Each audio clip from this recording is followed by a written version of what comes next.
Everybody, we are back with the domination server in Risen.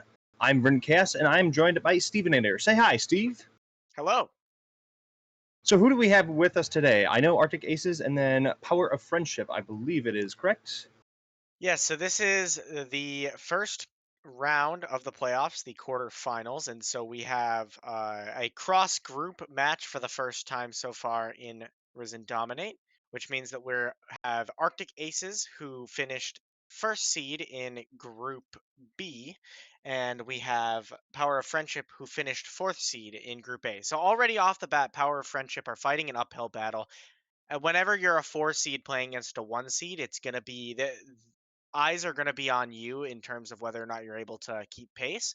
One thing I do want to mention before we see what the first pick for Power of Friendship is that they're kind of a deceptively forced seed team because the records of the second through the fourth seed in Group A were all 4-2. Power of Friendship just happened to lose the tiebreakers on that. So, although they're the fourth seed, it's not quite as much of a fourth seed as that might sound. They could have been anywhere from 2 through 4 based on record. All right. Well, first pick out is going to be Maokai in possible response here of Zach. It looks like they want to match Tank Jungler with Tank Jungler. Yeah, and But I mean, a little bit surprised to not see Zach banned out. Actually, I believe the last time that we saw the Q to Brad on stream, the majority of his solo queue games were clocked in on Zach. Since then, Lilia has kind of overtaken Zach as his most played champion, and so we saw that banned away. But they ended up leaving up the Zach, so he didn't get his one trick, but he did get his two tricks, so to speak. yeah, fair enough. But kind of as we were talking before, like on the one seed versus fourth seed, right now I think we're going to be seeing a fairly dominant Arctic Aces. I think all the other past matches that we have watched has been a fairly dominant macro clinic going into this. So I'm going to be surprised to see what Power Friendship really brings to the table to try to crawl their way back into this. But with Samira and Zoe pick, I'm kind of surprised. Do you think there's a world in which we see Maokai as support, or just absolutely not? I mean, I think it's highly likely whenever you're first picking Maokai, I think it's pretty likely that it's going to go into the jungle. We've seen Yeah. him being prioed very heavily at Worlds and in competitive play for the past few months as a first pick jungler, and very rarely is he flexed into support. That being said, he is a pretty good support alongside the Samira, and not at all surprised to see the Samira and Zoe getting locked in. Two things that I noticed about Power Friendship when I was looking through their OPGGs is that their ADC and support are both borderline one tricks in terms of solo queue for Samira and Nautilus, respectively. So even though Arctic Aces took out the Nautilus, which you don't want to let those two champions combine ever, but they did manage to pick up the Samira and paired it along with the Zoe, which I did notice that the mid laner for Power of Friendship has a very unique champion pool. So this is probably not the last unique mid lane champion that we'll be seeing during this series. Ooh, I'm kind of sad to see Braum going out. I mean, I think it's a very good ban. It's able to really disengage Samira if she wants to go in, make some of these plays, and pairs well with Jinx. So I think that was a very smart ban by them. But going into this, what do you think that Arctic Aces needs to really finish out their comp? Well, they've got some solid front line. They've got the Malzahar to kind of play setup for the Jinx. Whenever you're drafting Jinx, I like drafting it alongside other champions that like focusing on single target damage because really all you need is that one reset, and from that point, Jinx can carry your DPS in the fight. So they're off to a good start with Malzahar. I think I like what they're hovering with the Melio and the Janna, some sort of enchanter to kind of supplement that Jinx and keep her safe versus the Maokai, Zoe, and Samira. Melio is looking like a good pick if they decide to lock this in, especially because Melio matches up pretty well into Maokai. If your entire team gets rooted, you can just drop the Melio R and basically do a handshake of ultimate trades, and that is what they're going to opt for. And Melio Jinx is also known as a very, very strong and oppressive lane that is going to get pushed no matter what in those early levels. Absolutely. Ooh, Alistar could be a potentially spicy pick here. Going in with the Samira, you set up, knock up the stun, and Samira is able to get off some of those early. I'm forgetting the name of the passive where it upgrades the The auto ranking. attacks, yeah. Yeah. I'm like the auto attack The ranker. style rank, the style There rank. we go. Thank you. Yeah, the style rank. So Alistar, I Yeah, think is going to be a pretty decent pickup so far. But do you think they're lacking in damage or lacking in some areas at the current? No, I think they're good. They're kind of free to pick whatever they want here for the top lane, and I'm assuming. I mean, it might end up being Maokai top lane and Jarvan jungle. Technically, it could be vice versa, where they're sending the Jarvan to the top lane. So it'll be interesting to see what they go with. The Jarvan on 5, very very intelligent when you're into the Jinx Melio. They felt safe enough to lock in a mobile support like Melio, but if you ever lock in an Enchanter plus Jinx early game, you can usually expect that it will be met with a Jarvan because it's just so impossible to play into that Cataclysm effectively pretty much every single time that Jarvan wants. He can burn your flash and then repeat whenever his Cataclysm is back up. Wow, I'm kind of surprised that they picked the Olaf here in this last pick against a potential J. Well, not just a potential J4, a J4 in general, because you're able to just just Cataclysm the Olaf the second he Ragnaroks, and then you just flag drag out, and then you just get to trap him in the area, and then we just get to time out the ultimate. Yeah, I think at face value it seems a little bit of a weird choice when they've already locked in Jarvan. But honestly, if I'm Olaf and Jarvan is using the Cataclysm on me instead of my Jinx Melio, I think I'm pretty We're winning. happy. Yeah, I'm yeah. I'm cool to stay in that cage for as long as he wants me to, and I think that compositionally, Olaf makes a lot of sense versus Zoe, Maokai, and Alistar, all of whom kind of rely on their ability to displace, sleep, and otherwise CC their opponents. So Olaf can kind of just run at them. And if Jarvan wants to be able to save his backline by using the Cataclysm, again, he would be very happy with that. So I think we've got very novel drafts from both sides here, definitely deviating from the meta in some areas, while in other areas they're kind of appealing to that meta. I'm interested especially to see how the Alistar performs for Power of Friendship because even though he's a Nautilus main, the nice part about maining a champion like Nautilus is even if you take away Nautilus, Alistar and Leona and Rakan and a lot of the other engage oriented supports take use or make use of a lot of the same skill sets that you learn and fine tune on Nautilus. So I'm interested to see how he pilots this Alistar. Alistar has been very high prio at Worlds by Eastern teams right now. So maybe they know something that we don't, and it'll be interesting to see how it's piloted. Absolutely. It's the AP ratios. That's why Full that's AP definitely it Alistar for one yeah, shot. yeah, absolutely. So with kind of with this in mind, you said that both comps are looking pretty spicy so far. Which one do you think will scale later into the game? And then what objectives do each team really want to focus on here? Uh, I mean, the team with Jinx will almost always scale harder, and Yeah, considering how much difficulty Zoe has in playing out mid to late game team fights, she has a very unique play style in fights. And a lot of times, if fights, especially if fights are snap engaged and played out very quickly, Zoe has trouble impacting quite as much as most other mid laners because she wants to play out fights very slow. She wants to chunk out the health bars before they fight. And so if this game were to go to 30, 40 minutes, I would definitely give the edge to Arctic Aces because they have that Jinx Melio hyper carry, and Zac is a complete monster on 2 to 3 items as well. And they have the Malzahar to kind of even if a member on Team Power Friendship gets ahead like the Samira or the Zoe, they have that R button that can just disable one player on the enemy team pretty effectively. yeah. Out effectively outplay them. Yeah, single button press.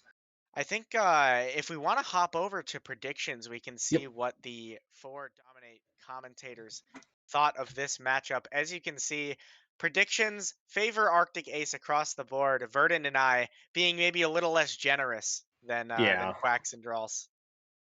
I mean, every single time we've watched them, they have just effectively kind of dominated every series. It kind of hasn't really been close. I mean, there's like one game where it was like in the first 8 minutes, it was like a little bit close, and then from there, it just completely went downhill. So, kind of with that in mind, I have full confidence in Arctic Ace here.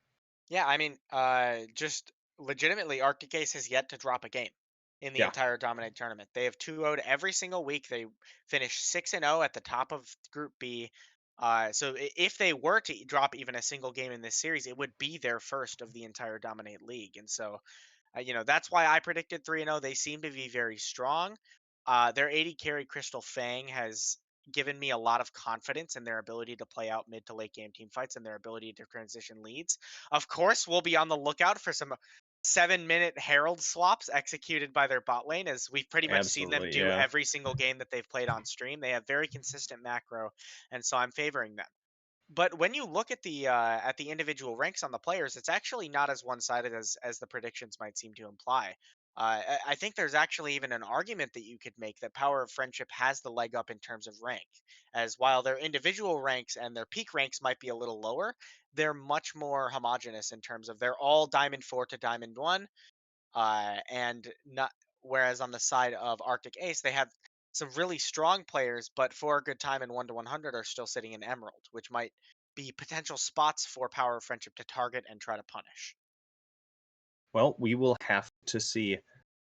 But with kind of worlds in mind, what objectives do we want to be looking at here? Do you like dragons did have like the percentage reduction to them? Do you think that's going to be enough of a nerf to kind of deter from that, or do you think we're going to just still see the 7 minute rotation for these Rift Heralds?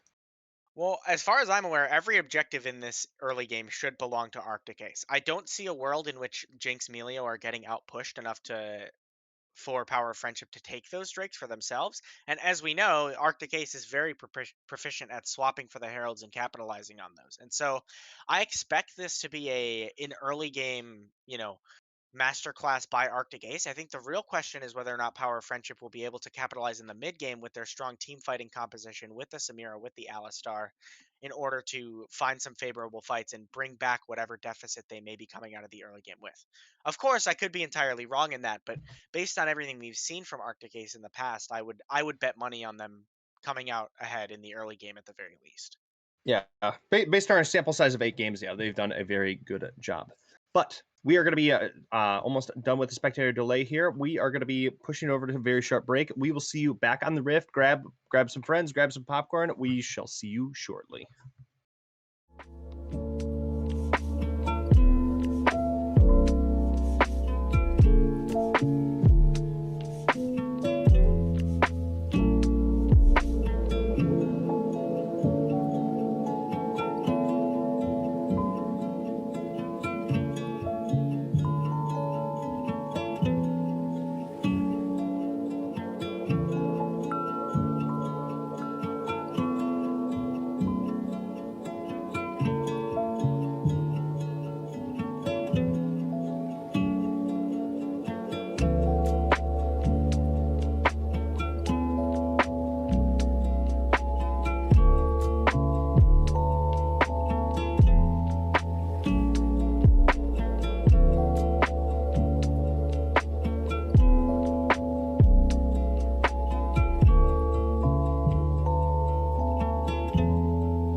Hello, everyone. We are back on the Rift. We're going to be having Power of Friendship on the blue side, and on the red side, we are going to be having Arctic Aces. Looks like we are going to be going with a 5-point here. The North American Classic. I saw a tweet recently by I can't remember exactly who, but a player who's played in multiple regions. It might have been Bob Chin, perhaps, who was talking about the differences that he's noticed in different regions. And one of the notes was that North American solo queue always 5 points, whereas other regions are like far more level one. Let's invade, let's fight, let's throw the game into chaos straight from level one. In North America, we're just like, no, let's 5 point it. Let's be peaceful level one. I mean, sometimes it's nice to just have the piece that we could just all play with our like 7-minute scripts that we Ooh. have set out in our head. Interesting. So I wanted to take a look at where each of these junglers decided to pad to because I think it communicates a lot about how both teams intend the game to play out. I'm very fascinated to see Jarvan pathing upwards, actually. You would think with a Maokai into Olaf lane, you would be pathing away from that since that lane is pretty heavily losing in isolation, and I would be shocked to see Maokai getting the early game priority. But actually, Sulpan on the Jarvan is instead opting to start his red buff and presumably path up to the top side, whereas the Q to Brad has started on his red buff and is pathing down to his Jinx Melio, which is pretty typical. But actually, Sulpan, I was completely wrong. He's just going red and then immediately looking for a bot gank. But you're on vision, man. Yeah, they're just going to be playing this nice and slow, and I don't think they're going to be materializing anything yet. Okay, they force a flash out of for a good time, but right now, that's going to be Sulpan just taking a lot of damage. That's going to be a Ghost coming through, exhaust and return. Sulpan in trouble, but is going to be getting out of this play. But now they're throwing damage back into Altiras. Will they get him down to half? Yes, they will. Still going. And I mean, sure, you got some summoners for the side of Power of Friendship, but this is gonna put Sulpan extremely behind in his clear, and gonna make it a lot less healthy as we see him kind of about 20% HP on these Krugs, whereas the Q to Brad has already started his Wolf Camp. He's very healthy, gonna finish his full clear far before Sulpan, and in reality, it doesn't seem that Sulpan's impact on the bot lane is gonna be enough to neutralize this lane, as still Crystal Fang and For a Good Time have managed to crash this large wave under tower and are still dominating the lane despite that early influence from Sulpan. Absolutely. And right now, Olaf just was able to throw the ward out. So we're going to be just having full kind of vision of where Sulpan is going to be going. Because right after this, we're going to be, I might have spoken too soon. He's going to be pathing towards the bot side of the map. Altiras, will he get the knock up? They have the vision. That's going to be flash out of Crystal Fang. Now we're going to be having fun time in trouble. Going to be giving first blood over to Asteris. Now that's going to be Zach jumping in. Will he be able to get the knockups? That's Crystal Fang in trouble. Ooh. That's going to be a double kill for Samira. Can the turret come through? Yes, it will. Zach's going to be getting the pickup. Can he turn this play around? It's going to get a knockup. Stun. Okay. Will he be able to respawn? It's looking like a no. Q. There and there it is, and Sulpan's going to be getting the pickup, and that is going to be a 3 kills to 1. And I mean, beautiful pathing by Sulpan. Whenever you do pathing like that, it's very high risk, high reward. Had that play not worked, he would have had pretty much no way to go to his topside jungle within any timely manner. But he ended up pretty much sacking his topside, finishing his 3 camps on the bot side, and immediately revisiting bot, knowing that For a Good Time on the Melio did not have flash, and hoping to get their bot lane off to a really good start. And that is going to net the 2 kills for Asteria, as we see heavy trading going off in the mid lane, and 1-100 really struggling in this 1v1 versus Pyrosis. And Samira is actually going to come back to lane with a full serrated Dirk, which is just going to give them an opportunity to maybe fight a little bit more 2v2 than they otherwise would have been able to against this bot lane of Crystal Fang and For a Good Time. Absolutely. I right now, serrated Dirk, just very, very good stats for the cost, so it's going to just make this extremely difficult. But Logic we might be seeing him potentially be in trouble, is very shoved up in the lane, and as we kind of know with Olaf, he's able to run people down in said lane. So Logic's going to have to play this very smart and play around phase rush to get out of this. As we see a slow pushed wave getting crashed in the bottom lane. The Q to Brad is going to take advantage of that priority and start up the Drake. Crystal Fang and For a Good Time are just going to finish shoving that under and then give some assistance to him, and this should go off very cleanly for Arctic Ace. So as we kind of predicted, they are going to take control of these early objectives. We'll see how they end up playing around that Herald as we see Sulpan actually collapsing on the top side. Ooh, Ghost coming through will be enough to pick up Logic. It will be. Sir Raven's going to be able to turn this around. SCC Immune now is Oh going to be using no! Ragnarok, and that's going to be a turnaround. Sir Raven able to get the double kill. Never gank an Olaf when he's about to turn level 6. Sir Raven is just able to take advantage. A low health Olaf is deceptively weak as now the fighting is not ending. Millie is in trouble. That's going to be the knockup onto him. Will he be able to get under the tower? That's going to be a stun. Now it's going to be Ash with the return. She's throwing in some of the damage. Asterius down to half health. Now has Conquer active. Slowed down. Zach's going to be here. Will he be able to get the jump off? That's going to be forcing the flash out of Asterius. Now they're going to be pulling back Alturas. Alturas in trouble. Getting low. Will they get the pickup? Yes, they will. Now that's excited Crystal Fang. Soulpan's here, but a little too late. We are off to a very bloody start. I mean, could have predicted this as soon as we saw the Jarvan Samira Alistar being locked in for the side of Power of Friendship. But a lot of fighting, not just around this bot lane, but also in the top lane. As now this top lane matchup between Sir Raven and Logic is going to very quickly become lopsided, with the Olaf already having picked up Tiamat, sitting on double buffs, sitting on a 2-level advantage, level 7 to level 5. It is now Logic's job to try not to bleed out, as now Asteria gets caught trying to catch a wave that he wasn't allowed to, and that is going to be Crystal Fang picking up the kill. That's going to be tough. That's going to be also Ignite coming out of Alturas, and now it's all right. Like, it was looking a little bleak at the beginning, and obviously not the game wasn't over, but then now the game is just going right back to the open and waiting arms of Arctic Aces.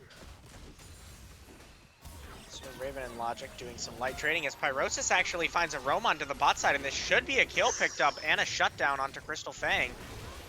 Will he be able to get the double? It's going to be a little bit tough with the Campfire active. Yes, he will find it. Hudibrat unable to save his teammate. Well, that's definitely what you're looking for. I feel like the main theme so far of all of these 10 kills that have already gone off at the 7-minute mark is just punishing overextensions. First it was Asteria who went up to catch a wave that he wasn't allowed to, and then Crystal Fang did the same on the other side, punished by Pyrosis, as Sir Raven is just making Logic's life hell in this top lane. This Olaf versus Maokai matchup is only going to get worse from this point on. Absolutely. I don't even know if there was many options for Keystone to really change up the lane whatsoever. I mean, obviously if that first gank went a little bit better, it changes it, but I don't know if Keystone, I think he's just going to have a rough time no matter what happened. And I have to say, it's 8 minutes and Crystal Fang is in the bot lane. I'm a little bit stunned. This is against the usual pattern that we see from Arctic Ace, but I'll be interested to see if they opt for the Herald anyways, as usually my understanding is that you can go for the Herald without having to pull the bot lane as long as you have a winning 3v3, and with Sir Raven already 3-0 on the Olaf, they certainly have that on the top side. Yeah, right now, Malzahar is going to be obviously kind of poked out, a little bit low on mana. Ooh. Will Cute Rat be able to find? No, he will be unable to get the knockup, but he does get the root off. That's going to be the ultimate right into the suppression, and 1/100 just able to get the free kill on Pyrosis. Now we might be seeing Rift Herald. Yeah, they're already pinging onto it. Sir Raven has full priority in the top lane and is moving down. But because of For a Good Time staying around that mid lane and helping out 1/100 and Cutebrat to get that kill, this means that Crystal Fang is being forced off of bot tower and is basically just being forced to concede the wave and going down lots of CS to Asteria. He's still at level 5, hasn't even been able to hit 6 yet, with it, which his support has. So a little bit concerning as he is going to trade some damage onto Asteria, but probably not anything more than that. And even though things are going very well on the top side for Arctic Ace, this is kind of atypical for what we've seen from them as a team. Usually they try to enable Crystal Fang as much as possible, especially when he's on some hyper carry like the Jinx. But this game, they're kind of opting to let him fall a little bit behind, knowing that what they're getting back on top side should be enough to compensate. Right now, we might be seeing a play here. They might be pushing up, overextending a little bit, and that's going to be Sulpan jumping over the wall. That's going to be instantly removed. They're going to be able to get away from this play. Yeah, but you're happy with that if you're Sulpan. I mean, the whole point of why you like picking Jarvan into these kind of bot lanes is that you can use Cataclysm knowing that they're probably just going to flash away, and then while they don't have flash for the next 5 minutes, you'll have Cataclysm in just another minute and a half. And so he can now permanently threaten to revisit this bot lane, and sometimes even just the threat of Jarvan being able to be there, press R on Jinx, and guarantee that she won't be able to escape that Cataclysm should be able to give their bot lane some lane control that they wouldn't otherwise have. But speaking of bot lane control, they are going to be shoving that in, and mid lane is going to get shoved in quickly, and they are going to be looking for Drake yet again. Yeah, just stacking up these objectives, and I'm not sure if Power of Friendship is in the position to contest this, especially with Sir Raven having walked down from the top lane. We'll see if Sulpan opts for a steal. Ooh, he's suppressed over the wall, unable to find the sneaky grab. That's going to be Q2Brad jumping in over the wall. That's going to be Ragnarok used. That's going to be one falling down. That's going to be Samira going down. That's a double kill over to Crystal Fang. That's going to be the third. That's going over to Raven. And what an absolute slaughter of a fight. There's the Arctic Ace team fight that we were expecting. It happens every single game that we've seen them play. No matter how even the game looks, as soon as the enemy team fights them over some sort of objective, they're just so clean in their target focus and their ability to successfully win team fights with getting Crystal Fang fed. And so they're just going to use that to completely blow open the game. Now we have a, what is that, a 3 to 4,000 gold lead about already formed at the 11-minute mark. Sir Raven is already on his Ravenous Hydra. Both him and Crystal Fang have bounties on their heads, and this is going to be a tough game state to play out for the side of Power of Friendship. Absolutely. I mean, right now, Maokai just is going to struggle to like exist on the map if he's going to be matching up against Sir Raven. I mean, he has the Bammy Cinder for kind of some of the wave clear. He has the heal cut, but that will not matter in the face of this Ravenous Hydra. So I think it's a smart option to be throwing Pyrosis against him. Maybe he's able to clear from downtown and stay safe. And certainly looking like it right now as they have Sulpan coming around the side. I'm a little bit nervous about this considering what we saw Sir Raven do last time he was in a 2-versus-1, but he trapped in the Cataclysm. Slept, unable to do anything. Oh no! Oh no! Shutdown going over to Alturas. Maybe it's time for him to opt for that AP Alistar. I mean, he just got a fat paycheck, so he might want to opt for some of that AP. Logic is not having a good time in the bot lane 2v1 either, but will be able to survive where Sir Raven was not able to. Oh no! Oh. Further bot just bullying of Logic, but now we're going to be having Asteris under the tower by themselves. Are they going to be able to get away from this play? That's going to be a flash coming in from them, but it will not matter. That's 4 people. Avengers are here. Yeah, and while that's definitely not what you want to see for Power of Friendship, at the very least, Pyrosis can keep hitting this top lane tower and you're able to trade something back for it, right? When you're down 4,000 gold at the 10-minute mark, the best that you can really do is try to cross-map play and trade things back when you lose things, but this is not what you want to see for Alturas, able to use the Unbreakable Will to just power through that Malzahar suppression. Yeah, I will not be suppressed today, but now they're going to be having more of the teammates coming through. You have Logic, who's already respawned. They won't be able to get this next plate, but now they're trying to play away from this. Q2Brad could be in trouble. That's going to be 4 people collapsing onto him. Let's see how this goes. Q2Brad's going to be able to get a lot of knockups galore. Will they be able to take someone down, get the Jinx excited? Logic's going to have to flash out of it. Now it's Alturas. No flash still. Logic's going to be going down. That's an excited Jinx. That's going to be Sulpan going over the wall. Alturas is going to be trying to get away from this. Q2Brad's going to be able to get the knockup. Will they be able to get the root? Will it's coming through? Yes, it is. That's going to be 3 going down for the price of nothing. Do not let this man get Zac. I swear, Q2Brad is picking the perfect times to E in, knowing perfectly how much he'll be able to heal as Sir Raven is able to take down Pyrosis off screen. And it just feels like Q2Brad is completely unkillable. He baits them in and then is able to use his ultimate and the red buff and picking up his bloblets to just basically survive infinitely while Crystal Fang is just free hitting in the back. The heals coming through for a good time and the ultimate making sure that nobody drops. And at this point in the game, it just feels absolutely unfightable in any even numbers fight. And so for Power of Friendship, I feel like the best that they can do is start sacrificing waves to try to find numbers advantage plays somewhere on the map. Maybe you sack a side wave and send 5 players mid, see if you can catch Crystal Fang out and collect that bounty, and hopefully this time get it on someone who is not the Alistar. Yeah, that's definitely going to be a little bit of a tough play just because they're probably going to be stapling the Milio directly to Crystal Fang at this point. So you will have to have multiple forms of CC because he will purge one of them. So you're going to have to stack that very effectively for this play to work. Yeah, and now for Arctic Ace as well, the map is just so open at this stage of the game. They've already destroyed all 3 tier 1 towers at the 15-minute mark, whereas on the side of Power of Friendship, they haven't been able to destroy any of those. And so the amount of rotations that they're able to make on the map is much more free than Power of Friendship, who has to play around more strict vision lines. Oh, there's going to be Zach going in trouble, is slept on the back line. Sulpan basically jumped in right onto Crystal Fang. Crystal Fang could be in trouble, trying to push him away. Will that be Crystal Fang going down? That shutdown's going to be going over to Logic. Now they're going to be pushing through for a good time, using the stopwatch, but this is going to be too much for them, and that's going to be 2 members going down. They will still get Rift Herald.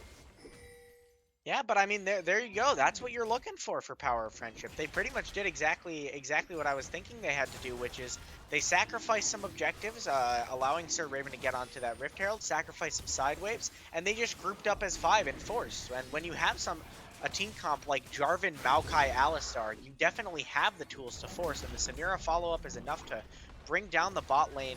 Sir Raven is able to respond in this top side, and I can't remember exactly which game it was, but this feels very reminiscent of one of the games we got to watch from Arctic Ace earlier this split, where every time that their team fighting doesn't go so well, it's because Sir Raven is elsewhere on the map just taking so much in response.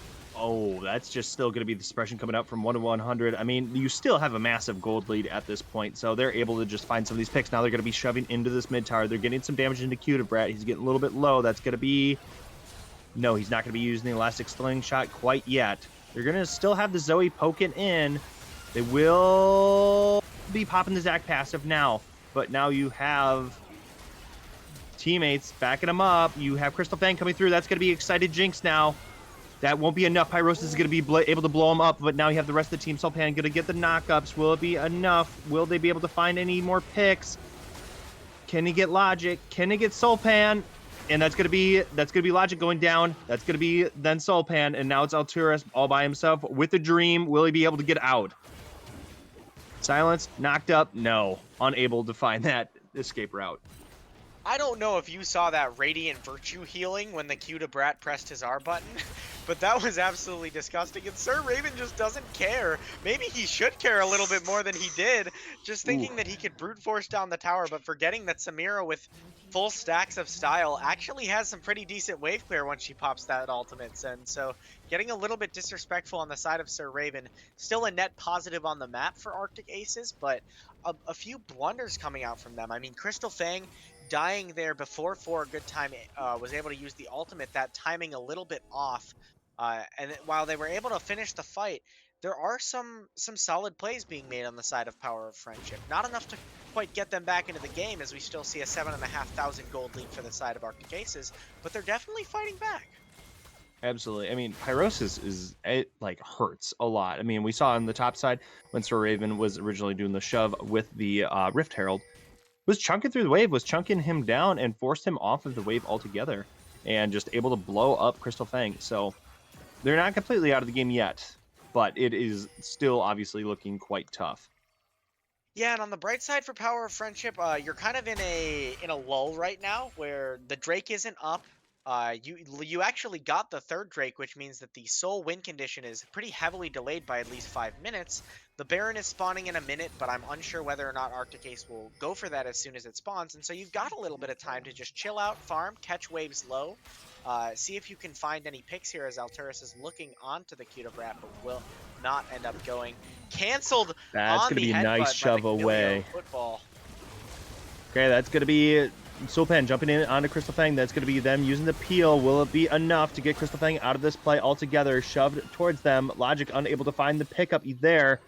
Logic, will he be able to get out over? No, he will not be able to. And that's going to be a double kill for the Jinx. She's excited. She's running after them. And you still have Sir Raven shoving in the bot lane. Yeah, my apologies. I said that Milio canceled the Alistar headbutt with the football, but I forgot that Europe wasn't able to make it to the quarterfinals at Worlds, which means that officially now Milio throws a soccer ball rather than a football. At least until next Worlds. We'll take that one. And look at Sir Raven. He just does not care. His only goal this game, he's reminding me of like old school Trick 2G, just like opening the gates. His only goal is to destroy structures. And it doesn't matter how much damage or how many times he dies along the way. And they're able to rack up the triple inhib exactly at 20 minutes, exactly what you want as the Baron is spawning, as it's going to be very difficult for Power of Friendship to fight off these super minions, regardless of whether or not they're able to contest that Baron.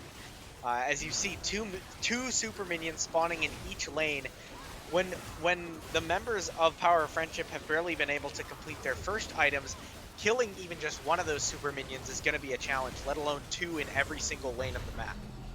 Yeah. Another thing to consider: what wave clear do they really have on Power of Friendship? Pyrosis, Hmm. a little bit of Samira, but like for the most part, they're going to be kind of struggling to really clear these waves. I mean, because okay, let's be real, logic does not really bring a lot of damage to the table at this point.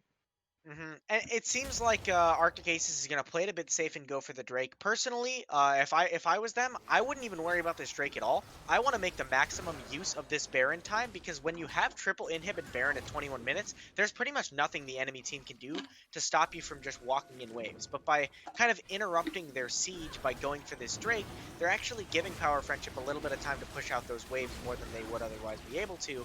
And I would prefer if they were to just go down the lanes first and grab the Drake on the way out, since this isn't Soul. But all things considered, it is the safer way to go about things, and they don't really lose anything for taking the Drake. All they do is lose a little bit of time, about 30 seconds on their Baron buff, and they'll just be grouping up and trying to push this through mid to end the game. Yeah, we're gonna have to see how this all goes down. If they're able to really make any impact, we're gonna try to get some style points. We do knock off the spell shield right now. Sir Raven gonna be throwing in some axes into this bot side. Right now, we're going to be using the Twisting Embrace coming through. That's going to be Cudabrat in the back line and trying to disrupt them as much as possible. Samira going down right out of the gate. That's going to be excited. Jinx, this is over. That's, yeah, Look at the oof. minions. They could all die right now, and Yeah. the minions would be able to finish the game all on their Oh, own. And that is going to be a swift 22-minute domination, a 40-kill game. It's almost hard to forget how bloody the early game was, because after that fight at the Drake and the following Rift Herald on mid, that game was pretty much all Arctic Aces from start to finish. So even though there were some good early plays from the side of Power of Friendship, we didn't really see them be able to put up much resistance to Arctic Aces once they found that one fight that we're so familiar of them being able to find. yeah. So, I mean, I obviously, as you said, they had the early looks. And you said, like, in the pregame, they needed to find a way to kind of capitalize in the mid game. Do you think it was because that dragon fight where they almost got fully wiped and then it just went poorly for them for like the rest of the game? Do you think it was like pivotal on that moment, or do you think there were like other mid game plays that they kind of misplayed? Yeah, I mean, they certainly weren't even at the time that that Drake fight was taken, but Yeah, it no, no, wasn't no. nearly as much of a lead. I think the lead was closer to 2,000 than the 4,000 that it became immediately after that fight. And I think the mark of a really good team is being able to call off objectives and plays that just won't be able to happen, right? And as soon as they see Sir Raven walking down from the top lane with that full priority, and they know that they're going to be 4v5 in an already losing game state, that's just not a Drake that you can fight. And at the end of the day, it's only the second Drake. Usually, when you see teams giving away these Drakes in the early game, they'll tend to fight the third or even the fourth Drake. But for the side of Power of Friendship, I think that they just pulled the trigger a little bit too early on a fight that, realistically, no matter how well they played that fight, they were down 4v5 in an already losing game state. So they were not going to be able to win that fight. And as soon as it didn't go their way, I felt like the game state just kind of got out of control, and like a snowball rolling down a hill, you just couldn't stop it for the side of Arctic Ace. Absolutely. But what and do you think they need to change draft at all for this next game, or do can they just stay pretty concurrent with what they had? I mean, I don't think that it was the draft was at fault that was at fault. I tend to believe that picking comfort, even if it's not necessarily meta, is still a really smart way to go about things. So I think you saw that the two members of their team who got some of their most comfortable champions, Pyrosis on the Zoe and the Samira in the bot lane, those were pretty much their two most well performing players. I think what they really have to do is take some of that early game fire, being able to do those early game pathing tricks to get an advantage in the bot lane as quickly as possible, while eliminating that one play where they went top with the Jarvan and the Maokai, and they got double killed by Sir Raven, and it felt like while they were winning before that play, they kind of wanted to do too many things at once, right? If you're playing to get your bot lane ahead, you gotta play to get your bot lane ahead. uh, you can't take that time to visit the top lane and risk it going so poorly that now Sir Raven is kind of just a monster for the rest of the game, and it almost doesn't matter how far ahead you are on the Samira. It'll be impossible to match up to Sir Raven. So just a little bit more focus and a little bit more uh, being able to determine which fights they can and can't take, and being willing to give up fights that they're not able to win. All right. Well, as we wait for the draft for game two, we're going to be pushing over to a short commercial break. We shall see you shortly if we are going to be seeing Arctic Aces go up to a 2-0 lead, or if they're going to be having Power of Friendship kind of crawl their way back into this set.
Hello, everyone. We are back, and we're going to be swapping sides, and we're going to be having Arctic Ace on the blue side and Power Friendship on the red side. They are absolutely rocketing right through these bands, and they are looking fairly similar to last game.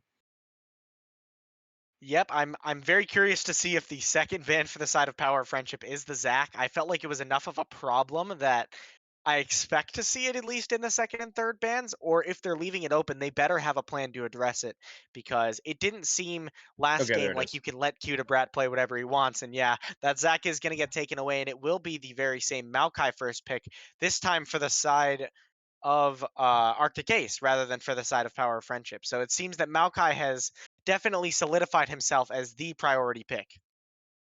Absolutely. I mean, I was kind of surprised to see him in the top lane in that last game in general. I was more so just thinking like jungle or potentially support. I mean, Mhm. obviously Maokai has had the ability to go top lane, but I just haven't seen it in such a hot minute. So I I'm gonna be surprised if Maokai goes anywhere else here again. But we're Mhm. gonna be having J4 and Thresh pickups, who have also kind of been priority picks in some of these past tournaments. Yeah, interesting that they take away the Thresh alongside the J4 because a lot of times if you want to pick an immobile carry and the enemy team picks Jarvan, what will happen is that you'll pair that immobile carry with Thresh because Thresh Lantern provides a way to get out of Cataclysm that the AD carry doesn't already have in their kit. But by taking Jarvan and Thresh at the same time, you're kind of saying, well, you better pick an AD carry with some way to get out of Cataclysm or they won't have any way at all. And then they responded with a 80 carry that at least can mitigate some of that damage. And actually, does that go over Cataclysm Wall? I don't believe it does.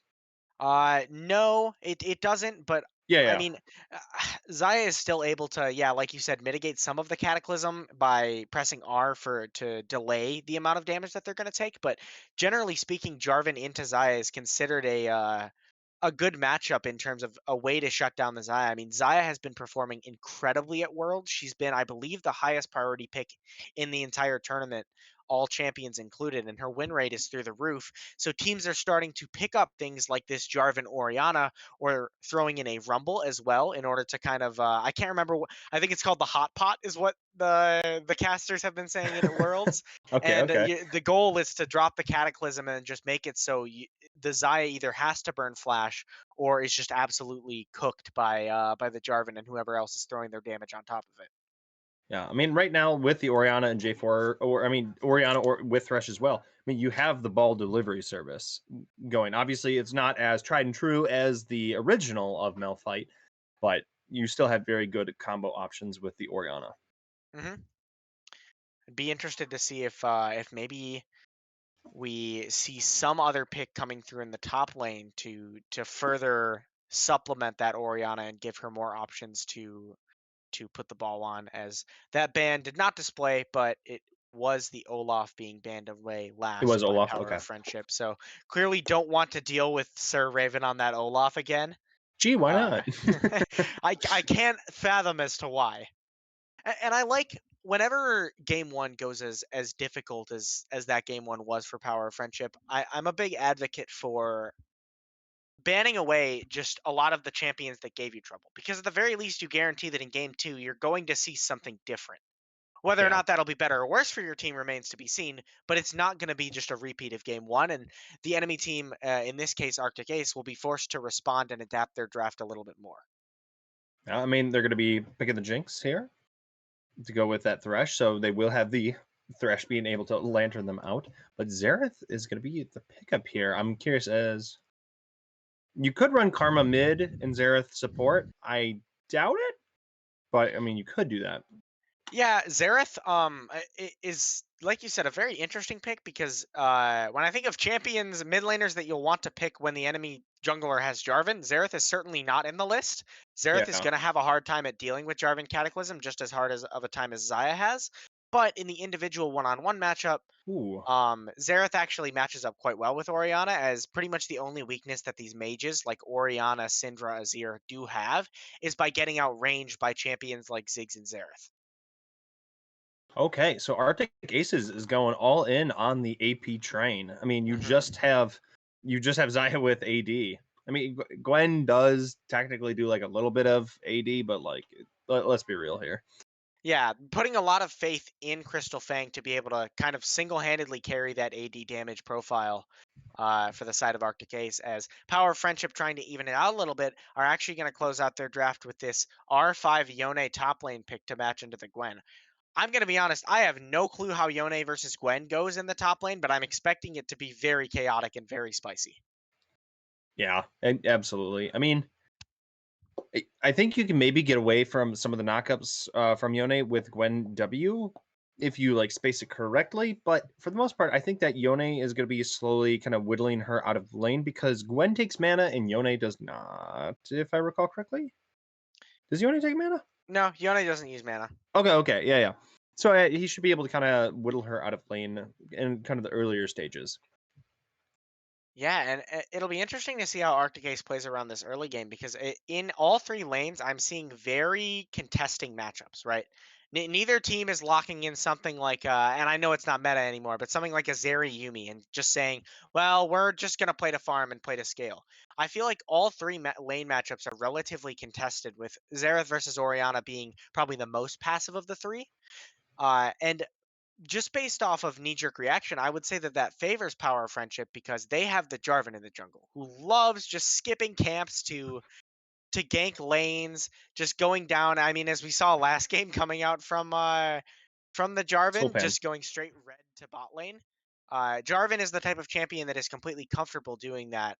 Whereas the Maokai is a little bit more like, I just want to full clear twice and basically farm up to level 6, and then I'm gonna start playing the game more intentionally.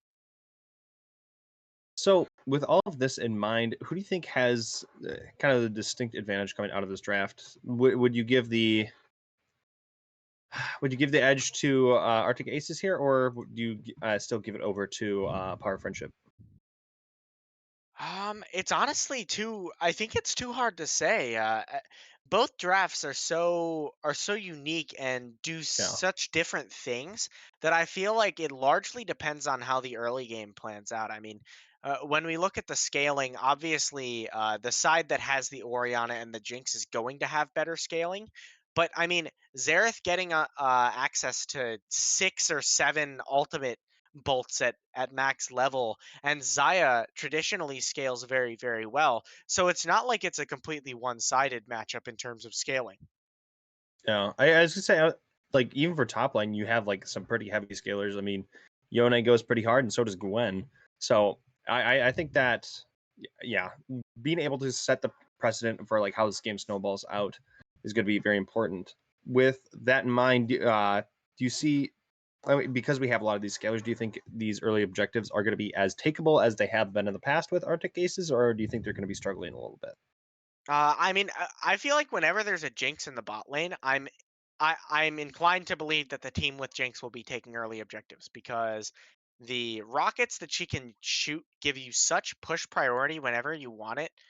Being able to AoE the wave like that is something that not many ADCs can do, given Zaya is one of the other ADCs who can do it. And so I think that for Arctic Aces, whether or not they're planning on contesting these early Dragons and Rift Heralds, or they're planning to just kind of sit back and wait for their power spikes, is going to be interesting to see. Absolutely. Well, as we wait for the draft, sorry, the spectator delay to wear on down, we are going to be pushing over to a short break, and we will be seeing you back on the Rift. See you shortly, everybody.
Hello, everyone. We are back. We are going to be having Arctic Aces on the blue side and Power of Friendship on the red side. And with this Power of Friendship, they look to be invading into the bot side.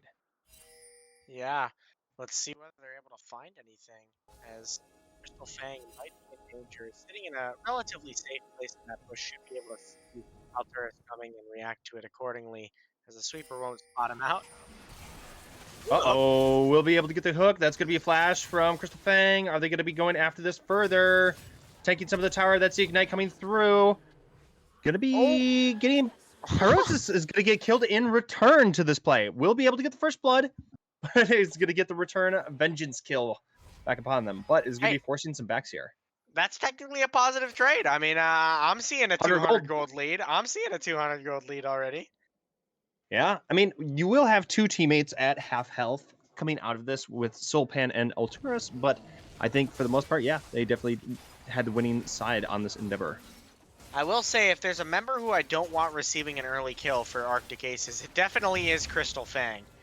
Yeah, Uh, yeah. so we'll see how he's able to make use of that dagger. Of course, for Pyrosis, he is able to come to lane with a Dark Seal more than he would usually start with.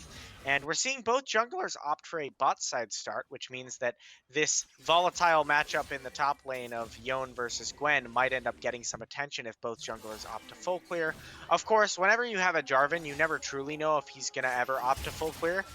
Because he usually likes to get a little bit more active before that happens, as we see some light trading going on between Sir Raven and Logic. Yeah, so Raven doing a very smart job there. When you have the linear movement of Logic going straight at you, you have the full Q stacked up. You're able to just get the snip off perfectly.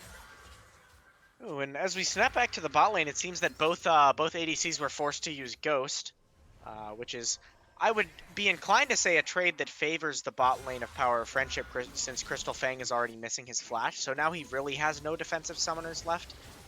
Of course, it would be a lot more of a problem if Sulpan was pathing towards bot lane, but as we've seen him cross over into his chickens at the same time that Cutobrat is starting his wolf camp, it doesn't seem that either jungler will be giving too much early attention to this bottom lane. Ooh, nice dodge. Sir Raven is going to be getting a little bit low here in the top side, and Pyros is going to be putting in some damage in mid lane. But now we're going to be having junglers getting towards the top side, but it seems that Solpan wanting to look for an early play and is going to be passing over the Krugs. Yeah, I'm wondering how long the timer on Gwen W is, as Sulpan might look for an EQ. Oh no! Not only did Sir Unable to Raven have the find it. W, but looks for the EQ flash technique on Jarvan, but isn't quite able to find it. Now Sir Raven is pushing his luck a little bit, going for that extra bit of damage before he decides to take his base and TP back to the tower.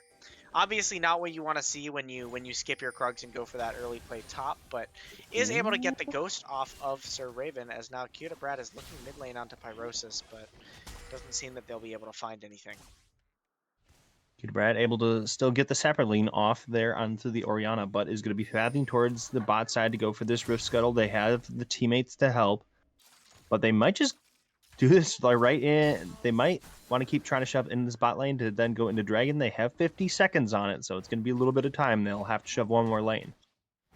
Yeah, I mean, I want to point out that already in the mid lane, there's a pretty massive lead having been built up for Pyrosis, as he's already up 700 gold. Of course, some of that is due to the first blood, but just individually, he has been CSing better and applying a lot of individual pressure onto 1 to 100. So we'll have to see how the rest of this lane unfolds, as having 16 CS at 4.5 minutes is not what you're looking for if you're locking in this Xerath as a counter pick to Orianna. Absolutely not. But now we're going to be having Crystal Fang potentially in trouble. Going to get hooked from downtown. Crystal Fang is just going to be perishing here. Has no more basically defensive summoners. And wow, that was almost a nice dodge, but just walked right into it. Yeah, and if they're able to get this wave underneath the tower in a timely fashion, I wonder how many of these minions Crystal Fang is going to end up having to miss based on that death. Of course, Sulpan is just going to return to his jungle and start clearing his camps. And I'm inclined to say that a reason that we're seeing the early game go this even right now is because Cutobrat, I mean, I pointed out that on the Maokai, he wants to play this early game quite passively and really just clear his camps and then reset and do it again. And I think because of his lack of impact on the map, aside from just showing mid for a second to help out 1-100 by giving some pressure, he really hasn't been able to respond to the amount of pressure that Sulpan is putting on not only the top lane but also the bot lane so far. Yeah, yeah, that's actually quite true. We've seen a very, very proactive Cudibrat at almost all times, and it's kind of probably the most lackluster early game we've seen out of Cudibrat. It's not to say that Cudibrat is playing this poorly. It's just this is the most passive one we've seen yet. Yep. As we see the Drake being started up for the side of Power of Friendship, Logic and Sir Raven trading back and forth. Shouldn't be contested, as we see Cudibrat is instead opting to take away Sulpan's chicken camp and potentially look up towards those Krugs. We'll have to see, knowing that since they're taking the Drake and kind of echoing what I was saying in Champion Select, they make the decision that, well, this isn't really a fight that we want to take. We would rather just give this up and play for something on the top side. As this is really funny. I don't know if they know that Logic is there, so they're actually looking for him up in the top bushes, but he's able to reset safely with Cudibrat behind him. I was gonna say they will force out the TP in order to catch the wave, though. So they were at least able to get a summoner out of Logic. A pretty chilled out early game, at least in comparison to last game. I believe last game, by the time we hit the 7-minute mark, there were already 10 kills. So 4 is quite a small total in comparison to that. Not sure who exactly that favors. Again, I believe that Arctic Ace wants to play this early game a bit slower in comparison to their usual early games, just given that they have the Maokai and the Xerath in the mid lane, and they scale quite well. But you don't want to play too slowly, or else Jinx and Orianna are going to be able to hit those item power spikes and are going to present a real problem once we get into the team fighting phase of the game. But an important thing to note, we did not see our tried and true 7-minute rotation, or basically 6:45 rotation for the bot lane to go to the top lane. So this Rift Herald will not be as early contested as usual. But now it's going to be good time running in after Arteris, but that's going to be a very nice lantern to get him out of this play altogether. All right. I mean, well, there's nothing really on the map right now except for the Rift Herald that is spawning in the next 10 seconds. We'll have to see if that's going to be a nice dodge. Get him away from that, and just going to be dodging away from this play. And Asteris is going to be going down to about 25% health, but now it's going to be Logic's ultimate coming through. So Raven used all the needlework. Is Logic going to be looking for this play? No, is not going to be too big for his britches here, and going to be just getting away from this play altogether. Ooh, as a 2v2 kill happens in the bot lane, going in the favor of Crystal Fang. And the ultimate from 1-100. I have never seen a Xerath in my solo queue games hit ultimates that consistently. So props to 1-100 picking up that snipe. That is going to be a huge 2v2 for the bottom side of Arctic Ace, and that's going to give them a little bit of breathing room in a matchup that was starting to give them a little bit of trouble as Sir Raven and Logic fighting be able to finish it. Yeah, we'll be able to get the pickup here, and the Snip Snip's going to be able to heal him enough to get out of kind of that danger zone for minions. And now we're going to be seeing Sir Raven have that gold lead.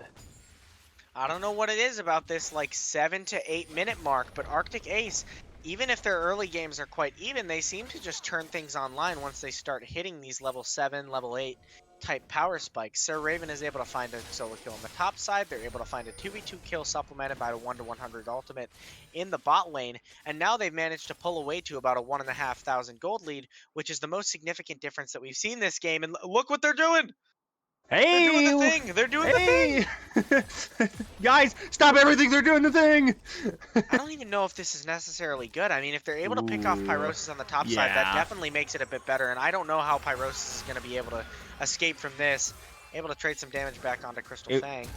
Able to slow down Crystal Fang. That's going to be flash for flash. Cudibrat's going to be throwing it right back into the team. Will, good for a good time. Going to be able to get the root off. Right now, Pyrosis is trying to get some more damage on a good time, but will not matter. Cudibrat's going to be able to get the pick up against Pyrosis. Now they're going to be rotating down for this Rift Herald.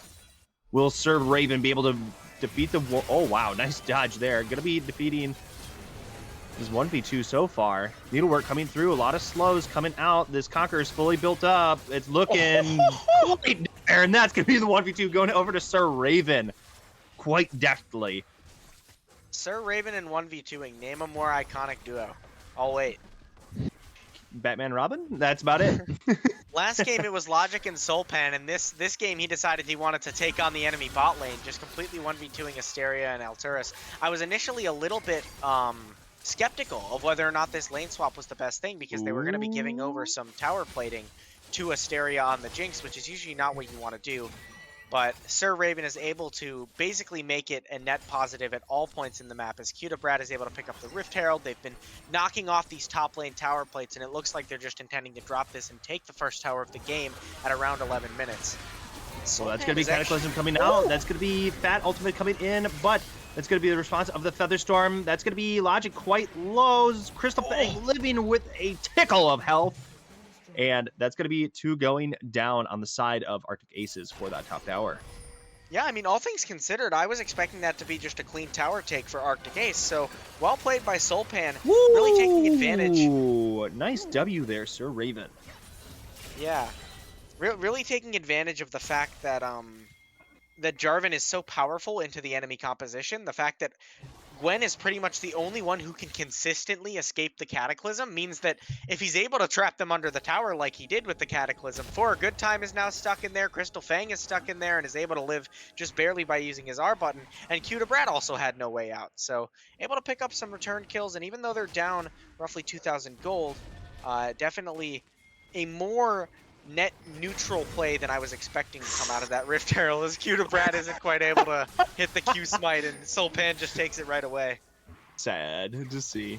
But right now, we're going to be getting right into a team fight. Sir Raven just going to be starting this up, undeterred by the team collapsing towards them.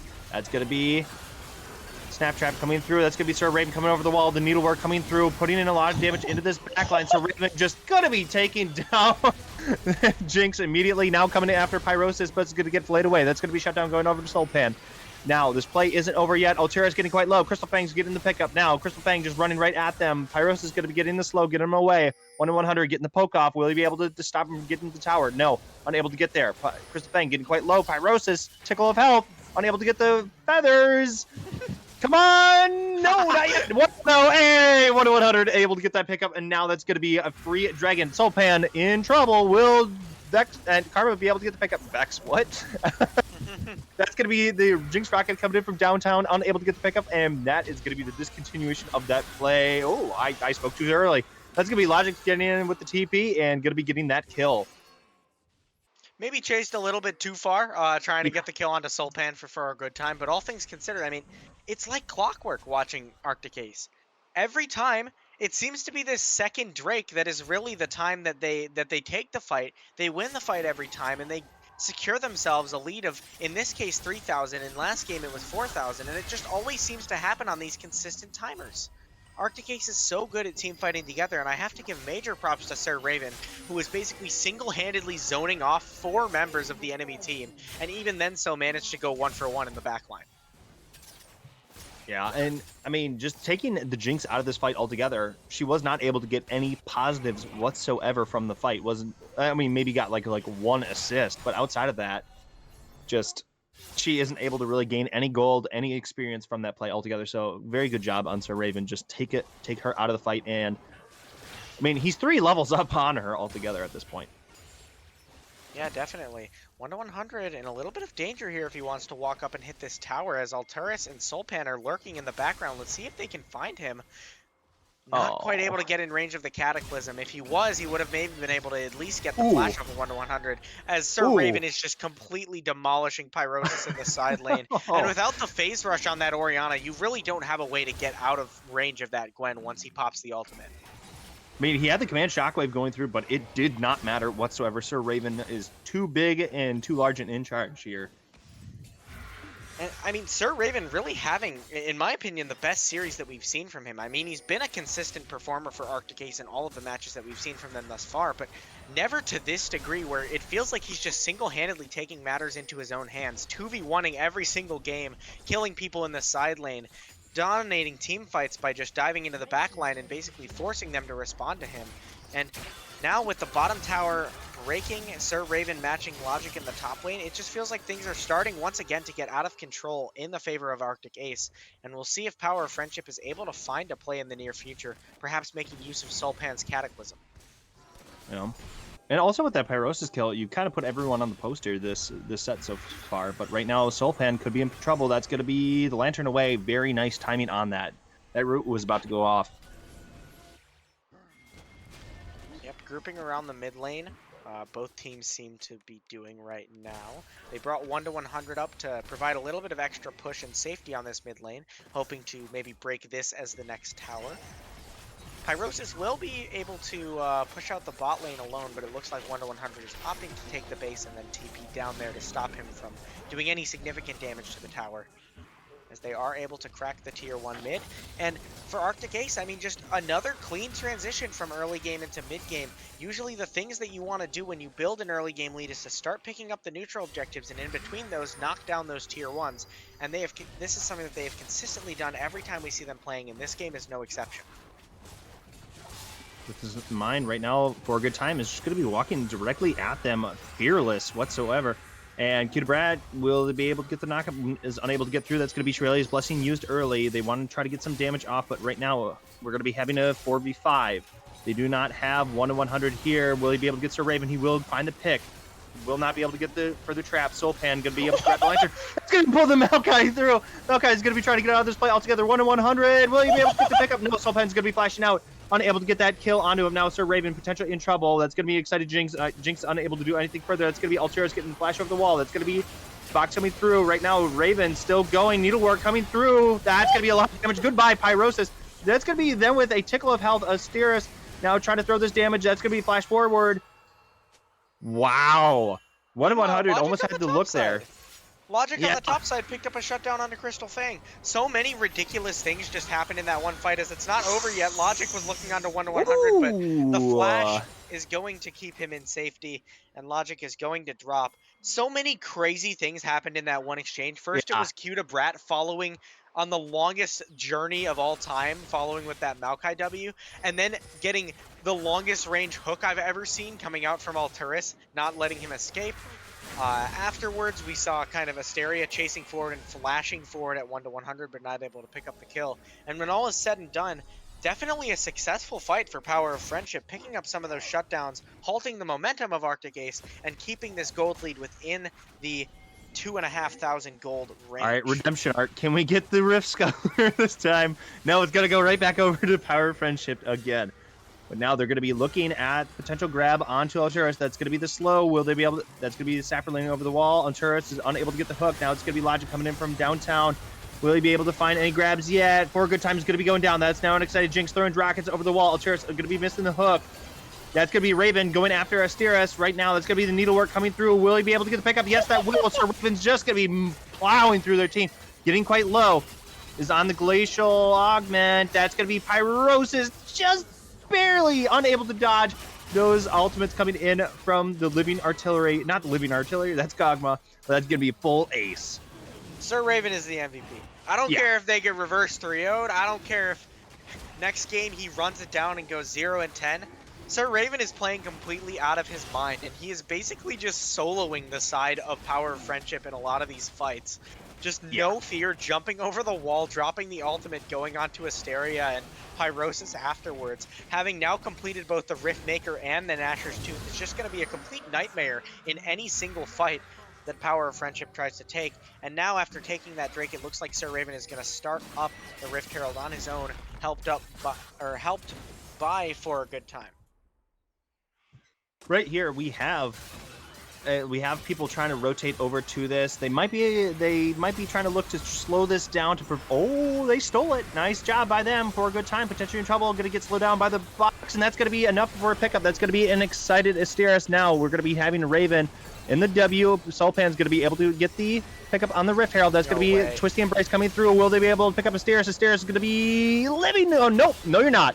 Xerath is going to be taking it down now. 1 to 100 is dominating. Soulpan in trouble, trying to get away the best they can. That's going to be all of the Needlework coming through. Can he finish? No, unable to get this yet. 1 to 100, still going to be chasing after it. Will he be able to get this Q off? And that's going to be a dodge back. That's going to be the ultimate coming through. Can he get the back? Yes, he can. Pyrosis. No way. Oh, that's going to be the double kill. I'm forgetting the name of that ability right now, but 1 to 100 has been doing an amazing job with the ultimate. Good lord. And I mean, What more can you ask for Power of Friendship?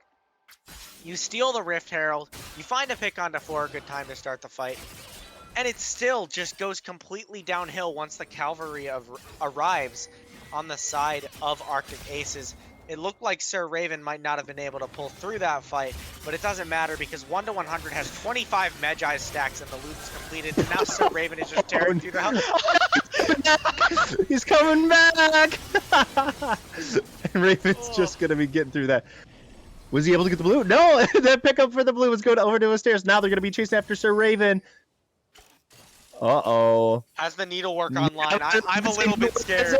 Yeah, okay. Now the W played for that timer. Will he be able to get the Yes, he will. Will not matter. That's going to be too much. Omnivamp, Alturas trying to get away as best he can. Unable to. And that's going to be... That's going to be Baron on the top side, also going over to Arctic Aces here. Pyros is going to be living with a tickle of health, but going to be getting it away from this fight altogether. And that's going to be 4 members going down for Power of Friendship. I can tell you, if this is solo queue, this is when the surrender vote goes up for sure. Oh, yeah. After Sir Raven turns around that 1v2 in the bot lane and just completely shreds through the health bars of Asteria and Alturas, I mean, there's just nothing you can do at this point. The solo laners from the side of Arctic Ace, we went into this series, I think, or at least I can speak for myself, I went into this series with the same lens of Arctic Ace that we've seen in the past, which is that Crystal Fang is their team leader. He's one of their highest ranked members. He is able to consistently pull out these carry performances, and they like playing through him. But really, I feel like Crystal Fang has been taking a backseat to the solo laners this series, as Sir Raven and 1 to 100 have just been unstoppable on their individual picks. Absolutely. I mean, 1 to 100, I don't think he died first game, and right now we're looking at a deathless game for him in the mid lane, despite kind of that early kind of deficit that they had. But right now, Cutebrad's going to be going in onto this back line. Astera is not going to be able to get rooted. Cutebrad going to get chunked out pretty hard. Astera going to get a little bit low. Good time. Potentially trouble going to be flashing through. Getting away from this play altogether. Now you have 1 to 100 here to help his team. Sir Raven going to be looking for this 1v2 in the top side. This is just so much action. And I mean, who is going to be able to stop Sir Raven? They're sending up literally everybody to see if they can. Yeah, no needlework means that this might actually be Sir Raven dropping. He's going to try his best to trade. Oh, okay. Almost took logic with him. But right now, that's going to be 1 to 100. Probably with the first death of this set. Going to be flashing through the Cataclysm. Will he be able to get away? He will be unable to. And that's going to be a massive shutdown going over to the Jinx. Last person you probably want that money to go on. But that's going to be tower falling. Shutdown number 1 goes over to Pyrosis on the Orianna. Shutdown number 2 goes over to Asteria on the Jinx. And keep in mind, that is going to pretty drastically decrease the power of 1 to 100 on the Xerath because he just lost all his Magi stacks. So, 2 very good picks. I mean, I'm inclined to say that even despite what they lost bot lane, it's still good, as now Logic is trying to trade back. Might be in a bit of trouble. Not going to be enough, and that's going to be him going down. Pyros is going to be looking over the wall, but I don't know if that play is going to be able to continue. We do have the Dragon coming up in 25 seconds. With Logic falling immediately right before that, this could put them in a dire situation. Yeah, unfortunately not really able to make that great use of the Rift Herald. Was more so forced to put it down because the timer was running out, and Sir Raven is able to just TP. Having now completed the death cap, I don't think anybody wants to contest him, so they're just forced to kind of give over that Rift Herald without it being able to get a charge off. Right now, I think Sir Raven could just damn near walk at this team and then just continue the shove while the rest of the team gets this dragon. And I think they're going to be looking to try to shut him down. They have 4 people over by him. And yeah, this dragon is just being uncontested at this point. Now they're going to be rotating over to it. And it's too late. That's going to be Cloud Soul. Sorry, not Cloud Soul. That's going to be the third Drake. The third Drake that they take, and it's going to be a Cloud Drake. Yeah, I mean, the nice part for Power of Friendship is that even if they get to that Soul breakpoint, if you're able to stall out long enough to get there, at the end of the day, it's only a Cloud Soul, right? We're not talking about Mountain Drake Soul. We're not talking about Hex Drake Soul. All things considered, Cloud Drake is not absolutely game-losing. As now Sir Raven might be caught out again. Raven could be in trouble. That's going to be the needlework coming through. That's going to be... Wow. It's just going to still destroy Pyrosis. Oh my gosh. Soulpan going down. Logic's living with just a tickle of health here. Just going to be running this top wave. This is... Yeah. This just seems to be over. Of course, it only appeared as if Sir Raven was alone. In reality, 1 to 100 was there the whole time from a Yes. distance. So as soon as From they started going downtown. in on Sir Raven, the artillery starts raining down, and each individual hit of it does like 500 damage because of how strong he is. And they're just going to be knocking on the doors of the Nexus right now. Altura starting to go down. Ooh, Altura's going to get quite low. Are they able to get the pickup? Yes, they are. That's going to be the Featherstorm coming through, and that's going to be Logic going down. You have Asterios here, unable to get the ultimate to hit. Crystal Fang kind of outplaying Pyrosis here on the top side, but it's going to be them going down with the GA up. Cutebrat going to be getting out of this play altogether, but that's going to be shut down, going over to Pyrosis. Now it's going to be 1 to 100, running away from this play altogether. I don't know if they're going to be able to re-engage. Has no flash. If Sulpan is able to find an angle onto him, he does have the Cataclysm. So Yeah. even if he were to go down, if they're able to get rid of more of these Magi stacks and pick up the shutdown on 1 to 100, that would be worth it. But for now, they're just going to opt to retreat back to their base. A successful defense, all things considered. It looked like the game was going to end right then and there. And so they buy themselves a little bit of time. The Baron will be spawning in 40 seconds, and they have triple inhib down, which means Yeah. that 2 super minions will be walking down each lane. So this is going to be a tough one to recover, despite a good defense put together. And now Asterio. Well, there went majority of your base clear, considering that she had Runins. So that's going to be 1 to 100 in potential trouble. Altira is going to be going for the Hex Flash over the wall, but it will not matter. Sulpan's going to be able to get the pickup without any assist. That clip is going in the ADC propaganda reel. ADC in season 13, I can already see the headline. ADC in season 13, Asteria is just minding his own business, struggling in a boss fight versus a super minion in the bot lane, and literally gets killed from 3 screens away. 1 to 100 on this Xerath is so entertaining to watch. Yeah, what if you died from like 2,500 units away? Thoughts? But And now with I this mean, the Baron Nexus buff, is I think open. this is over. Yeah. The Nexus is open. They have the Baron. They don't even have to fight them.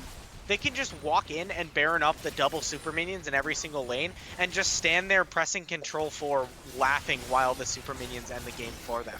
Of course, that wouldn't be in character for Arctic Ace, as they're always down to take it even numbers Here's fight. the Twist Embrace coming through. That's going to get some knockups. Logic into the back line. Crystal Fang in trouble, living with a tickle of health now. Logic, will they be able to get the pickup? They will not be able to. That's going to be Astera getting the kill on Crystal Fang. Now that's going to be 1 100 getting Astera. No excited Jinx for now. That's going to be Logic going down. Cutebrat still alive, still going, causing disruption in this backline. Sopan gonna barely survive because game ended. But hey, that's going to be a win going over to Arctic Aces again.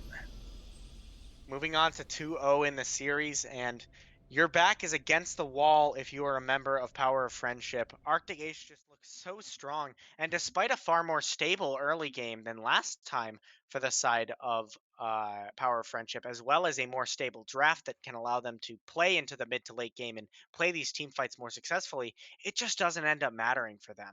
Uh, my recommendation to them is partially, satire and partially being honest. Let's just stop fighting second Drake.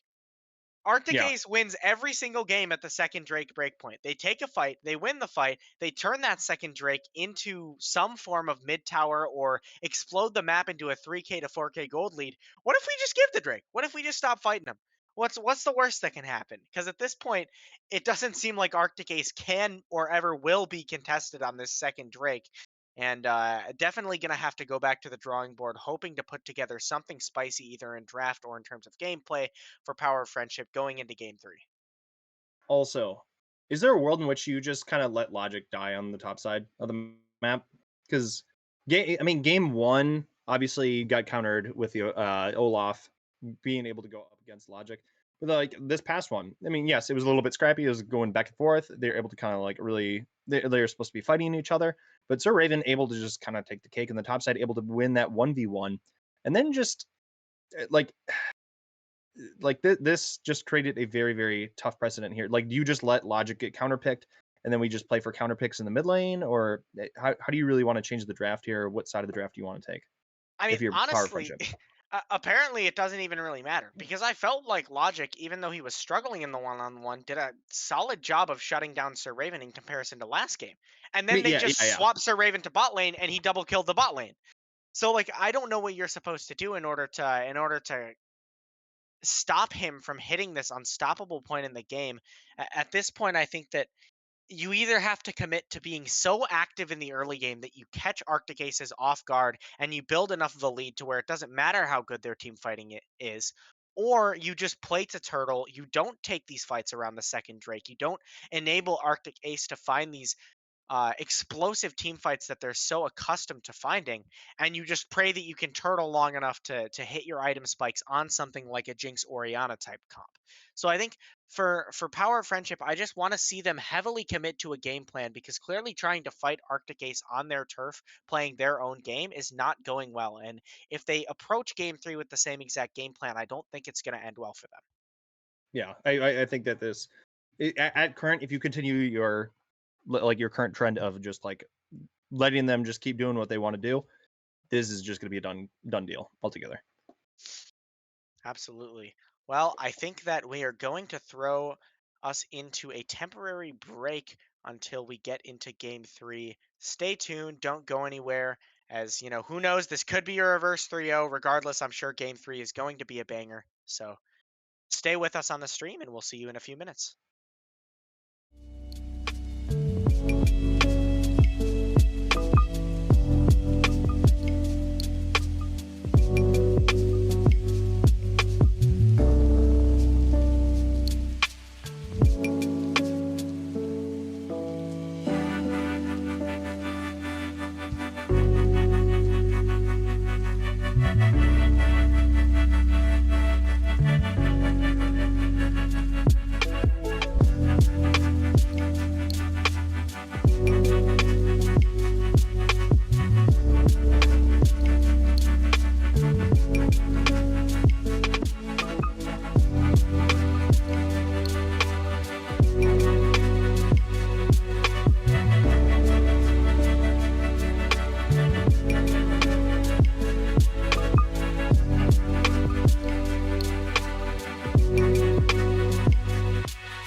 Hello, everyone. We are back, and we are just rocketing through this again. And yep, Prio pick Maokai, and so it's going to be Arctic Ace still again reprising the role on the blue side, and this is going to be Power of Red Ship on the friend side. Now, Power of Friendship on the red side. Words are hard. This is going to be the two lovers in the bot lane with Zyra Khan.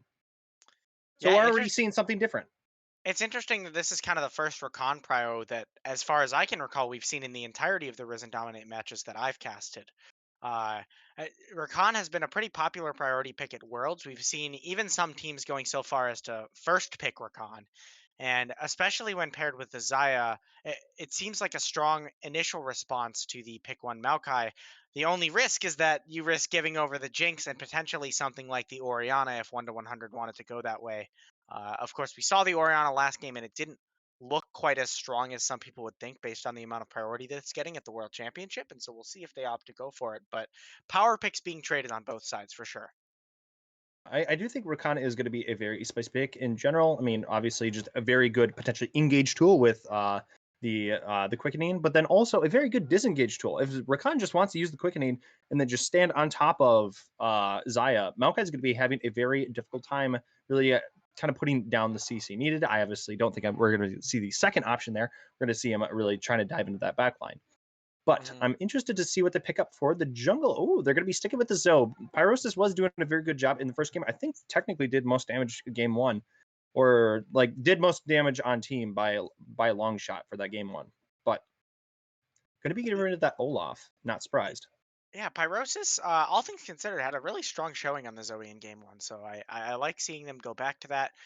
The Melio picked up for the side of Arctic Ace in response to the Rakan is there are a variety of champions that you can pick into Rakan who have the ability to cancel his W before the knockup goes off, as long as you throw your ability during the animation of him leaping forward. Melio is one such champion. If you're able to hold that Q, you can cancel the Rakan W whenever you want. So we'll have to see how proficient he is at that. So far, from what we've seen from for a good time on the Melio, he seems to be very good at the champion and very comfortable in a wide variety of matchups. So we'll have to see whether he is comfortable with that interaction. Okay, so that's going to be a Trundle pickup for Power of Friendship for the jungle. Technically it can be top. We see some players like I play Trundle top, but like it's very very rare in competitive play. So I'm pretty sure this is gonna be Trundle jungle. Yeah, and also banning out the Xerath. I don't blame them after what we saw Yeah. from last game from 1 to 100. That Xerath was a problem. So Yeah. making sure that 1 to 100 is forced into something that is not that seems smart to me. Trundle feels a little bit like a mini version of Jarvan in that you like picking him into champions that don't have mobility because if they don't have a way to get around the pillar, that ability can be a lot more problematic than maybe it would otherwise be. And Aurelion Soul getting locked in as the response for 1 to 100. That's going to be quite interesting for them. They're going to be having a little bit of a hard time really engaging into them with the singularity. So I think that's going to be a pretty good pickup. However, I'm interested to see where the Trundle will really try to use the pillar. Will he try to use it to disrupt the Aurelion Soul channel, or will he use it to try to get after the Jinx? I'm going to be interested to see how they play that out. But Camille is going to be picked in the top side. Very good I solo pick potential. I love this. I don't know this for sure, but I'm gonna pretend in my head canon that Sir Raven asked for the Camille because he can Camille E off of Trundle Pillar, and because the that exchange is hilarious. I'm just gonna choose to believe that. Because sometimes you see people pick Trundle and Camille together so that Trundle can pillar and then Camille gets basically a guaranteed E off of it. The Gwen will actually be the response from Power of Friendship, this time switching which side is playing the Gwen. We'll see if Logic is able to pilot this Gwen in as convincing of a way as Sir Raven was able to pilot it. And again, for the third game in a row, I feel like we have very unique drafts, some of which conform to the meta and some of which definitely go outside of it, especially in the top and mid lane matchups this game. Absolutely. I mean, we're going to be seeing a lot more melee coming in from Power of Friendship than we've seen in some of the previous matches, if I recall correctly.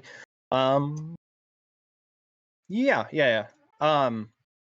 But with this in mind, it's going to be a little bit tough for them to try to get into the back line of Arctic Ace. Because if Maokai technically does not have to just only be an engage tool, he can be a very good disengage tool. Also, Milio is very good at that. So I'm going to be interested to see if Power Friendship's able to even engage into Arctic Ace. Or do you think they're going to be struggling here? I mean, Arctic Ace definitely does have a lot of very effective disengage. I mean, with the Maokai ultimate by itself is one of the strongest engage and disengage tools in the entire game, and Emilio's entire champion identity is basically to disengage, right? So Yeah. I definitely could see there being some issues. Milio individually, very rarely will you want to be using Milio R to cleanse Zoe sleep, but it is an option, which is pretty nice for them. I feel like more so than any draft we have ever seen from Arctic Ace, this draft is a real test of how much they are able to play slow and minimize what happens in the early game. Maokai wants to full clear, and then he wants to do it again. Aurelion Sol is basically completely useless in the early game, especially Yeah. versus a lane bully like Zoe. Jinx Melio is a pretty hard scaling bot lane who plays to get priority but isn't particularly strong in skirmishes. And Camille is really aiming to get that first item Sunderer before she ends up playing aggressively. And so for Arctic Ace, I feel like the ideal game state for you is where absolutely nothing of value happens in the first 8 minutes. You can even choose to give up the first two Drakes completely involuntarily. So with this in mind, I mean, obviously they have a very good scaling comp altogether. Do you think that like they're able to at least go for the Rift Herald, or do you think they'll have to give that up as well? It really depends on how the lanes are going. It typically depends, can the enemy support rotate up to it? Do we win the 3v3? Already looking at the champions, I would be shocked if Aurelion Sol, Maokai, Camille were able to win a 3v3 versus Zoe, Trundle, Gwen. I mean, these are three of the Yeah, strongest skirmishers in their respective roles. And so I think they kind of just have to play it by ear. I wouldn't be too attached if I were on the side of Arctic Aces to taking these early objectives because really it's not entirely in your control. When Pyrosis is taking the ignite, and when Gwen is taking the Ghost TP, there are a lot of factors that kind of influence whether or not you're going to be able to play these early objectives. And so I think for Arctic Aces, it's really going to be again, it's a test of how flexible are they able to be in terms of well, maybe we don't have to fight every objective. Maybe we can play a little bit slower and wait until we hit, especially these first item spikes, which are going to be huge for especially the Camille, especially the Jinx. And Aurelion Soul is going to want to play a little bit more slowly than that, play for maybe two, three items, or more accurately, a certain amount of his Stardust stacks. odd question. Okay, I know I kind of like jokingly said it, but like Trundle actually does fair like pretty well into Camille. I personally like that because like when she goes to the E off the wall, you pillar that, and then you disrupt her off the wall altogether, and you're able to win a lot of those fights. We have been seeing Gwen more in the jungle, kind of post 13.18, if I recall correctly, and she has been seeing a lot more like efficiency. Do you think there's a world in which they do that, or I'm like I think No, that's more of a niche case personally, but yeah, I mean, regardless of whether or not they could, we've already seen them lock in their top jungle as oh, Gwen we have now. Trundle Okay, rather than vice versa. apologies. Yeah, sorry. It could be an option. I mean, Gwen clears very fast and can match the Maokai in terms of full clearing. And if you want to favor that matchup in the 1v1, then you can go for the Trundle top. But I feel like the danger is that the chance that not only your top laner knows how to pilot Trundle, but also your jungler knows how to pilot Gwen is so astronomically low because both of them are so niche and so rarely seen nowadays. Yeah, I wonder yeah how Trundle at could this. do with Hullbreaker, given the strength of the item. I feel like Trundle Yeah, could be an absolute monster with Hullbreaker. yeah. I had draft all open, so I did not see exactly where they picked up. But yeah, now I'm looking at this correctly. Okay, there we go. Much better for me. But we're going to be seeing. I think it's going to be interesting to see how this top lane goes. We have the Ignite TP versus the Ghost TP, so we definitely are going to be going for a lot of these brawls in the earlier portions. In the bot lane, not nothing too interesting altogether. We're going to be seeing Milio with the Ghost, Jinx with the heal. I think it's fairly standard across the board. I'm Do you think there's a world in which ASOL goes unsealed spellbook to just try to go for this more scaling and stay a little bit safer in this lane, or do you think you want to go for the arcane comment or the first strike? He's for sure going Arcane Comet. I really don't think Okay, there's any other option. I I mean, you Zoe is already such a powerful laner, and a lot of people have the backwards mentality when they're playing in these really difficult lanes of, oh, my lane is really hard, so I may as well just take a scaling rune instead. But if you take a rune that gives you absolutely no early game power in a matchup that you're already going to get smashed in just based on how the champions interact, it's it's only over. going to make it worse. And so a lot of players, when they're playing in these type of matchups like Aurelion Sol into Zoe, you want to take the Scorch and the Comet to give you a little bit of that early game power that your champion is otherwise lacking. All right. Well, we are done with our spectator delay, but we're going to be going do a very short break just so we can get around the basically the login for the game. We'll see you shortly on the Rift.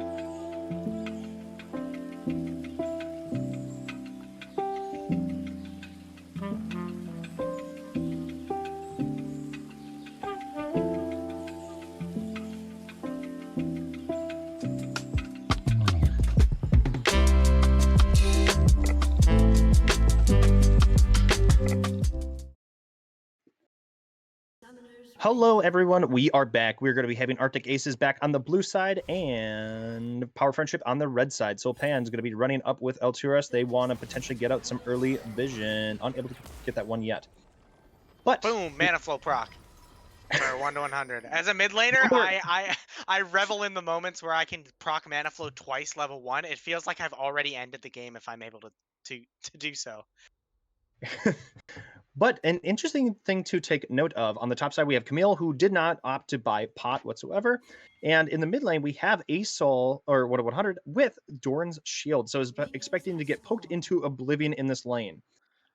Yeah, I actually love this choice. You very rarely see Doran's Shield getting taken on range champions because you're not expecting to get like poked down by auto attacks quite as often as you would on a melee champion. But the reality is that this item is so good on this patch. Of course, they nerfed all the Doran's items, but Doran's Shield in particular, I feel like has just received so much extra strength when combined with something like Second Wind, to where if you're playing against a champion who really wants to punish you early, if you're willing to drop your ego and take Doran's Shield and take Second Wind in your runes, and sometimes even take Fleet Footwork, it just makes you completely unkillable, and you'll end up winning the war of attrition, or at least surviving in it. As we see Pyrosis and 1 to 100 trading level 1, I'd say that generally this favors the person with the Doran's Shield, because the lower health you are, the more you heal off of Doran's Shield. And so as long as 1 to 100 is able to stay safe and not get solo killed at level 2, he should be able to sustain this back over time. Also, an important thing to take note of is that already 2 rocks of the Corrupted Potion are coming through. Obviously, we'll have biscuits to further supplement this earlier portion of the game, but Sir Raven and Logic already going after it. Yeah, and I want to commend Logic as well, which might seem strange considering how well Sir Raven has been doing in both of these games, but their early game laning and trading patterns seem to be quite even. Like when I watch these two playing lane versus each other, it does feel like a relatively even matchup until we get into the later stages of the game, in which case Sir Raven just starts popping off. But we do see Sulpan looking towards an early visit top lane. There hasn't been E-leveled yet for the Camille.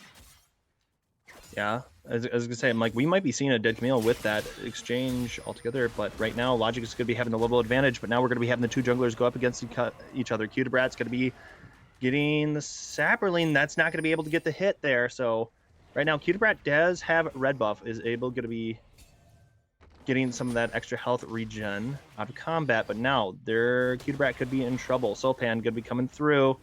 Doesn't have Pillar quite yet, but now has Logic to help him out. Yeah, and I mean, this feels really bad if you're Cutebrat. He might end up going for the Smite Steal here, but Sulpan is just going to fight him. See if he can get the Smite. Sulpan with a nice Q Smite. Now fighting the Cutebrat, actually. Smite unable to go through. Cutebrat is in trouble. That's going to be a flash away. Going to be surviving this play altogether, but now Sulpan just going to be going over the wolves. Now we're going to be looking at the bot side. That's going to be Crystal Fang. Going to get exhausted here. In trouble. Campfire trying to heal him up as much as possible. Altura is going to be putting in a fair bit of damage. Zap missing. And this is going to be a disconnected play altogether. But now Asteris and Alturas in a massively fantastic situation. Yeah, and getting forced to base and buy just a control ward and a health crystal is definitely not what you're looking for if you're a Cutebrat. No. This is kind of the danger of having a farming-oriented jungler like Maokai paired with 3 lanes of no push. Well, I shouldn't say that, because Crystal Fang and For a Good Time received early push, but more so this kind of demonstrates why as a jungler you usually want to path towards your lanes of push. because since he had topside to a mid laner who wasn't going to be able to get prio and a top laner who wasn't going to be able to get prio, it just completely frees up Sulpan to walk into his jungle knowing that both Logic and Pyrosis will be there to help him. Ooh, So now Sulpan just taking a little bit of HP, but that wave is way too big for Logic to meaningfully help him. yeah. I was gonna say, if they try to fight in this wave altogether, I think that they are just gonna get slowly but surely eviscerated. But now Logic gonna be trying to throw in some damage here. Gonna get the snip off, gonna be trying to trim this wave down, but I don't know if it's gonna be quite enough. Yeah, shouldn't be able to hold this. This should just be a clean crash for Sir Raven. We'll see if he opts to take the recall or try to poke Logic under his tower. As actually neither top laner has based yet. The only 2 players on the map who have yet to buy items beyond their initial Dorans. So right now we have the junglers, obviously, with a deficit on Q2Brat, losing the jungle altogether.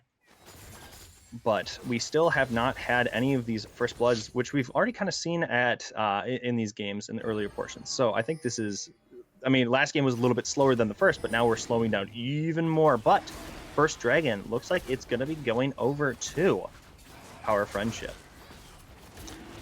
And this is just my interpretation from what I'm watching. I'm sure this isn't what they're actually thinking in game, but for Arctic Ace, the difference between these 3 games and the tempo that the game is being played out at feels like a little bit of a flex. Because the first game, they pick a comp that's completely fine with fighting, as Q2Brat almost thinking about jumping over the wall. Ooh, he's in trouble, though. Pyrosis. Level 6 to level 3. That's going to be the flash coming through. He does have the campfire healing him through this. Arturus going to get the root. Will it be enough? It will not be enough, and that's going to be a very nice slow. But Crystal Fang going to be taking some extra damage from Pyrosis.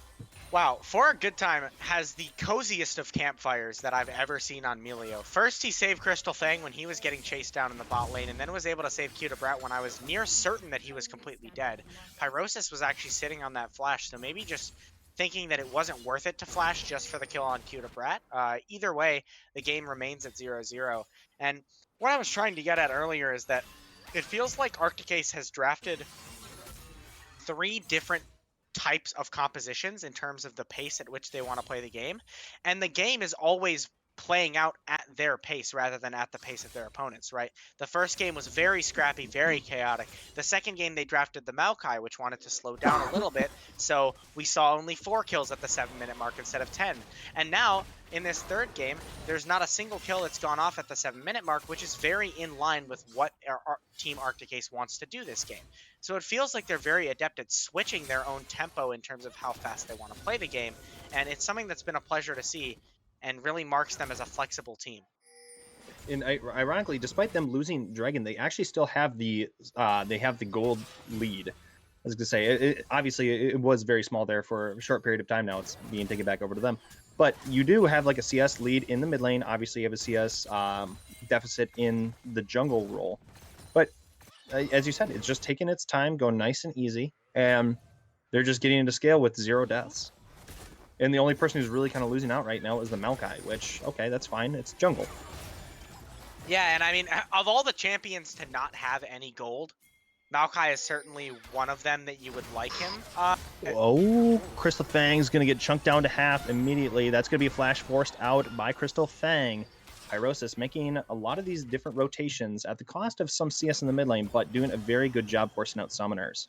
Yeah, Pyrosis definitely making his presence felt on the map. It is going to allow 1-100 to scale up very comfortably on this Aurelion Soul, having pretty much perfect CS at this 8-minute mark. But now it will actually be responded to. I don't know what Spectate Client is doing, not showing us Crystal Fang dying, but very well played by the bot lane of Power of Friendship, able to capitalize on that loss of flash that Pyrosis secured and trade back with a first blood going on to Asteria. Well, I think because both flash timers are like pretty brand new in the bot lane, I think they double flashed and were able to find a pickup on the Crystal Fang in those spots. So that's going to be my guess. I have no idea, but yeah. That sounds about right to me, and I'd say that if you're Pyrosis, you're pretty damn happy. You might have had to sacrifice a little bit of CS, but at the cost of getting first blood for your bot lane, I'd say that's a decent trade. Raven's going to be able to really kind of start chunking out back against Logic. Having the Sheen and the Caulfield's Warhammer to be able to do a very effective job. And I mean, for potentially the first time this entire series, we've got a gold lead going in the favor of Power of Friendship. It's a small one. It's only around 400 gold, pretty much just the gold that came through for First Blood, but Uh, a gold lead nonetheless. Raven could be in trouble right now. They're going to be having two on the top side. You do have Rakan that's already started off the back, canceled it. Logic, it seems that they want to be pushing this lane back to them. This does mean that Asteria is alone in the bot. Ooh. Ooh, another solo kill going off. This time in the mid lane, pulled off by Pyrosis. Spectate client again wants us to watch minions being taken to the top side, and now we're just going to be watching the chill time in the bot wave from the bot side of the map. Now there's going to be Shelly coming through, Jinx Rocket coming in from downtown, unable to pick up anything, and this is going to be a very dominant start now. I mean, it did get to the 10-minute mark, but there's going to be 3 unanswered kills. Yeah, and I mean, perhaps spectator cam is on strike right now. I don't know. I don't know what we did to it. I mean, the working conditions seem fine to me, but it seems to not want to show us any of the action when it's going off. Okay. Or maybe it's just biased and it doesn't exactly like showing Power of Arctic Friendship. Ace's death. Exactly. We've got a biased spectate directed cam, and it doesn't want to show any time that Power of Friendship does something good. But they've actually got themselves off to a 1,000 gold lead. And the kind of solace for Arctic Ace is that they crash a huge wave in the bot lane, pick up some plates for Crystal Fang. So even though Sir Raven goes down in the top side, they're able to respond with some plates going on to Crystal Fang. We'll see what he's able to pick up on his base timer. Yeah, with these back timers, I think it's going to be a very uncontested second drag going over to Power of Friendship. They could, like, Cutebrat could look for something a little cheeky here, but I am effectively doubting it. I think he's looking for the cheekiness here. It's at 3,000. He's got the flash. So okay, he's got the drowsy. Jinx Rocket coming in. Will he be able to do enough damage? Can he get there? It's at 1,208. Wow. He's able to steal a captain. Cutebrat, nice job there. Obviously, is going to be paid for that with their life, but hey, we got the dragon for the cost of my life. That's okay. And I think I heard a flash from someone. I'm supposed to provide the analysis, but honestly, I have no clue what the hell just happened. Yeah, They all went over the wall to try to kill Cutebrat before he got the chance to go for the smite steal, but just as 3 members went over the wall, Cutebrat hit the bomb plant and went over into the Drake pit. So it was just him versus Soulpan in the pit. And he comes out on top in terms of that smite. This mid lane is looking really rough for 1-100. Pyrosis looking super comfortable on the Zoe. Despite the CS lead in the favor of 1-100, has just been winning out these one-on-one interactions. Now Soulpan coming in with the... Will he be able to at least get Alturas before he goes down? No, that's the quickening, and that's going to be saving Alturas. And now Brat is there, but a little too late, my friend. Will he be able to at least keep the wave off the tower for the time being and save this tower? Because Trundle likes to take some chumps out of that. I don't know what Power of Friendship figured out between games 2 and 3, but they're looking like a completely different team, exploding through this early game, finding kills everywhere on the map. At least every member of Arctic Ace has died once by this point, as Cutebrat trying to smite to cancel the base, but isn't quite effective. I think one of the biggest change... Yeah. Oh, sorry. I mean, I was going to say, sorry, you go, my bad. It's just, if it kind of beckons back to what I was saying at the end of game 2, in that they're going to need to commit to one of these styles, either being so explosive early that they're able to build so big of a lead that Arctic Ace isn't able to do anything about it, or being so slow early that that they're able to neutralize, as Cutebrat maybe overestimating the amount of damage he could deal, and now 1-100 is looking for Pyrosis. It's going to be at the cost of Flash for 1-100, but that's going to be a lot of Stardust going in for him. Logic now in trouble. That's going to be the missed stun, unable to get the pickup against Logic to the top side, but that will be at the cost of Ghost and Ignite. So both combat sums out. Ooh, that's going to be a Flash coming in. Crystal Fang's going to force the Flash out of everyone there, but that's going to be Featherstorm coming through from Asteris. 2 for 1 on the Flashes definitely favors the side of Arctic Ace. I do love just this unbridled aggression that we're seeing from Power of Friendship, though, this game. They are not afraid to flash forward and go for these non-stop plays and fights, and it's been working out great for them so far as they have a 2,500 gold lead. That is nothing to scoff at the 14-minute mark in the game, despite the fact that the scaling definitely favors Arctic Ace. We're nearing the amount of gold to where that scaling might no longer matter. Sure, you might be stronger on the 2 or 3 item power spikes, but if they're getting to those 2 and 3 item power spikes a full 2-3 minutes before you're able to get onto them, it might not end up mattering. Ooh. He's going to grab Pyrosis here. Pyrosis potentially in trouble, Wow. and that's going to be 1-100, just getting the pickup there. 1-100, just taking it nice and slow and being able to get some of these kills as just fantastic farm right now. Has almost 10 farm a minute. Yeah, aside from that one hiccup getting killed under mid tower, as we see, he went down to Sulpan. It looked like Sulpan was trying to find him, and Alturas using the quickness, but not able to actually find anything off of it because the Cutibrat was sitting in the waiting in the wings. Sulpan was able to trade off 1-100 in the mid lane, just lurking around trying to catch him pushing too far on the tower, and he was able to do so. But aside from that one little hiccup of getting killed under his own mid tower, 1-100 has been piloting this 1v1 matchup very well, considering the difficulty of the matchup. Absolutely. I think one of the biggest things that they changed was some of these kind of early aggressive looks from a Sulpan just invading in the jungle, but then also Logic being able to continuously put wards into the topside jungle, shoving up, able to get that ward out, so then they're able to more effectively track Cutibrat, where Cutibrat has been able to just do effectively whatever they wanted to in the first 2 games, and it has just been fairly consistent, uncontested. That was close.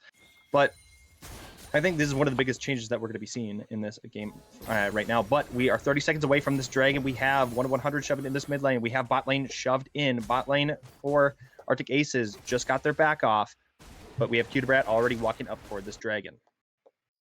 I feel like this internal sense of dread whenever I watch Arctic Ace fall behind. It hasn't happened very often, but when it has, they just always manage to bring it back with a great team fight anyways, as now they're looking on the Pyrosis, and this looks like a dead zone to me. Yeah, that's going to be Sky's Descend used for a single person, but Pyrosis going down is going to be a lot of the early game damage going down. But Logic is going to be here in the mid side of this map, but Sir Raven is going to be there matching them as well. They were able to start this dragon, and they are man up, and Sulpan is nowhere nearby.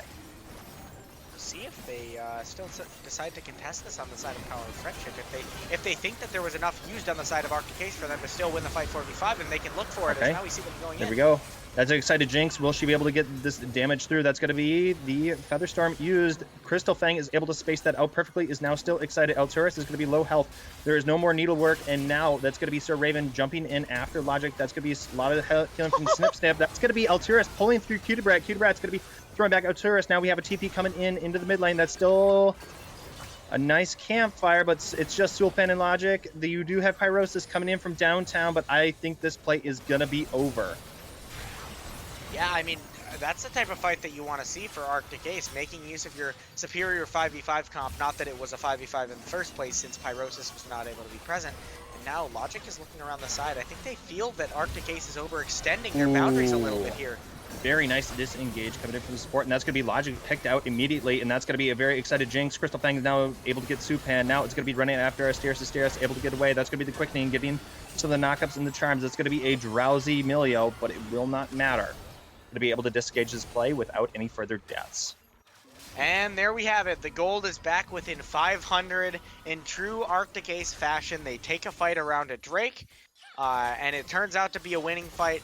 The only difference is this time there were some shutdown bounties for them to pick up in addition to their winning fight, which means that they were able to close that 2,000 gold gap very, very quickly. Not only that, but also picking up their second Drake of the game, pretty much putting the Drake Soul Wincon out of reach for the side of Power of Friendship. And I just don't know how they do it. It feels like every time, even when they're down 2,000 gold, they're able to find a winning fight. And I do have to give a little bit of a critique towards the side of Power of Friendship. We've talked about how in this series it seems that they're very unwilling to give up objectives that maybe they aren't within their rights to fight, and that felt like another situation where Pyrosis being dead meant that they maybe shouldn't have contested that Drake and should have just let it be taken by Arctic Ace. So now we have a 2v2 breaking out on the top side, and the Jinx ulti! Very nice. Oh, that Jinx ulti was going to be very effective. Will they be able to get Pyrosis? That's going to be a flash forward. She is now excited. Logic does not have the W. Oh, he does have the W back up, but it will not matter. That's going to be a very excited Jinx now. is going to be ripping through the two of them. Sir Raven going to be trying to win the 1v2 in the bot side, going to be able to E through that, get the slow. Sulpan going to be using Subjugate, going to be not continuing this play. Sulpan's going to be going down to half. But Sir Raven able to get out of this, and Asteris was able to was taking some damage as well. Could be looking potential play. Raven wanting this action. Now you're gonna have Altiras coming through with the quickening. Gonna get the knockup. Gonna get the charm. Speed up. Very nice by Raven. Well played. That is some damage coming out from the Divine Sunder Camille. You don't want to get caught with one of those Qs. Ooh, actually looking to turn it around onto Alteris. Okay, has the command zone in use, but that's not going to be enough. Asteris is going to be able to get the pickup against Sir Raven. I'm not going to put him on the poster this time. Really close attempt by Sir Raven to pull off another 2v1 like he did earlier in this series, as they're actually starting the Baron at 20 minutes. They have the Jinx and the Aurelian Soul, and Asteria and Alteris don't seem to have any intention of coming up here, so it's going to be up to the 3 members of Power Friendship to stop this, and it just looks like they're too low to complete this. They're actually losing a lot for this, as the Rift Herald is still going to be crashing on the bot tower, and the rest of Power Friendship is going to look to stop these bases. They lost so much on this play altogether. That's going to be 3 towers and the inhib, and we started Baron. We're unable to do so, so we basically effectively wasted 2 minutes of our team's overall time, and now it looks like Brat could potentially be going down as well. Sulpan is going to get caught by... they're both going to get caught by the root, but I don't know if this play can continue. Pyrosis is going to be able to just blow up Crystal Fang. No regard for human life. Now Sir Raven's getting traded back into Subjugate. Used. And I think this could just be a free Baron look for them. Yeah, I mean, perhaps just an ill-timed Baron start for the side of Arctic Ace, a little bit over-enthusiastic. Usually by this point in their games, they're so far ahead that they can just start Baron like that. But this is, I think, too close of a game state to go for it like that. And we have 3 members coming out of the base right now for Arctic Ace, but I don't know if they're going to get there in time. There's just too much DPS going down. Yeah, this is just going to be them able to pick this up for free. 1-100 is going to be trying to slow off some backs here. It's going to be canceling all of them. This is going to be Brat in trouble, just in the midst of all of them. 1-100, able to get this big stun off. This is Sir Raven coming in from downtown. Will he be able to get the pickup? Yes, he will. He's going to get Pyrosis. Gets the slow off. That's going to be Asteria going down. This is now a 4v3. They're in trouble. 1-100 flying over the wall. Sulpan going to be putting in some damage into 1-100, but it will not matter. Sir Raven's still going hard in the paint. Going to be able to pick up Logics. That's going to be... Altera's going to go down to the Camille. That's going to be a full wipe, very close. But Sulpan's able to make it out of this play altogether, but now we have the Dragon. We do have Super shoving into the tower, but 1-100 is able to pick that up in the bot side. All things considered, with the amount of gold that you get from taking the Baron Nashor, they still do maintain their gold lead despite dropping 4 members out of that. So, well played on both sides. It does seem like Arctic Ace is going to be moving down towards this Drake, with Crystal Fang and for a good time having to respect the fact that the respawns are coming up and back away from that top lane. I think they'll be quite happy being able to pick up this 3rd Drake for their side. Not quite going to be the Soul yet, but if they are able to set up this Mountain Soul win condition on the 4th Drake for them, that would be very big for their team. That's going to be TPE used by Gwen in this earlier portion, and unable to find anything yet, but is now going to be potentially forcing some of these people to stop their backs. That's going to be Sir Raven getting away from this play altogether. It's going to be Needlework, and that's going to be 1-100 giving over the big 500 gold shutdown. But now Brat's going to be slowing them away from this play altogether. But with this, right now, we do have Sulpan still having the Baron buff altogether, but it seems they want to shove into the mid lane. Yeah, potentially a fight breaking out over this red buff as Pyrosis lands the bubble. The Milio ultimate not being forced to be used, just the Cozy Campfire is going to be enough to dissuade that engage. And it feels a little bit like Arctic Ace is on defense now. As Absolutely. We have the Baron push coming in. Of course, Sulpan on the Trundle is the only one who still has the Baron, but now Brat might be caught out. Oh, that's going to be Featherstorm coming in from Asteris. That's going to be Brat getting quite low and going to be going down. Sulpan in trouble now. That's going to be him going down. There is no more Baron buff, but Crystal Fang going to just get instantly blown up, walking into the face of 4 members of Power of Friendship, and their power is too strong. And right now, they're going to be cramming into this mid lane tower. They still have Pyrosis taking a fair bit of damage. That's going to be the Israelis out of this play altogether. All right, Just seems like they're gonna opt for some resets there. Playing out of vision. We'll see if for a good time overextends here and is caught out as Pyrosis is looking for a bubble. Does land it, but the rest of his team has already taken their bases, so I doubt much will come of this. He actually flashes forward thinking that maybe he could one-shot him, and now he might be in danger. As 1-100 jumping forward with the Skies Descend. Now Logic is trying to bring him down. Wow. Will trade him off, and now for a good time has to run away, as it will just be a 1-for-1 trade of the mid laners. 1-100 feeling like he caught out Pyrosis there, but Logic sitting out of vision is able to clean it up. And now sprinting it for a good time. The soccer ball goes wide. Okay. That's not messy.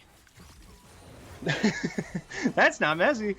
That's Mbappe there. No, no. But in all seriousness, so yeah, this just seems to be a much sloppier, really just frenetic game altogether. And right now, it just seems that they need to kind of regroup on the side of Arctic Aces to get this kind of to work cohesively to get back into this. But the poke from Zoe is just absolutely crazy how much work she has really been putting in this game. Ooh, Brad in danger here. He has been has getting no flash. absolutely punished this game on the Maokai, and it doesn't seem like it's going to stop now. Wow. As actually, he's able to hit them away. He survives a lot of that, despite the subjugate going through. Now they're going to be running after this play altogether. Crystal Fang trying to get some more damage, but unable to. It's interesting that this phase rush has been putting in the work for Brad. I feel like he would be at like 8 deaths by now if he had not elected to take phase rush in his runes. Is now for a good time. Might be in danger from Sulpan. Is just able to throw the soccer ball at him and get away with the help of the Jinx Flame Choppers being thrown on top.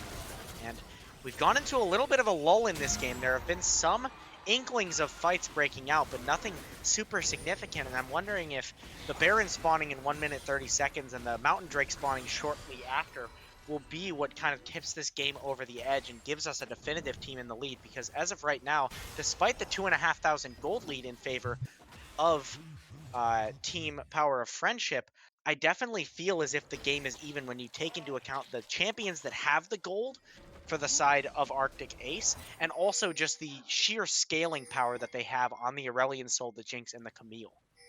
Yeah, at this current juncture in time, I think that because they just backed at this time, they're able to then just recover a lot of vision for Arctic Aces. They're able to just get rid of some of these plants. Ooh, Cutebrat could be in trouble here. Is able to get slap away, but now he's really deep behind enemy lines. They are going to be going in after Asterios. Asterios potentially in some trouble here. That's going to be for a good time. Barely surviving, living with a small amount of health. Pyrosis is going to be getting a pickup there. Asterios is going to get knocked out. Crystal Fang going to be barely surviving.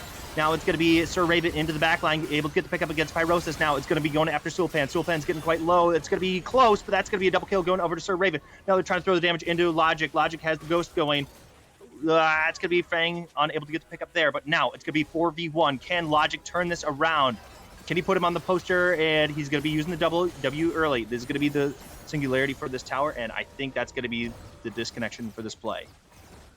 Yeah, and I mean, this game has been back and forth. I feel like every member of each team has made multiple mistakes, but also multiple very good plays. And this fight, it turned out to be the solo laners of Team Arctic Ace who have just been so strong throughout this series. There have been a few more hiccups this game than usual, but now they're going to start up the Mountain Drake. And I think they're just going to crush through this too fast. Yeah. Yeah, they should be able to finish this, which will net them the Mountain Soul. Alturas, that's massive. Too little, too late, and we'll see what 1-100 is able to buy on this base. I feel like he's sitting on enough gold to grab a significant component, if not the Medjais, as we see he's basing on 1,800. He just opts for the needlessly large rod building towards that Rabadon's death cap instead, and now for a good time, that's going to be subjugate used on a Cutebrat. Cutebrat could potentially be in trouble, but is kind of speeding away from their team altogether. But Logic trying to jump into this back line, just going to get chunked down to half. Sir Raven putting in a lot of work. That's going to be Needlework missing altogether. Going to get rid of this control ward. Now they're going to be backing together as a team. They do have another Shurelia's Blessing with Pyrosis, maybe potentially able to run him in and out of this play. But right now, it looks like they want to try to bait a Baron and go for a play. No, they're going to be starting Baron here. They will start to shred some of the resistances. That's going to be Drowsy put on to Crystal Fang. That's going to be huge Stars Descent, and that's going to be their ADC going down immediately. Pyrosis going down as well. Now it's Logic in trouble. 1-100 able to get the double kill. Now they're going to be running after Sulpan, or they just might be running into this mid lane. Sulpan going to be hopping back over the wall into this. Now it's going to be Sir Raven putting in a lot of this damage into Sopan. Sopan looking to run to this top side of the map, but it will not matter. Sir Raven's able to get the pick up, and that's going to be full ace. And this could be your dagger, ladies and gentlemen. Sir Raven just annihilated Asteria before that fight even started. Felt like that one was over before it began, and despite a very valiant effort coming out from Power of Friendship in this third game, they made adaptations from game 1 through game 3 and put up much more of a fight. But Arctic Ace just cannot be stopped when they get into this team fighting phase of the game, and they are going to sweep this series 3-0 as they're now farming them in the fountain. And they are going to move on to the semifinals of the Dominate Risen League convincingly. Wow. So, okay, right now, I know that game 2, it was obviously like you were proclaiming that it was obviously going to be going at Sir Raven as MVP. I think there actually could be like I think one of the more unsung heroes of this, like, okay, 1-100 was like didn't have as a flashy like early game in some of these, in some of these, in the set altogether, but he did just very consistently always come back into it and just did a great job, did exactly what was needed to be done for the team, and did the work needed, and just did a great job. Like I think there could be an argument made for 1-100 over Sir Raven here for MVP. Yeah, I mean, I think really it's take your pick between the two. I think they both played phenomenally. I Yeah. would actually agree with you and opt to give it to 1-100 because when you take into account the context that for Power of Friendship, they were using a substitute top laner. Logic gave it his best, but he is not their usual top laner. Whereas I honestly felt that Pyrosis was the strongest player from Power of Friendship. Oh And the yeah. fact that 1-100 just looked at in the face for what it was and still had an extremely strong showing, I think says a lot about his quality as a player and his ability to play above his and punch above his weight class. Because if I remember properly, I believe that Pyrosis is either Diamond 1 or Diamond 2, whereas 1-100 is still sitting in Emerald on the ladder. And so when we previewed this matchup before the first game had begun, I hinted at the fact that maybe the mid lane could be an area that Power of Friendship could look to abuse, but it just did not look like 1-100 had any leeway to give in terms of allowing them to do that. Absolutely. I mean, it- technically, you could make arguments of just like not like the most complex champions to like play in general. I mean, you had Asol, Zareth, and Melzahar, so it's like okay, they're fairly more rudimentary champions. However, still took those kind of minimal kits and did a very very good job with them. So I still think did a very skillful job in my mind, despite potential like arguments for was it like low skill flooring. I think he did a great job altogether, and I was kind of surprised to see a lot more of, as we kind of talked about, Crystal Fang definitely just taking a back seat. Like I don't think Crystal Fang did like a poor job, but like I think Power Friendship maybe did their homework ahead of time and did a lot more and put a lot more effort into just trying to shut down Crystal Fang. And I think they did a very good job with that. But hey, there's still a lot of other monsters on the roster for Arctic Ace. Yeah, absolutely. I mean, we saw it as early as game 1, 2 minutes into the game Wow. when Sulpan did one camp into bot lane, right? Their goal was to try to make it a little bit harder for them to play through Crystal Fang. And so they definitely inhibited his ability to pop off and have those like full going legendary performances that we saw in their week 1 match. But the other members of Arctic Ace just picked up the slack and managed to carry it in their own right. And so I think that this team continues to impress. They continue to show how good they are at team fighting and at macroing around the map. And they're so flexible. Every member of the team is capable of having their own pop off games and capable of picking up the slack if anyone is having a particularly rough game. And I think that speaks a lot to their ability to play together as a team. Absolutely. Yes. I absolutely look at this post game breakdown though. Just like look how much of a like a roller coaster that really was. Like it definitely like the majority of the game was very much Power Friendship favored, but I mean it was only within like 2,000 gold throughout that throughout the majority of it. But then obviously at the end of it, then it just spiked over to Arctic Aces when that late game scaling that they really had really just took into effect. Yeah. And I believe we have with us for a quick interview 1-100 after that incredible series. 1-100, how are you feeling? We're feeling pretty good. It's obviously first game of playoffs, so not too sure what to expect going into it. But I think we did pretty well given game 3 was a bit rough, Hmm. early, but once we got it going, we got it going. Well, you guys are actually undefeated thus far in the league. You guys haven't dropped a single game throughout the entirety of the group stage, and now with your first series being a 3-0, I was wondering if this third game versus Power of Friendship was kind of the closest call that you've had thus far, and if it was, how your team navigated falling behind early game and how you were able to slow down the game and eventually come out on top. Yeah, so like you said, we're undefeated within the league. Well, I mean, we're not like too unused to playing from behind. Like within scrims and stuff, when we scrim, we normally practice newer things. So very frequently, it's quite possible that we're behind. And then so we do know how to play from behind pretty well. We're aware of generally what objectives to take and when our power spikes are. Even I don't think we've ever played this team comp before, but even like just kind of thinking about how the champions interact with each other. So aside from the random misplays mechanically, we were pretty confident in the fights that we took and we were able to come back from that, I think. Nice, nice. Absolutely. For yeah, Oh, I Vert, go was ahead. gonna say, in kind of the first few games, Cute Brat was not really invaded in his jungle at all. Do you think that that was kind of one of the harder things to come back from, was just being invaded in the jungle that early on, and then that's why game three was so frenetic? Or what do you feel kind of really set the tone for that third game? I'm gonna be honest. I'm not exactly really sure what happened game three early that kind of caused us to lose. Like we're probably gonna scrutinize that game a lot in VOD reviews to see what happened.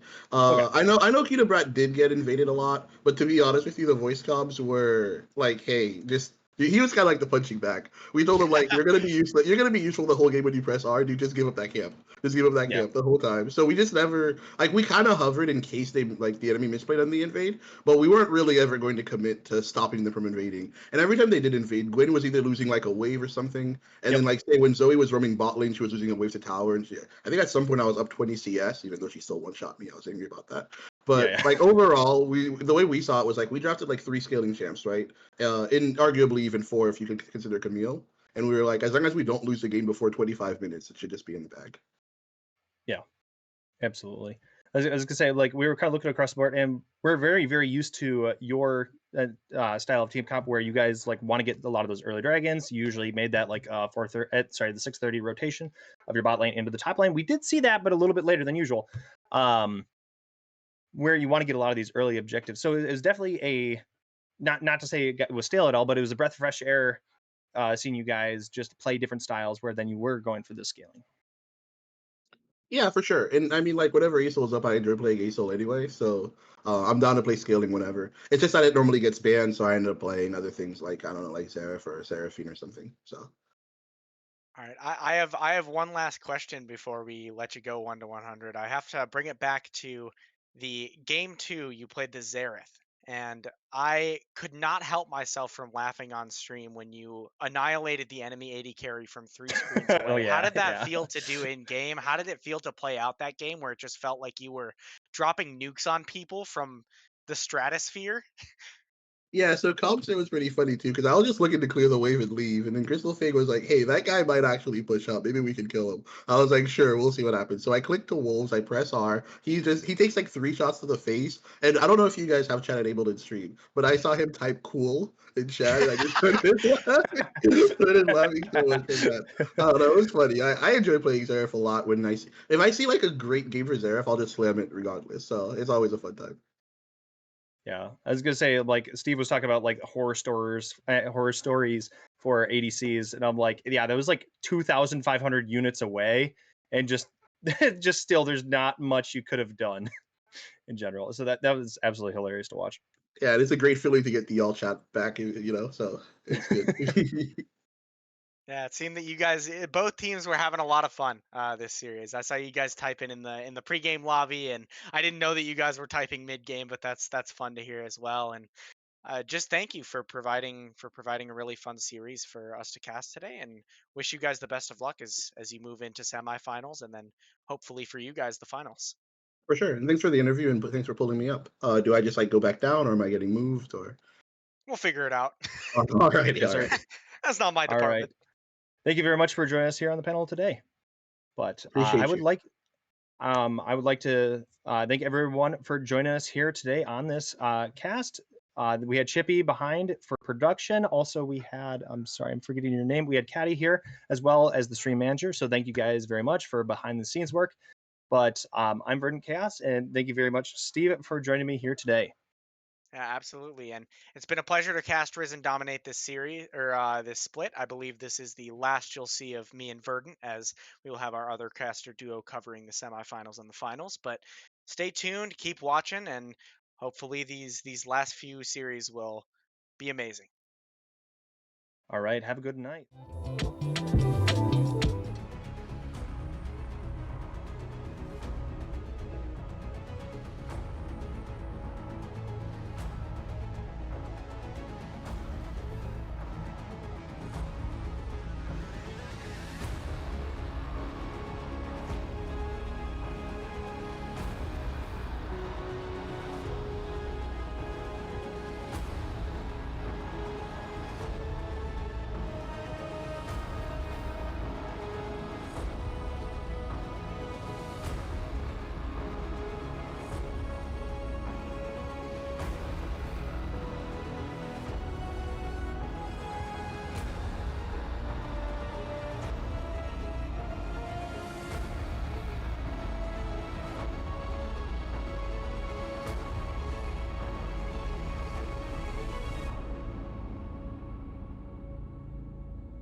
Welcome, everybody, back to the Risen Champions League, your Sunday broadcast of choice, I hope. And we've got a special one for you today as well, folks. It is officially elimination time in the postseason. And we've got two teams that have stolen the hearts, no pun intended, for one of our squads, and stolen some games off better, higher-ranked squads in our playoffs. Gentle Hearts Gaming, Samikin Fanboys, both coming in as that second seed from their respective groups. And Bonfire, only one of them can leave here alive in the Risen Champs League. Yeah, it's Halloween weekend, so both of these teams trying to avoid some scares, trying to get more treats than tricks, and trying to advance themselves in the playoffs, because it is do or die for both of these teams at this point. And this is why you join the Champs League, right? You want to play the best, you want to show that you have what it takes, and realistically, you want to win that big trophy. And you know, in the spirit of Halloween weekend, I will say, if you've ever watched Oppenheimer, theory will only take you so far. You know, you that won't don't walk away because Let me out! look, realistically, you can think you can win the whole thing, you can plan it out, you can get all your drafts, you can say on paper we are the best team. But when it comes down to playing the games, you have to prove that you're the best. both of these teams probably think they're the best team in the league. I think if we interviewed both of them right now, they will say we deserve to win, but they have to battle it out on the Rift today. Certainly have to battle it out. You talk about trophies. Us casters have our own little prize to play for all season long. And while it certainly hasn't been tracked as well, it's mostly our fault that it hasn't been. We do still have predictions we're running here, so we'll throw those on up to take a look at what all your lovely broadcast team think about this matchup. And across the board, it is, wow, kind of a sleep for Gentle Hearts Gaming. I guess I'm the doubter that they'll sweep it here. And then if anybody hasn't been watching Divine League broadcasts, Spooky loves to go against his co-caster Dobby Mon, so that's why I'm assuming he's picked Samick Fanboys in this one. But Bonfire, my friend, a lot of hearts up on our screen. Yeah, and that's no mistake, right? Gentle Hearts Gaming has been one of the best teams in this league, all year. I think they've shown that they can hang with the best and they can stop the worst. And that's kind of what good teams need to do, right? I think that sometimes you'll have a good team and they'll hang with the best and they'll show really great flashes, but they can't do it consistently. But this Gentle Hearts Gaming squad is consistent. It feels like always get the job done when they need to. They've had a fantastic regular season, but they've been pushed down to the losers bracket. So obviously something's gone wrong. But I do think that we all still kind of believe in this GHG squad and the talent on their team. So we'll have to see if they can bring it. And if they can bring it, they will move on to, I believe, the losers finals. And then if they win that, they'll move on to, I believe, the losers, or I guess the finals. So Yeah, we are not far removed from the very end of this inaugural Champs League. exactly. Yeah, I mean, there's only it depends how you want to play the numbers. There are four, or technically only 4 teams in the playoffs, but we had a play-in tournament. So, I Yeah. mean, if we're playing the World's game as North America, I'm not going to dignify play-in as playoffs. But you can do whatever you want with that information with the play-ins. Regardless, we're much far past that point now, and I think you bring up some good other things to talk about. The fact that both these squads actually did take a game off their respective opponent in the upper bracket. Obviously, those both being the CCG representatives here. CCG main was absolutely flawless, nearly flawless, or were flawless in the regular season on their run. The roster headlined by Dragoon and Messages in the Soul Lanes. And last week, well, it was me and Bonfire that took you guys through the roaring best of 3 we had between CCG Futures and Samick Fanboys, where, Bonfire, we talked about it a lot. The star power on that CCG Futures roster was, obviously a plus, but the Samick Fanboys, they made that series look close, and I believe, if I'm correct, after game number 3 draft, we thought they might win. Yeah, and that's the thing about the Samick Fanboy squad is we called them the power of friendship. They are not bad in their solo lanes. This isn't just a terrible team that can get by with their team fighting. Like, they are a strong team. They do have the talent, but we said it last week. When it comes to looking at some of these other squads, like, there are former LCS players, there are former prospects. There's some big names in this league right now. Samick Fanboys just don't really have the experience to hang with the rest, but they team fight their way out of so many situations, and they are a very, very strong team when it comes to that kind of communication. And so I think that we did all pick Gentle Hearts Gaming, but I would not count out Samick Fanboys, and I think I was very close to a 2-1 as well because of that last week, because we saw this team, they can team fight their way out of some deficits. It feels like whenever you're watching a Western team going against an Eastern team at Worlds, where just no lead really feels safe, because once it gets down to drag fights and Baron fights, they just always have something up their sleeve. And so, I'm not saying Samick Fanboys is JDG, but they team fight pretty well. So we'll have to see, what they can bring to the table. And I feel like a lot of this game is reliant on how well they can team fight. Well, let's get to the draft game number 1 here, and we'll see that Samick Fanboys are on the blue side. Talked a lot about them, though, but I do want to highlight Gentle Hearts Gaming because I still believe that one of the premier potential AD carry talents in North America, and if we've learned anything from Worlds and NRG, invest in North American talent. I don't know how many times Bonfire are going to rely on that crutch after their quarterfinals appearance, but back to my point here. Nori B the AD carry here for Gentle Hearts Gaming. He's already put in a part of a couple highlight reels now with especially some unique champion plays, by the way. Shout out my Plays of the Week series that showed off one of his Callista out plays. You knew I was going to self-plug that one, Bonfire. I did. He he has been one of the standout AD carries, marksman's players right now in our league, and I think he's got that it factor, and I'm especially excited to see how it's tested in the playoffs. Not as much for this matchup, sorry, Samican fanboys, but I do want to see how he potentially looks up in that lower bracket final against one of those CCG teams, because no matter what happens, you're playing one of them if you win this game, likely CCG Futures. But back to our series here. We're getting in through the picks and bans, and already on point here, Bonfire. That Draven ban is directed directly at an Ori B, a devastating Draven player already getting taken off the board. Yeah, and that's what a good player will do. Like, you think Adam at Worlds, with his weird gods picks in the top lane. You think BDD with his Zoe. If you think Ziggs with APA. If you are a good enough player, if you are strong enough on one champion, you can pull these bans, and which leaves other champions open. And so, yes, you won't be able to play the Draven if you're an RIB. That's kind of a sad moment, but that does mean that they don't have a ban to use on Xayah or on Kai'Sa or on other AD carries, and so that is why it's helpful to have pocket picks, even if they're not super meta. Sometimes if you're good enough on them, as is, they will pull some bans. Draven does get that respect. We're also seeing this Adam ban. Saw it with the NRG versus G2 series. Looked very good with the Tahm Kench. So it is a very strong support right now. I think people are realizing that.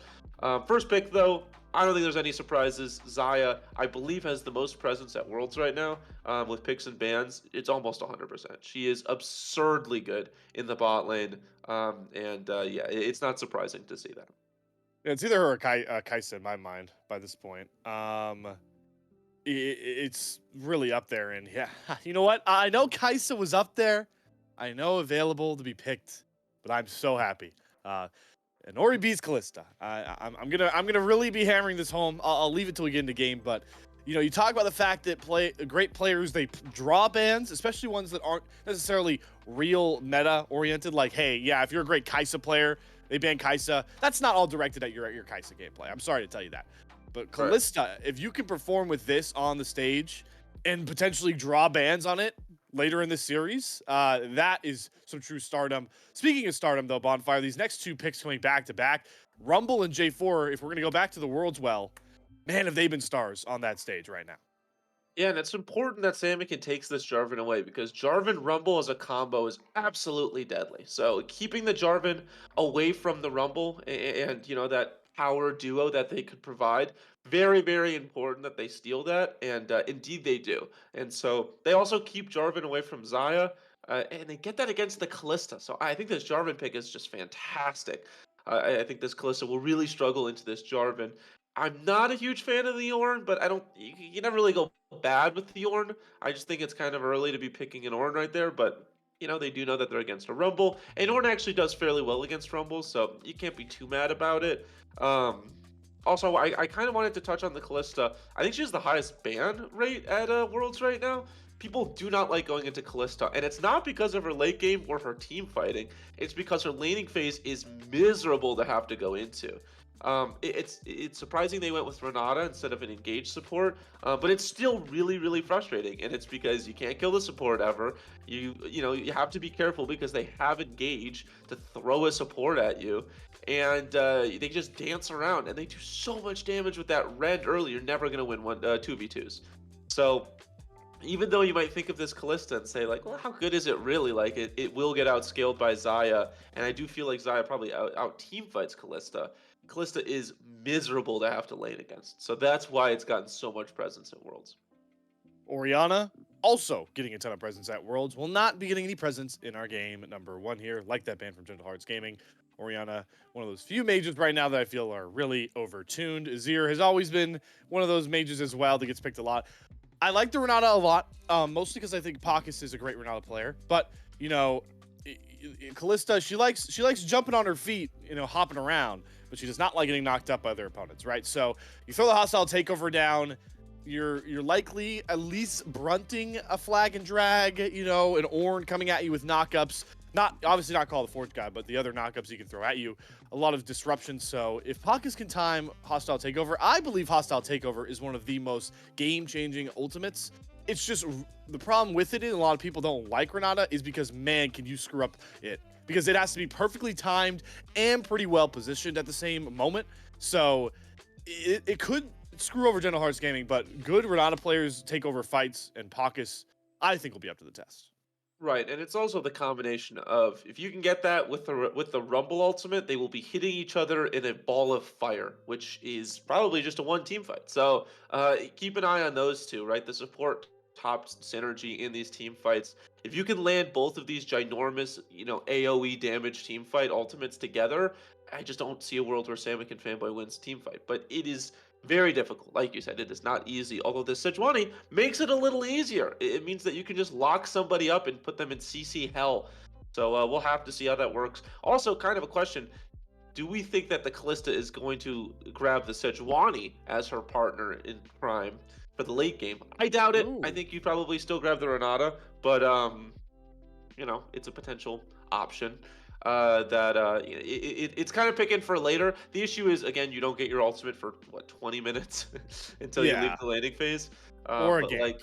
yeah, exactly. But late game, I think you like it a lot more. The Talia being picked up along with the I was gonna say the Heimerdinger, but it looks like it's gonna be the Thresh instead. Good pivot. Heimer is not gonna work here. Talia, really strong pick as well right now. Very hard to deal with. It is pretty good in the jungle. I know you experimented with it a bit. The clear is kind of nutso. Won't be a jungle Talia right now. That is slotting in the mid lane. Still ever strong. We're getting that big time R5 for Gentle Hearts on that red side, but I do want to bring up is Jace is going to be the answer to try and bully Talia from distance, be a bit earlier oriented. It's Gentle Hearts they're definitely playing to get the game over quicker, right? But I do, before we talk about that bonfire, think about this combo, right? So you stick your ultimate on Renata. Renata flashes over a wall to Hostile Takeover, and then you pull her out. There you go. I mean, it's definitely a possibility. I'd like to see it. I think that would be fun. There's a lot that they can cook with Gentle Hearts Gaming. There are genuinely a lot of different options. They have decent poke with the Renata and the Jace. Like, they have a lot to go with this squad. The one thing that I'll tell you what, I'm looking at this team and I'm like, yeah, you picked a Sejuani with really only one melee champion, and how often does Rumble melee in team fights? He's basically just waiting on his fire. So I don't love the Sejuani. I just think it's going to be hard to proc her, her passive stun. And so it's a little concerning, I think. Obviously Jace is also melee, but like again, how often are you getting 4 melees off with Jace? Is never really. So I think that's slightly concerning, but I think you could still be a good Sejuani even without proccing your passive. Just with your Q knockup, your slow, and your ultimate, you're still a fairly strong champion. I just do think that there was maybe a missed opportunity for a Jax or a Fiora or just those types of champions who want to get out a million autos, and then you're stunning up people pretty much instantly. So that might be something to keep an eye on. I would also keep an eye on the fact that Sejuani and Jace and Callista are all going into a Talia, which is, I mean, especially the Callista. Callista into Talia is nightmarish. I mean, that is a true Halloween horror movie because you can't even auto anybody if you're standing on the rocks. Yeah, we've arrived. I know I gush over an Ori-B, but to take that out of the fact, right? I think we're at another scenario that we were kind of out with last week. Feel free to flame me or us casters in the Twitch chat. Okay, you feel free to flame me, Gentle Hearts fans. But I think Samick and Fanboy's draft is once again a lot better. They have been drafting very well. The Talia point you made was very well. I think J4 in Ornn, just a really good solid front line. And like you mentioned, the Sejuani's going to struggle to get stacks on. Maokai was up, so I want to point that out. Maokai was available. I thought it got banned away in the second phase. It did not. It was mid laner focused. So you have that Sejuani. Jace and Callista, you're really relying on winning this game early, or you are really just going to get outscaled because Talia and Xayah with Ornn itemizations too. Ooh, okay. So draft-wise, Samikin fanboys, they are really primed to, at a point, take over this game, even if I think they are losing. However, I've seen how well Gentle Hearts play, especially around getting their bot lane and Nori B ahead.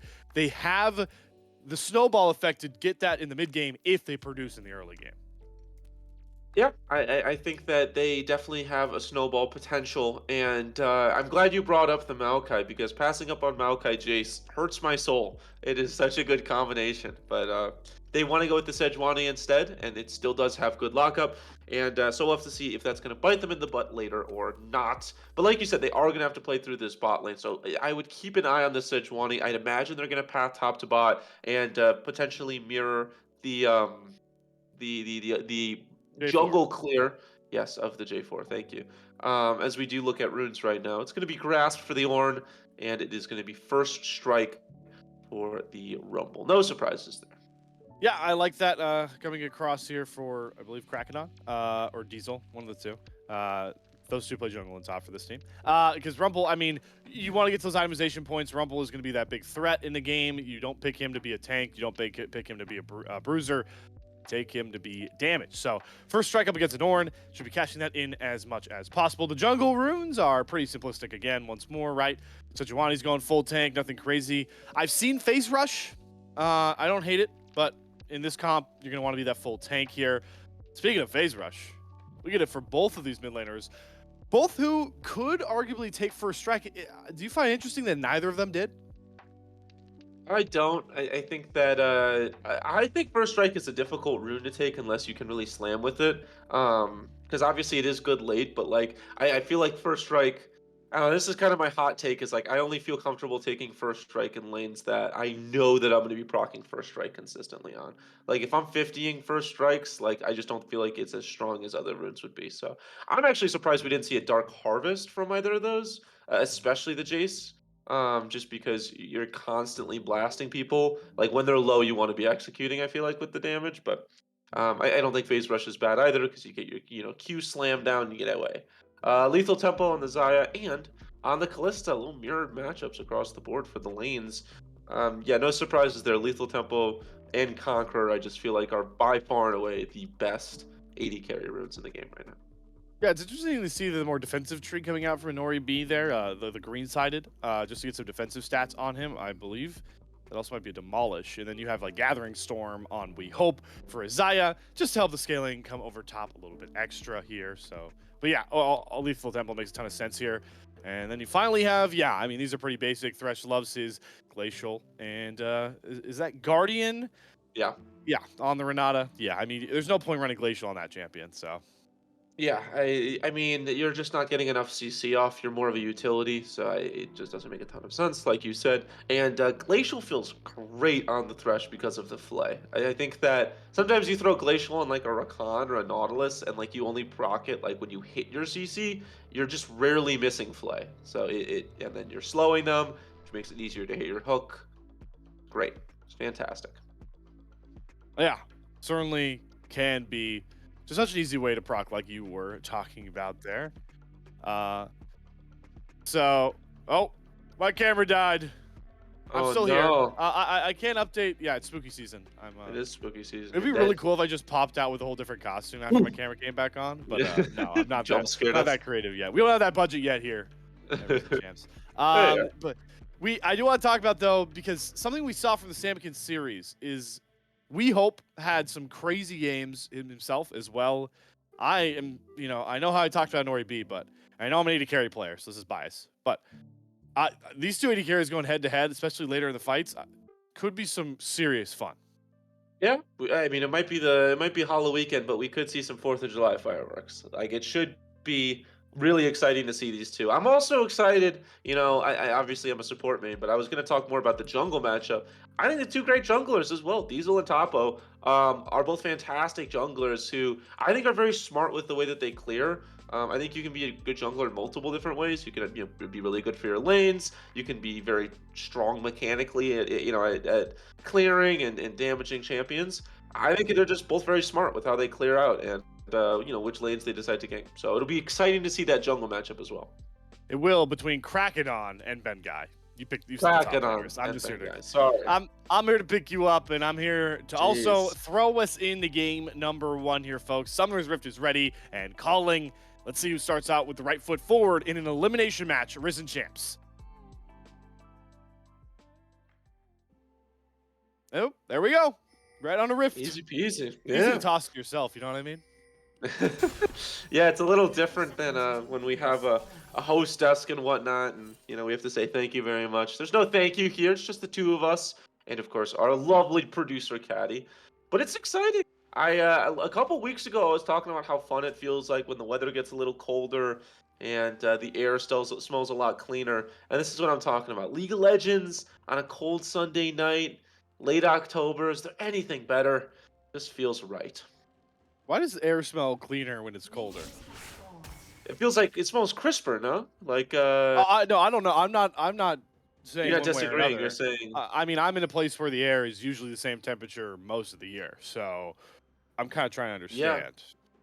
I don't know. I think it just smells crisper. I think it's also like it just hits your nose a little more because it's so cold and Oh, it's you don't have like like a a stuffy nose, so it's like drier, yeah so you actually smell it. Yeah, that makes sense. yeah. It's like a shot of it's a shot of fresh air. And when it's like hot out and stuffy and all kind of I don't know. I'm not a huge hot weather guy, so I'm a big fan of when it gets nice and chilly. Now, obviously, I mean, I grew up in Southern California, Yeah. and so obviously you think, oh, this guy likes his temperate weather. I actually think the best temperature is like 56 to like 62. Yeah. That's Oh, my yeah. favorite weather. So that's what Great that's what temperature. going to school on the East Coast does to you. By the way, I want to point out there, Ariendel sniped that first Q. If he took first strike, he'd be winning this game. Just saying. Come on, Ariendel. You would be up for, what, 10 gold, 5 gold? 12, I think. 12 gold would have changed the. You would have been 1/7 of a control ward. No, obviously we kid.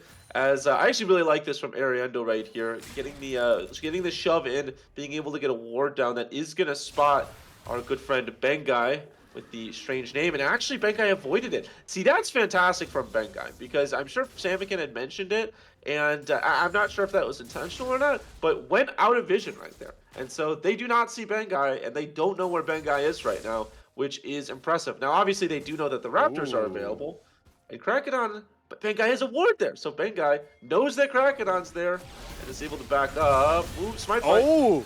Krakedon stole it. So Krakedon has the red buff, and Bengai is way too low, but the support is coming over for Bengai first. Ariendel roams down to keep Krakedon safe. Bottom lane gets engaged on Nori B. Yeah. Immediately has to cleanse, and the flash flag and drag. They're locking Nori B down. The Ignite is ticking him to first blood. Taking over for Samikin fanboys. Pockets might not be long for this world, but his friends are flanking him. They got a knockup onto We Hope here. Flash through Ariendel. Wants the Zaya, but the feather pullback is masterful. Immediately 2 kills fly further. What a start for Samikin fanboys. Yeah, that is exactly what they wanted. That's exactly what they needed, Slayer. It looks like there was going to be a great invade, and I liked that from Crackdown, right? Get the smite steal and go away, but this Samikin fanboy squad, we talked about it in draft. They love to team fight their way out of some losing matchups, and even though there was a numbers disadvantage, even though things looked a little bit dicey, you can't trail the trailers. I mean, that was fantastic from Phantom Star right there. Gets the fillet onto both Pockets and Anori B. And then at that point, it was easy enough to pick up Anori B. And then it looked a little dicey, right? You had the trailing Jace and Sejuani behind them.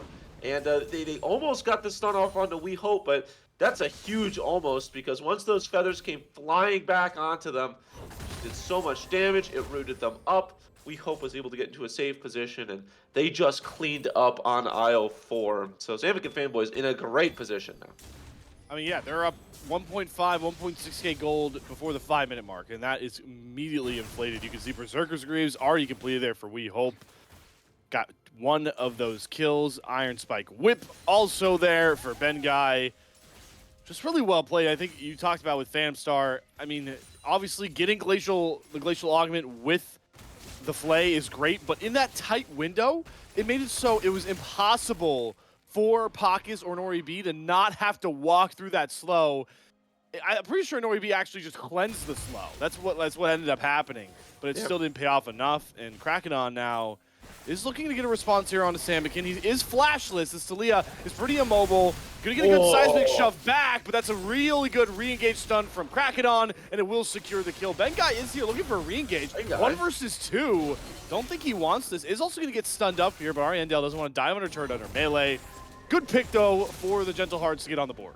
Yep, great recognition. Samikin does not have any summoners. That's the deal with when you have those early engagements. Even if you lose them, you have to recognize, who has summoners and who doesn't. They know that Samikin used theirs. Ariandel is going very aggressive here. This is still an early game Jarvan. Oh, and look at that. Phantom Star gets another big hook. That's a cleanse out from We Hope. And he's going forward. That's Ignite. One more auto. Pockets might just burn down once more. Oh, barely limps away there, but what an aggressive stance from the Samikin. Fanboy's bottom lane. Phantom Star can't miss, man. Yeah, Ariandel wants to continue to bother Bengai, but Samikin's coming down. This Ornn is shoved in, so there's not a lot they can do. That's a huge Talia ult. And Ariandel, my friend. Yeah. See you later. That's a dead Jace. That is a dead Jace right there. Phantom Star showing off the moves with the hooks, and then how about Samikin? A little bit of revenge right there on Ariandel. You gank me, I'm gonna gank you when you go for a gank on my jungler, I suppose. I guess it didn't really work out the more I talked about it. Is that on a t-shirt? Can I get that on a t-shirt? Yeah, exactly. Look, Samikin able to get another kill back, and this Jace, by the way, which we were talking about, wants to be ahead early, wants to get that poke damage. 0-2, not really where Ariandel wants to be right now. So Samikin fanboys righting the ship, keeping things coasting correctly, up 2,000. 2,000 so early. I want to highlight Topo's build real quick, by the way. This is called the Rumble Tax, folks. He's got 2 Negatron cloaks. Yeah. just refuses to die to Diesel in lane. Sure, he's inevitably gonna give up first strike gold. Yeah, sure. He's probably gonna lose in the CS department or moment. But boy, will he refuse to die to this Rumble. Yep, and I've been playing a lot more. Actually, both of us have been playing a lot of a solo queue together, and I've been playing a lot of, first of all, Ornn in the top, but a lot of just tanks in the top. And I always say, it's not about winning lane, it's just about not losing lane. You are going to be very important late on. You can lose lane. You could be behind in CS. You could be behind in plates. You could be around 1,000 gold behind, and you'll still be okay. You cannot get that Rumble ahead. And the Ornn recognizing that, this Rumble will be a huge problem late game if they're a problem late game. And so needs to make sure that they don't fall too behind. Right now it's down about 250 gold, but as an Ornn, totally okay with that. Yeah, and especially the fact that your AD carry is up 1,000 gold at 8 minutes right now. And you've got a, mid laner that's ahead as well. So it gives even more onus that Topo doesn't have to do anything but be the weak side king that we've known him to be across the weeks here with Risen Champs. I also, maybe it's just me watching so many Worlds players where they have access to every skin. But when's the last time you saw Rumble not rock the what's the super transformer one? You know what skin I'm talking about, I know right? what you're talking about. Yeah. I feel like that's kind of like the corporate mundo of the Rumble skins, where it's just like kind of definitively like the best Rumble skin. But not everybody has money, and even if they do have money, not everybody likes it. So, I get it. Not wanting to rock the Rumble. Maybe there was one pro player, and I'm blanking on their name, who rocked the just the default skin every game. It drove me insane. I was like, you have access to every single skin in the game. It was Faker. Is that true? All right. Yeah, I'm pretty I did sure not think it was Faker. Wow. All right. So maybe Diesel's doing his best Faker impression right here. Can we take a moment to appreciate the fact that we're sports guys, right? And in sports, there's so much exhausting debate around goats. In League, we don't have that argument. I know, it is really nice. It is really, really nice. And I think the question, I think actually the real argument isn't who's the GOAT, but who's the number 2 GOAT. And I feel like you could argue with the wall for years on that one. You want to just turn this into a podcast, ignore the game, talk about who the number 2 best player all time is? I could do that. 100%. There's a lot of players you can make the argument for. I've had this discussion before many times with people, but it's a difficult one. Ruler is one of them, though. right? Yeah, I think Ruler's up there. I think it's hard to not say Ruler. I think Barrel is the support goat potentially. I think Canyon's probably the jungle goat. Rookie had some fantastic years. Doinby had some really fantastic years. Yeah, we're Um, tangenting hard, aren't we? yeah, we really are. To finish this tangent, my last tangent point, and this is gonna offend a lot of people. The one person I say does not belong on the Go Talk at all, and no matter how good they were in their prime, Uzi, as Inori is gonna fight against We Hope here. Ooh, well, speaking of AD carries, yeah, they're dueling each other down here. Nori B still being hounded under turret, down about 25-ish CS. And the problem is, this is exactly the opposite spot you want your Callista to be in. Yeah, I think Inori B's really struggled with the range in this fight. I think this is why you go with the engaged support often. Really fantastic, obviously, with the ultimate with Callista, but also it kind of opens Callista up to just kind of free fire with her autos. And you know, it's nothing against Pockets. I think they've been okay on the Renata so far, but realistically, they just cannot create as much room for the Callista. And so it does feel like a lot of times Inori B is kind of playing on the very edge of their auto attack range, while We Hope is pretty comfortably able to poke out and, you know, get a lot of damage with the feathers. And so Inori just has not felt comfortable in this lane so far, and whether it's for that reason or others, down 30 CS, down, you know, a kill, some assists, some gold, really starting to feel the brunt of this matchup right now. And again, great recognition of Kraken. I mean, this is very impressive from the Samican fanboys squad, just kind of always knowing, you know, oh, something's up, something's amiss. We should play a bit safer. Yeah, they even had a roam down from Diesel. That's another great seismic shove coming across from Samican. Plate does get picked up by Ariendel. So you got some of that gold coming back towards you. I'm sure we'll get the plate stats once they drop here in a couple of minutes.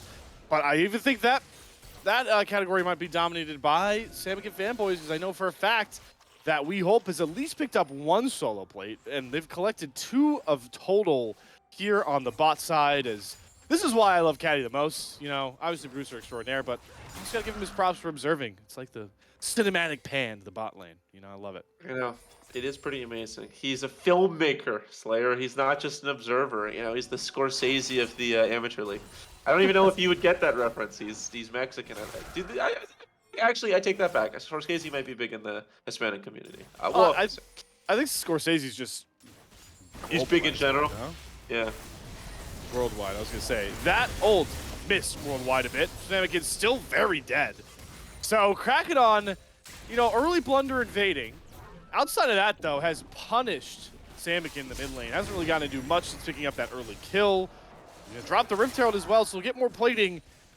Gotta feel like Gentle Hearts are slowly working their way back into this one. And, oh, they're getting We Hope, but the Lantern always saves. Yeah, I actually thought Inori Boop could have potentially continued to fight there as Topo, with the craziest Horn gank you've ever seen in your life. Yeah, obviously nothing to be done there. I also wanted to bring it back to that fight right there. Samican, actually, I don't think the ultimate missed. I think he flashed forward to dodge the Prism.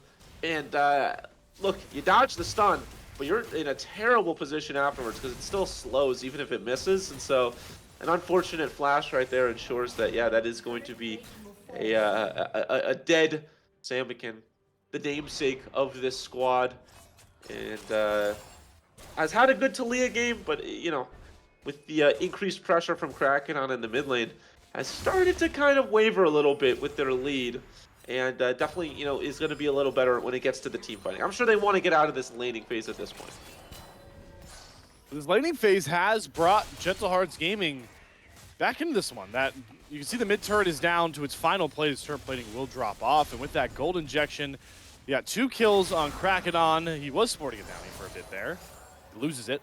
Big point though, they've been able to like at least keep the lead close and cut into it a bit. And while it doesn't scream a lot, the fact that that lead hadn't ballooned does kind of bode well for Gentle Hearts in this one. Yeah, and look, they won the laning. Yeah, they did. Well, especially with that mid laning. Right. They got 1 in the top side. They got 4 in the mid lane. That's really where you're gonna get a lot of your gold. And I think, like you said, hold on. Uh-oh, Ariandel. Ooh, Cataclysm was available for Ben Guy, but he didn't want to commit it. It would have been an immediate flash trade, but maybe he's saving it for this engage here. Kraken is on that Ocean Drake. would be the first one to secure. Teleports from both these top laners. We're about to get crazy in here. Good hook from Phantom Star. They're just locking down Krakenon. They're burning him in the Cataclysm. He's not dead just yet. Rumble comes over across, makes sure Krakenon is safe, and Oriental jumps on the back line. We hope, though, is going crazy with the Feather Storm. Only good for one. Weaver's wall forward for Samikin, but he can't get any throwbacks. Krakenon's going to limp away, and here comes Oriental jumping on top of the two solo laners. They're trapped in the pit here with Gentle Hearts Gaming, and Anori B will not let them out unless it's a gray screen. Yeah, low health bars, but who cares? They get a massive wipe right there. 3 members, actually 4 members of Thresh just are coming back, dying right there. They also ensure that I believe they get themselves the dragon. Yep.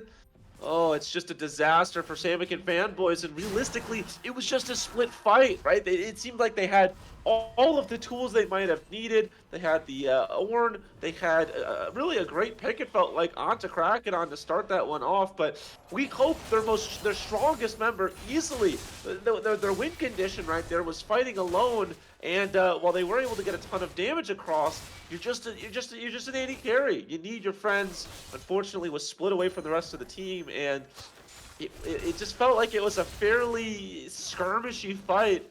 And Gentle Hearts Gaming are going to take those every single day of the week. Great ultimate there from Diesel, because that practically saves Krakenon, right? They had him pinned in the back corner of the pit in a Cataclysm, but because how powerful that Rumble can burn, you immediately saw Ben Guy and Topmo run for the hills. They got out of that pit, and now Diesel might pay for it. Death Brush, here we go. Not a ton of damage between J4 and Topmo, but Diesel also is pretty squishy, and this time the Cataclysm will lock him up and kill him off, no matter if the Rumble does anything. But Ben Guy is running the wrong way. He's running up towards the red side turret. The bottom lane for Gentle Hearts is here. A flag and drag grading a good enough distance. No ultimate available here for the King Callista, but there is a Glacial Prism available, and Krakenon will not miss again. You can't flash away from that one without it. And Ori B gets another big kill onto this Callista. Yeah, it ends up being a 1-for-1. I will say, even with that 1-for-1, just keep an eye on We Hope in the mid lane. This entire time, with all of this, Ben and Jerry chase across the across the top line to kill this Jarvan, got 3 hits on the mid turret. So this mid turret almost dead at this point. And so while it is a 1-for-1, I actually feel like that was fairly well played. When you're in a deficit like Samick and Fanboy is, you got to go for picks, and at the end of the day, they're keeping their bot laner in a fantastic position. But Anori B with that last team fight is not far behind the Xayah at this point now as well. Oh, and has that Blade of the Ruin King as well. So he gets that drain. It gives him the 1v1 advantage. Also important to mention as we do approach Baron and this first Mountain Soul Drake spawning, We Hope will have Cleanse. Likely will not have Flash. Nori has access to both of his summoners. It's kind of a massive summoner advantage just in general here for Gentle Hearts by the time those neutral objectives come up.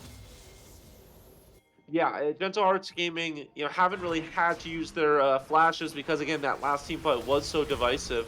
And so they feel comfortable enough to just stack 5 here. Again, look, they're throwing everything at the Rift Herald, but look at the bot side. It feels like Samick and Fanboy says, great, have it. We're going to get push in mid. We're going to get push in bot. We're going to get more waves. We're potentially going to take down a turret.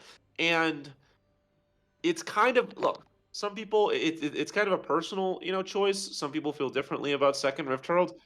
I kind of personally don't like it because of that exact reason. What's the best case scenario you're getting out of a second Rift Herald? You're going to get a tower. What are they going to get in the bot side? A tower. It's kind of an even trade, and they bring 5 there. And so, again, Samick and Fanboys, even in this deficit, I do feel like they're cross-mapping fairly well.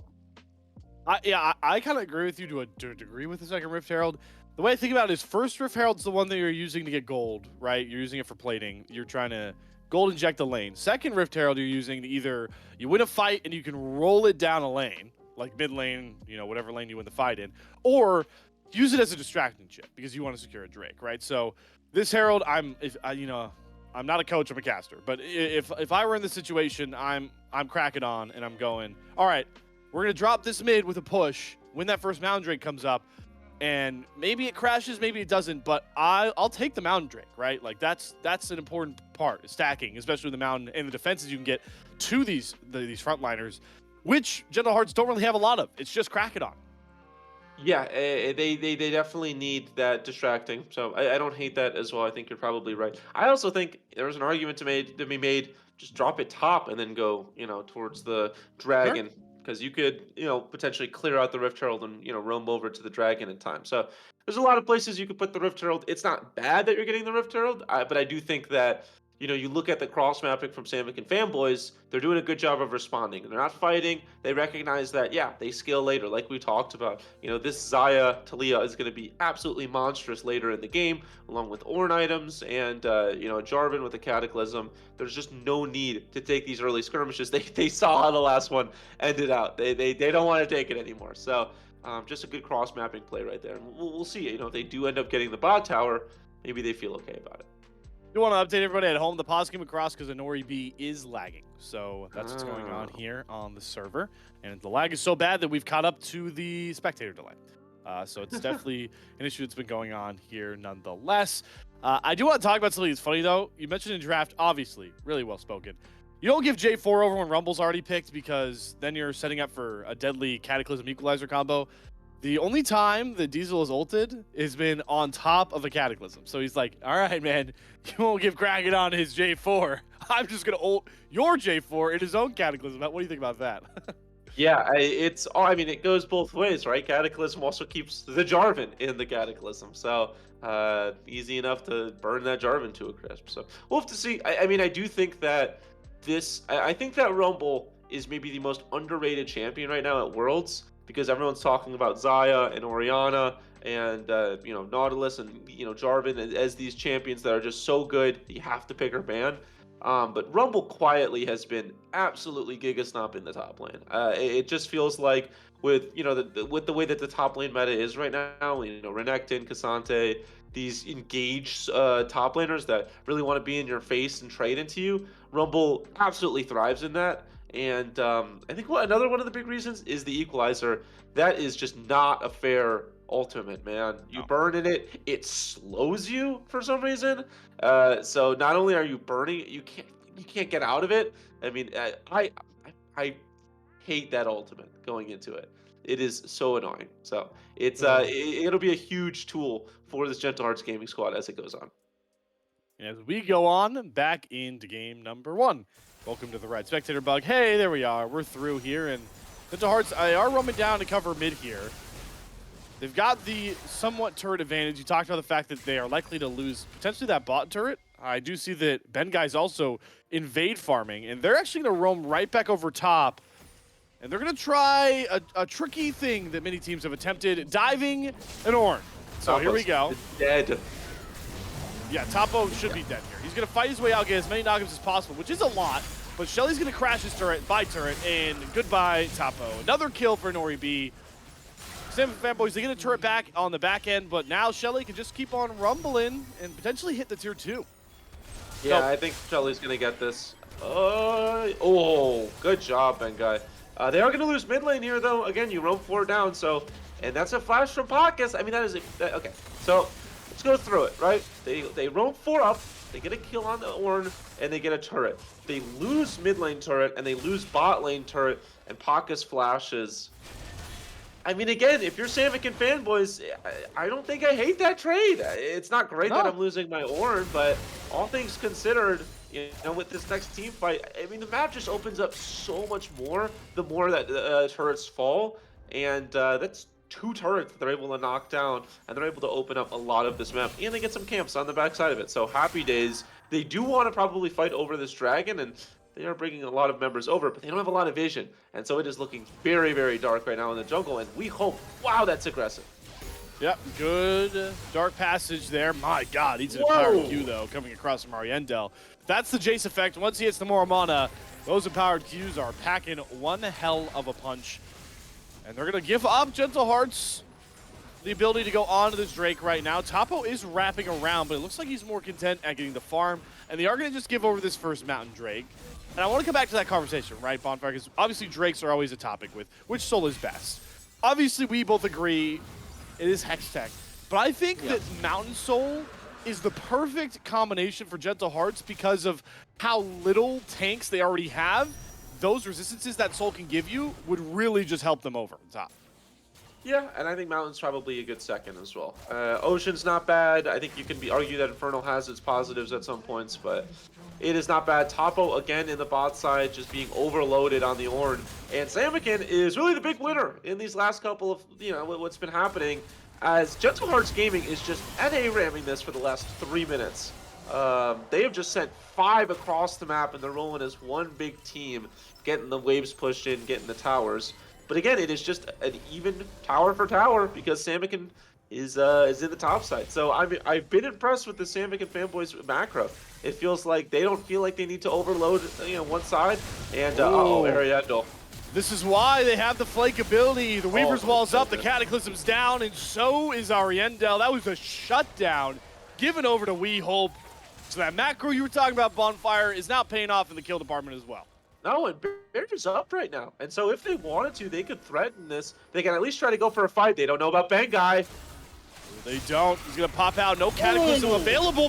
That seismic shove was deadly. The equalizer back, but they're on top of Nori Boom. The bailout, not enough. Shutdown comes across. The Callista is down. Gentle Hearts Gaming running for the hills, but that hook makes sure Pacus won't. A double up for We Hope, and they can set their sights on Baron and grasping control of this game number 1.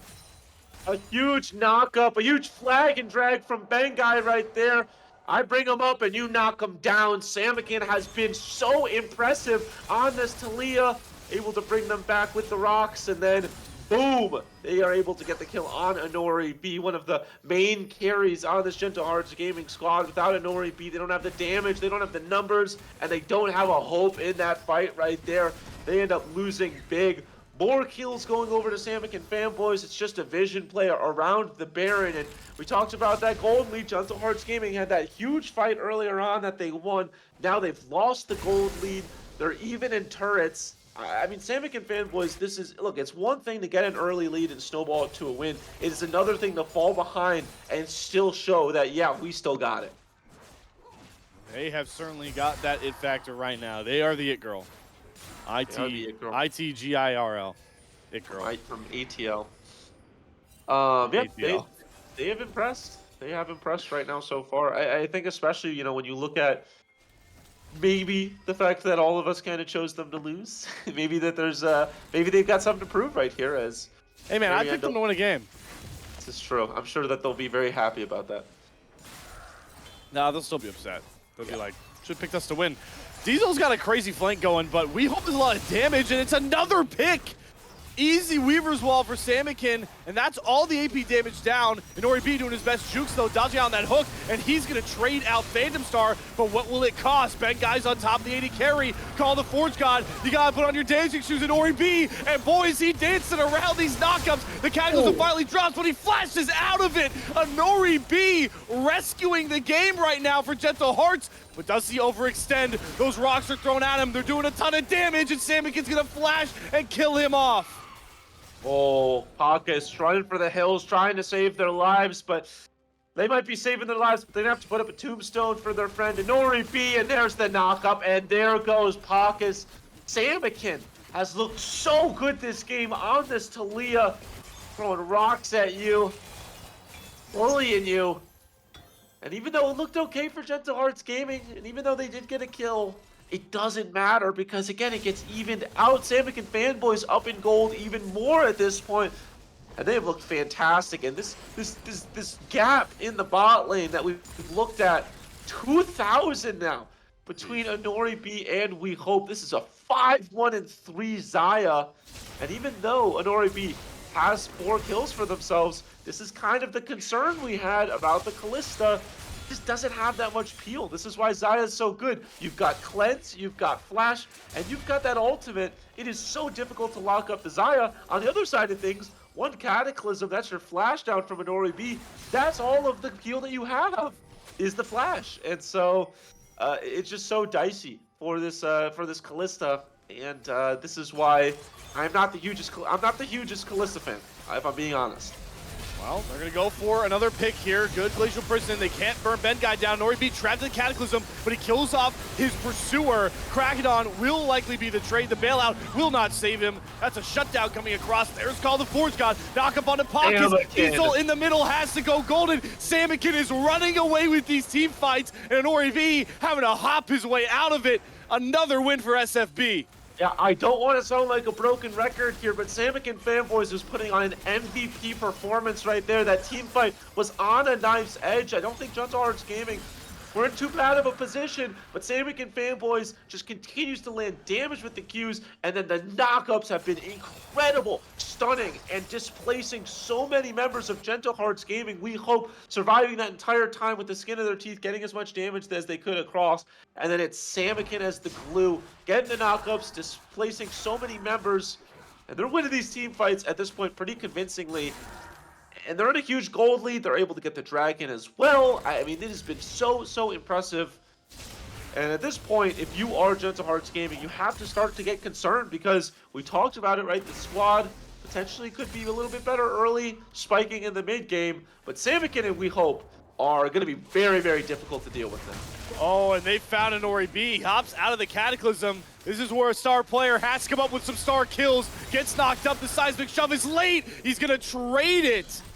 So well played there from Nori V to get one, but Samikin has another skull to add to his necklace. Yeah, the question is, can Samikin get out with the movement speed? Does look like the Talia can, so it is just a 1-for-1. I'm sure Samikin fanboys would have preferred a 1 for nothing, but unfortunately they do lose their member. Uh-oh. Oh, Samikin, he can't get away now unless the Dark Passage saves him. Phantom Star flashing to get the lantern over, a true support player on the stage. Yeah, honor your support. Honor Phantom Star right there, keeping Samikin alive. And honestly, that keeps the Baron alive because with Ben Guy dead, if you lose Samikin right there, that's 2 members down along with the jungler. I think Gentle Hearts Gaming probably rush over there. They wouldn't have had a Nori B, but they probably could have at least caused a fight. And probably a fight that they would have liked with Samikin not on the Rift. They really want to deal with this Talia. It feels like it is pretty necessary that they deal with this Talia. But with those dark passages, I think actually quietly have been pretty huge for Phantom Star. Has been very good on this Thresh pick so far. So starting to see how these drafts are starting to work in tandem with each other. You can kind of talk about in theory, but as I said, in draft theory will only take you so far. Both of these teams starting to realize how both of these drafts are playing out. And the only thing left to take at this point is the big old Baron. Yeah, nobody really touched Big Baron Nashor yet. I do want to point out the fact in Nori B, a lot of itemization you go with Kalista, obviously not play too much right about now, only if you're a niche Kalista player. The Wit's End third item, that is a direct response to Samikin, right? Because there's no other AP on that composition for the Wit's End to deal with.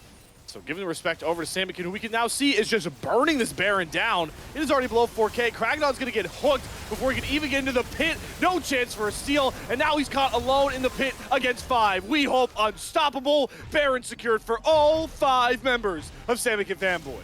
Yeah, and I love that right there, right? Calling their bluff. We know that you don't think we're doing it, so we're just going to do it. And yeah, well, Krakedon recognized that, did get the ward down, wasn't able to get in on time, and there was no members there to support them as well. So Krakedon falls. They lose the Baron as well on 5 members. Critically have 5 members, because if there was a team fight after, there's only a couple of members. Just, overload the side with the Baron buff. But with 5 members, really does feel like the siege is truly on, and Gentle Hearts Gaming, upset alert on Summoner's Rift right now, could be in a potential hole right now for Game 1.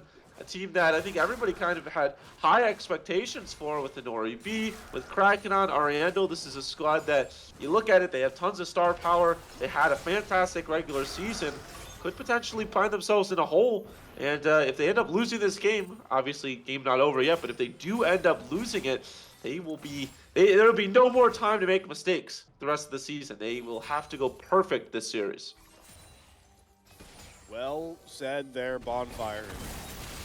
Krakedon is just trying to get up towards this Drake pit, but you can see Samikin's damage. That is the main tank on Gentle Hearts Gaming, chunked down to about 30-40% HP from one combo.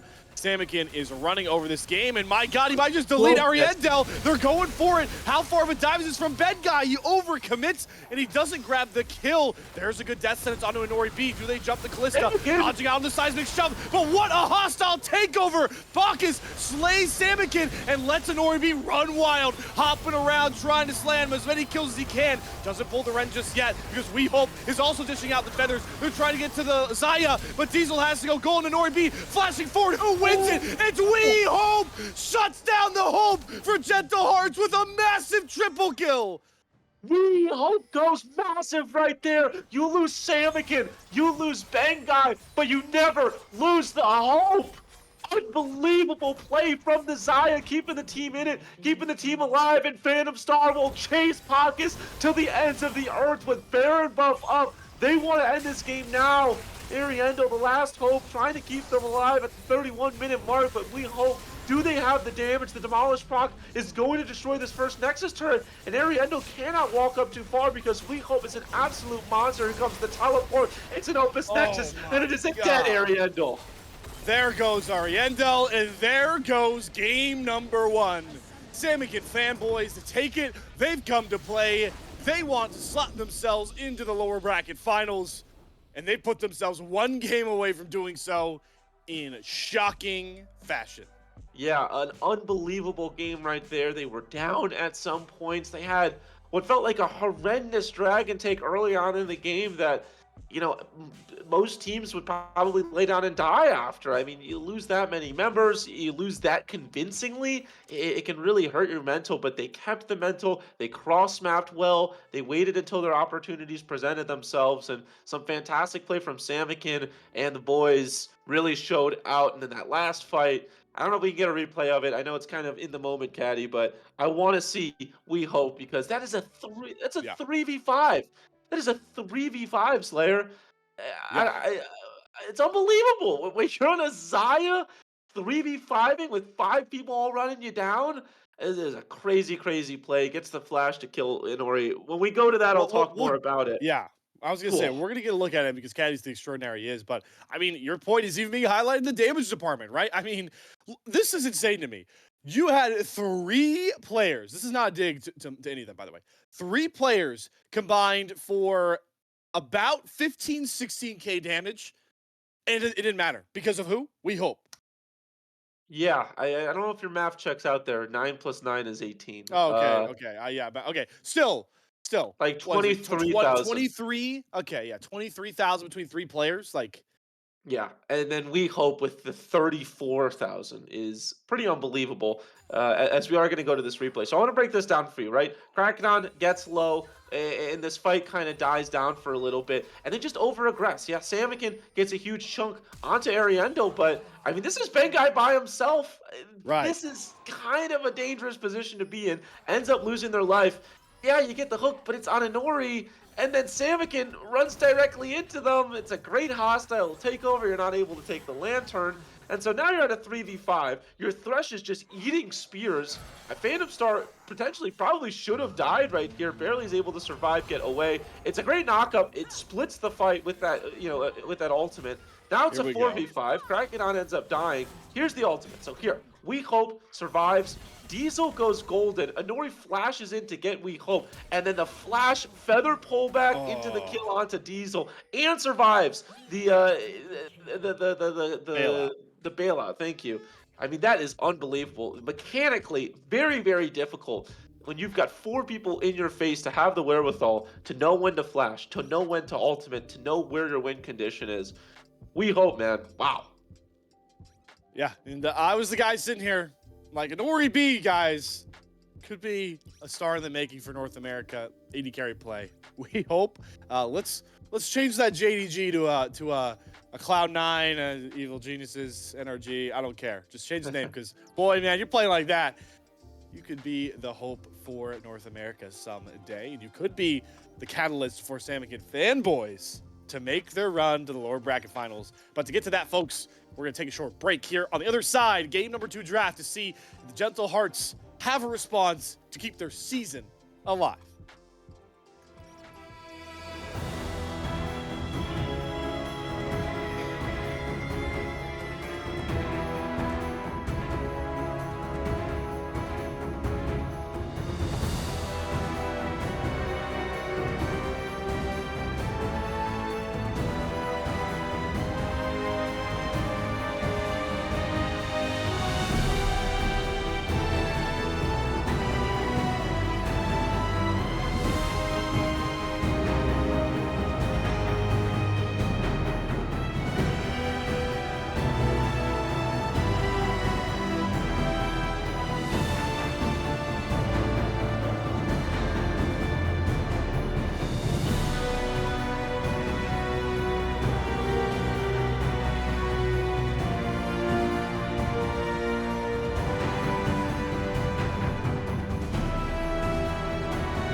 chuck the court behind me. Welcome back, guys, to Risen Champs lower bracket. The start of the lower bracket here. One of our two teams will not be continuing their season with the Risen Champs. Will end in Gentle Hearts Gaming with their backs against the wall. They have decided to swap sides to the blue side, and that usually screams Bonfire that they have a B1 pick in mind that they think can level the playing field of this series and win game number 2. Yeah, I think we do need to have a conversation about Blue Side because it has, I think, an 80+ percentage win percentage in Worlds right now. It is by far and away the better side, and I think there are some patches where you don't mind red. There are some good counter picks. There's not really one or two champions that can really run a game. Not the case for this current patch. It feels like so many champions just are so strong right now, and either you ban them or you first pick them, or the game's over. So Blue Side has seen quite a lot of importance in Worlds and potentially in this series as well, as Samick and Fanboys going to ban out that Zaya. They don't want to have to give it up. And I think that makes sense, right? They saw how strong it was. If they give it up to a Nori B, a player of that quality, a player of that caliber, not going to be fun. So they do ban out the Zaya. First pick's going to be the Rumble, which I don't think is a bad first pick at all. I will say the issue with first picking Rumble is, you don't get a lot of the great combinations with the Rumble. You also get counterpicked immediately. And so, yeah, they just slam the Jarvan Ornn and they say, thank you very much. Yeah, just let Diesel farm up all he wants, get some first strike gold, but we didn't really see a lot from Diesel, right? He had some good equalizers at points, but most of it I felt like was him trying to get in the middle, get that flamethrower going. He got way too low, had to go golden, and then got popped. So you want to get more of the Rumble. This is the adjustment that I like that they could have made in game number 1, and they are going to slam it. I know you're going to like it as well. It is not the Sejuani for Krakodon. Going to combine that Maokai with the Jace for Arienda. Yeah, I think the Sejuani had some okay engages, but as a whole, I mean, how often were people getting stunned up that wasn't from the ultimate? It's just not often. It felt like they just weren't proccing it. And so recognizing that, yeah, we aren't going to get that often. Also, Maokai Jace does have the added combination of the slow along with the poke is a nightmare to have to deal with. So I like it. I think it's a great adaptation, and I think it'll really help them out in the long run. And it means they have good poke with the Rumble Ultimate, with the Jace, with the Maokai. Samick and Fanboys is going to be losing a big chunk of their health bar every time they want to go for an objective. Now, I like this from Samikin, because normally here, you would say, all right, I'm going to go ADC. There's a lot of good ADCs to go. But they're not even going to leave it up to the ban phase with the Orianna. They're just going to snag it for themselves. You know the Jace is here. You know that you like to play team fighting style like you highlighted. Why not put a death ball on J4 when he jumps in with a Cataclysm onto the carries? Sometimes you saw it in the last fight, right? That J4, Benkai's J4, it's not about damage. He couldn't even finish off Ariendel, who was very low. Well, what's a good way to bring the damage over? You stick the shockwave on him to bring the damage over across that Cataclysm. I love this combination. I've been a fan of Samick and Fanboys drafts like 90% of the time in this playoff so far, and you're starting to see why here. I'm expecting, though, for the second phase of bans, we honestly could get 480 carry bans. Really just pinch the pool there. My true King Ezreal is one of those casualties. Jinx taken away. The Kalista and Draven are off the board for Inori B. Those are his staples, so he'll have to go towards something else. And, I mean, what 80 carries do you even like here by this point, Bonfire? I mean, is this where you go towards a Ziggs angle to get a little crazy? We're looking at a potential 6 marksman bans when we're all said and done. I don't think you potentially need 5. to go for Sivir yet. I think, or for Ziggs, I think Sivir's still up. Very strong 80 carry. Twitch would be crazy. I was gonna say Sivir. You could go. Kai'Sa's still available for both wait, of what these the hell? teams. You can go Nyla. You can go. I mean, there are still AD carries available if you need to. As it is looking like it could be. I mean, Nyla actually, Orianna is crazy. Zeri is still available as well, and it will be the Zeri. So there are still AD carries. I don't think there's the top, like, the S tier, but Zeri's still a great AD carry.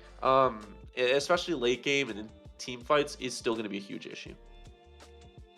Yeah, are we missing something? I know we're not on Worlds patch because we're just playing on the patches Riot gives us, but do people hate Kai'Sa on our patch here? I don't know. Yes, so.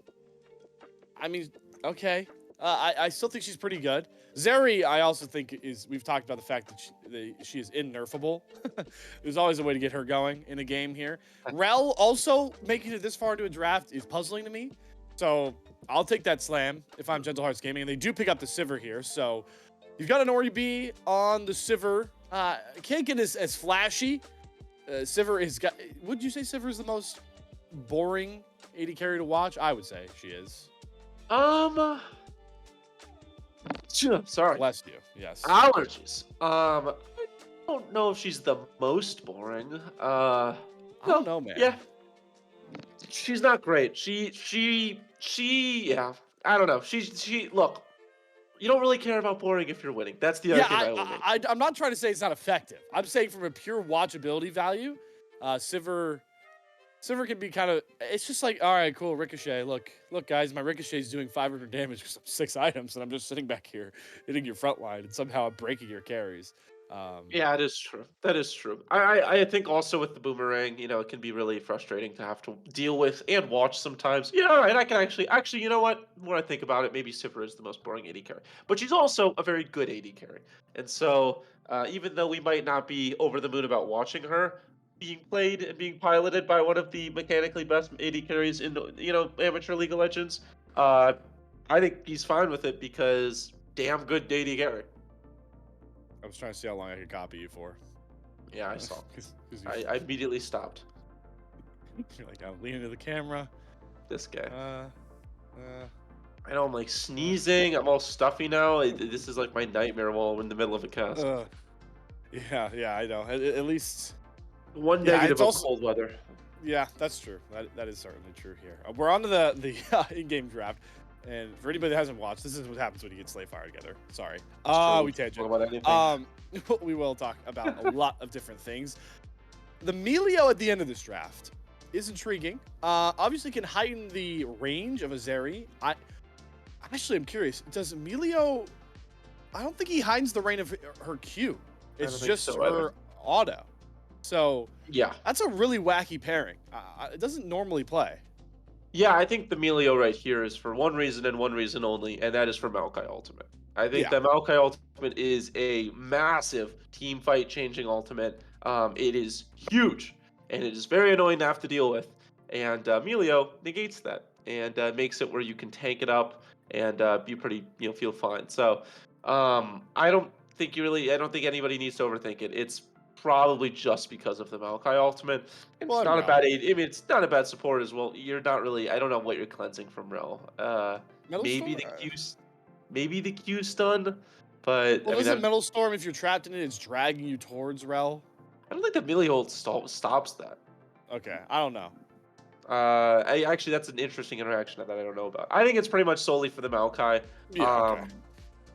And also because it's not a bad laning support, and also actually now that I think about it, for Rel, maybe not the ultimate, but when Rel wants to hop in, boop him away with your kickball. Exactly. Kick the ball. Exactly, kick the ball. So okay, so now the more we talk about it, we're starting to see the all-encompassing power that this small boy with the ball brings.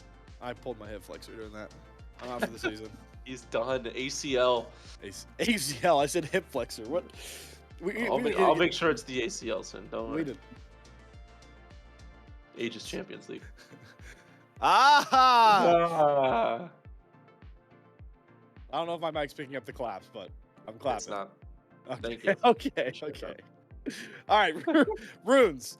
Same top lane matchup we've got here, and Diesel. Yeah, I mean, you run the first strike. We didn't get a look at how much gold he picked off from it, but I would assume it was a good amount because top lane was a snooze fest. So that makes a ton of sense here.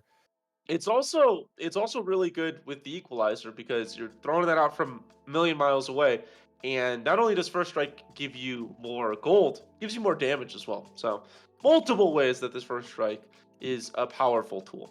What else are we gonna see? First strike Maokai. Interesting. Yeah, that is interesting. First strike, I will say though, on Maokai, and I don't know if it's still a bug, but there was a bug on first strike with Maokai where when you get hit by a sapling, you could see the gold or the first strike, whatever, come from the direction that the Maokai is. Are we sure that's a bug? I mean, I think that's just interaction. Is that intended? If it's intended, it's not. I don't like the first strike on Maokai because you're just giving away your position. Okay.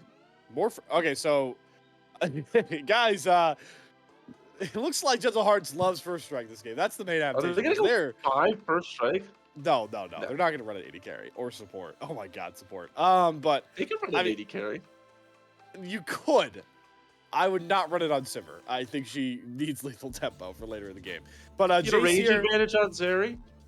I understand the logic, but it'd be stupid. For Jace here, yeah, It there's is. lethal tempos. But really quickly, it's much easier to proc first strike in my mind against an Orianna as Jace than a Talia. So I like it a bit more here. And you also want to get Ariandel forward again because we talked about how that Jace also got knocked behind. And how different does that game look if the Jace is knocked behind early? Because you need Ariandel to be kind of the bridge into the mid game, especially this game when you have a Sivir who's not going to spike alongside you at the same time point in the game.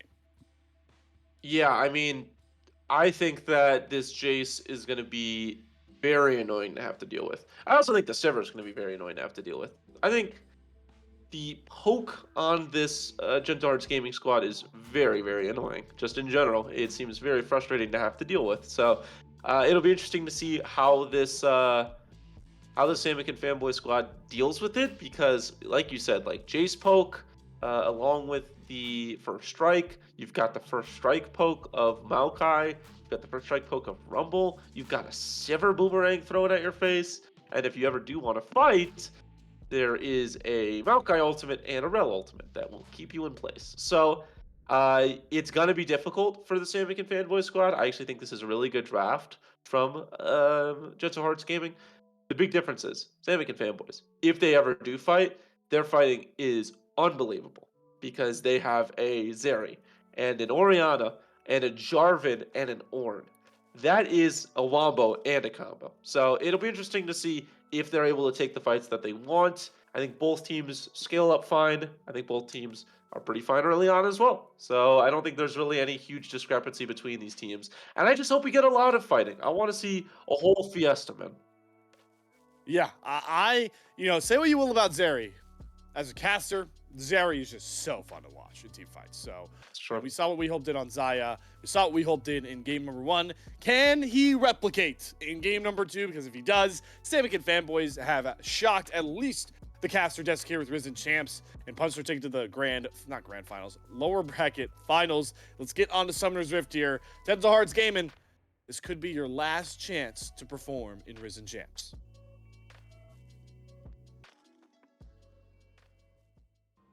Oh, and we immediately get a pause. Man, I will say I really do hope Inori figures out the Wi-Fi issues, because this is a crime that we're not getting to see Prime We Hope versus Prime Inori B. I mean, we got it at points in that last game, I feel like. Who Oh, knows? it's not even Inori B. It's Bacchus. Bacchus this time. Yeah, I guess it is Pacus right now. All right. Well, I'm hoping that Inori is good, and I hope Pacus comes back, obviously. But I think that we're just so blessed to be able to watch two of the premier Risen Champions League talents battle it out. The backup AD carry for JDG, we hope, and the potential future AD carry of Team Liquid, Inori B. Shout out. Hey, man, I love Yon, but You're just going to throw Yon to the wayside like that, my man? that Aphelios game against T1 was disgusting. So, Do you want to hear my TL roster prediction? sure. I actually kind of do. Let me hear it. TL Zazel, baby. Coming your way. Whoa. Baby. Yep. Can we just replace Core JJ like that? I think Core has to go back to Korea for military service, and the league's cutting budget. So why don't you? Does he actually? Is that true? Well, no, that's me speculating. No, he doesn't. He has citizenship. He doesn't have to go back. Well, if he ever wants to go back to Korea, I think you're supposed to do military service by the time you're 30, and he's 29. I don't really know if it matters if you have citizenship in America. I guess that's true. All right, well, I guess we'll have to see. I hope he stays. But actually, I was gonna say, if you'd like to hear if you'd like to hear my full thoughts on the NACL and LCS rosters, make sure to check out the Salt Mine Pod at the Salt Mine Pod on Twitter. Many of your Risen faithful are on that podcast, including Gordo and Bonfire sometimes. Sometimes when I'm not working. True. Absurd hours. Yeah, you guys just recorded an episode on the pod. It was 2 hours and 15 minutes. Oh my goodness gracious. Yeah, I'm glad I didn't show up for that. I would have been screwed with my work schedule. What you guys? Can you give us a preview on what you guys talked about tonight? We're just running with this. We quite literally talked about who we thought would get promoted from NACL to LCS. Okay. Honore B potentially in the works soon. Maybe a future superstar. We'll have to see. But before they even get to that point, they need to win out this series. And that is how I transition it back into this series. And that is how we do a little transition. Thank you for saying transition 3 times in a row to make sure we knew. that you were doing transition. Position. Listen, no, don't bring that back. That needs to be dead forever. Shout out Anthony Fantana. Oh my God. I'm so glad that we are seeing people actually get up on the map. We are seeing a mirrored matchup. Or no, not mirrored. It's oh God, I always blank on the official terms of it. It's not mirrored. It is match. No, it is mirrored. Both of these are. They're both. Yeah, it is mirrored. I'm crazy. They're both starting on their respective red buffs and they're pathing, so they should meet each other.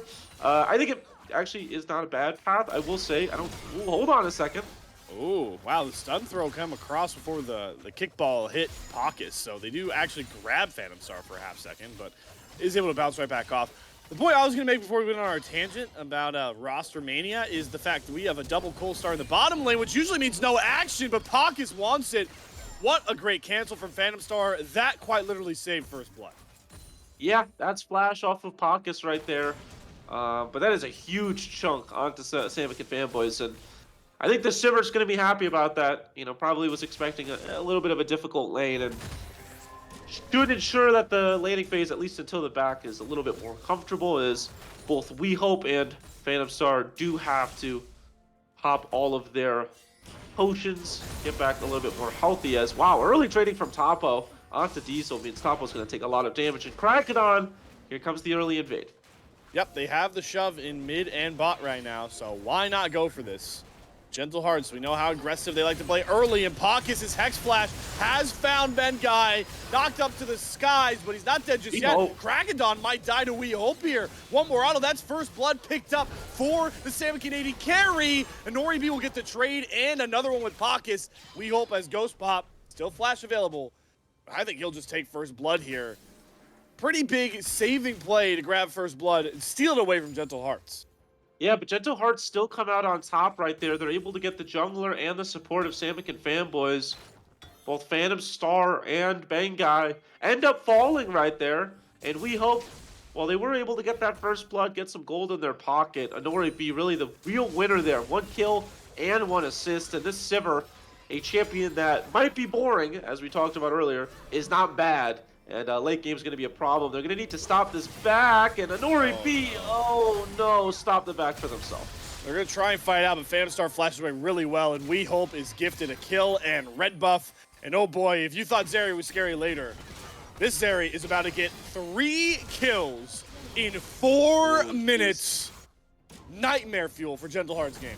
Yeah, that is, you know, talk about Halloween weekend and all the frights around the corner. It's a jump scare right there. You look at a Zeri who's up 3-0 early on, and I mean, honestly, even the ultimate might just take down a huge chunk of any member just by popping it. It's gonna be a problem, and they don't really have a great front line to have to just soak up a lot of the damage. Yeah, they do have the Rel. I guess they have Rel and Maokai, so they do have a decent front line, and the front line's gonna have to do their job in overtime because you have pretty big Rel on a very good player as well. And there's a call, so that's even more gold that they can put into their pocket later on. This is great. This is bad. I mean, this is the second game in a row where We Hope's first back includes full boots. And this time it's even further. Long swords available as well. Likely building towards that Noon Quiver. So this Zeri is already scary. Yeah, and they have the refillable pots as well. So yeah, any chunks that you get onto this Zeri, I mean, unless you really chunk them out, are just going to get healed up with those refillables. I love that from the Zeri, right? Yes, you want to keep your, get as much damage as you can, but realistically, when you're going against Honore B, this poke, wanting to kind of get you out of lane just by a war of attrition in the bot lane, you probably want to make sure that you can heal up, over time. And so I like this from We Hope. I think it's good itemization. And now I feel like, we're going to have to keep an eye on this bot side because what was looking like a snoozer is suddenly looking like a win con for both of these teams. Yes, Noribi is behind. Yes, this is a huge Zeri, but this Sivir is still 1-1 or 1-1 early on. So Sivir is still also in a good position to potentially carry this game late. You can see how much onus they're putting on, I'm assuming, just getting that shutdown off We Hope. Krakenon is here. Poggers will not land the Lance stun, and all right, we get a pause again.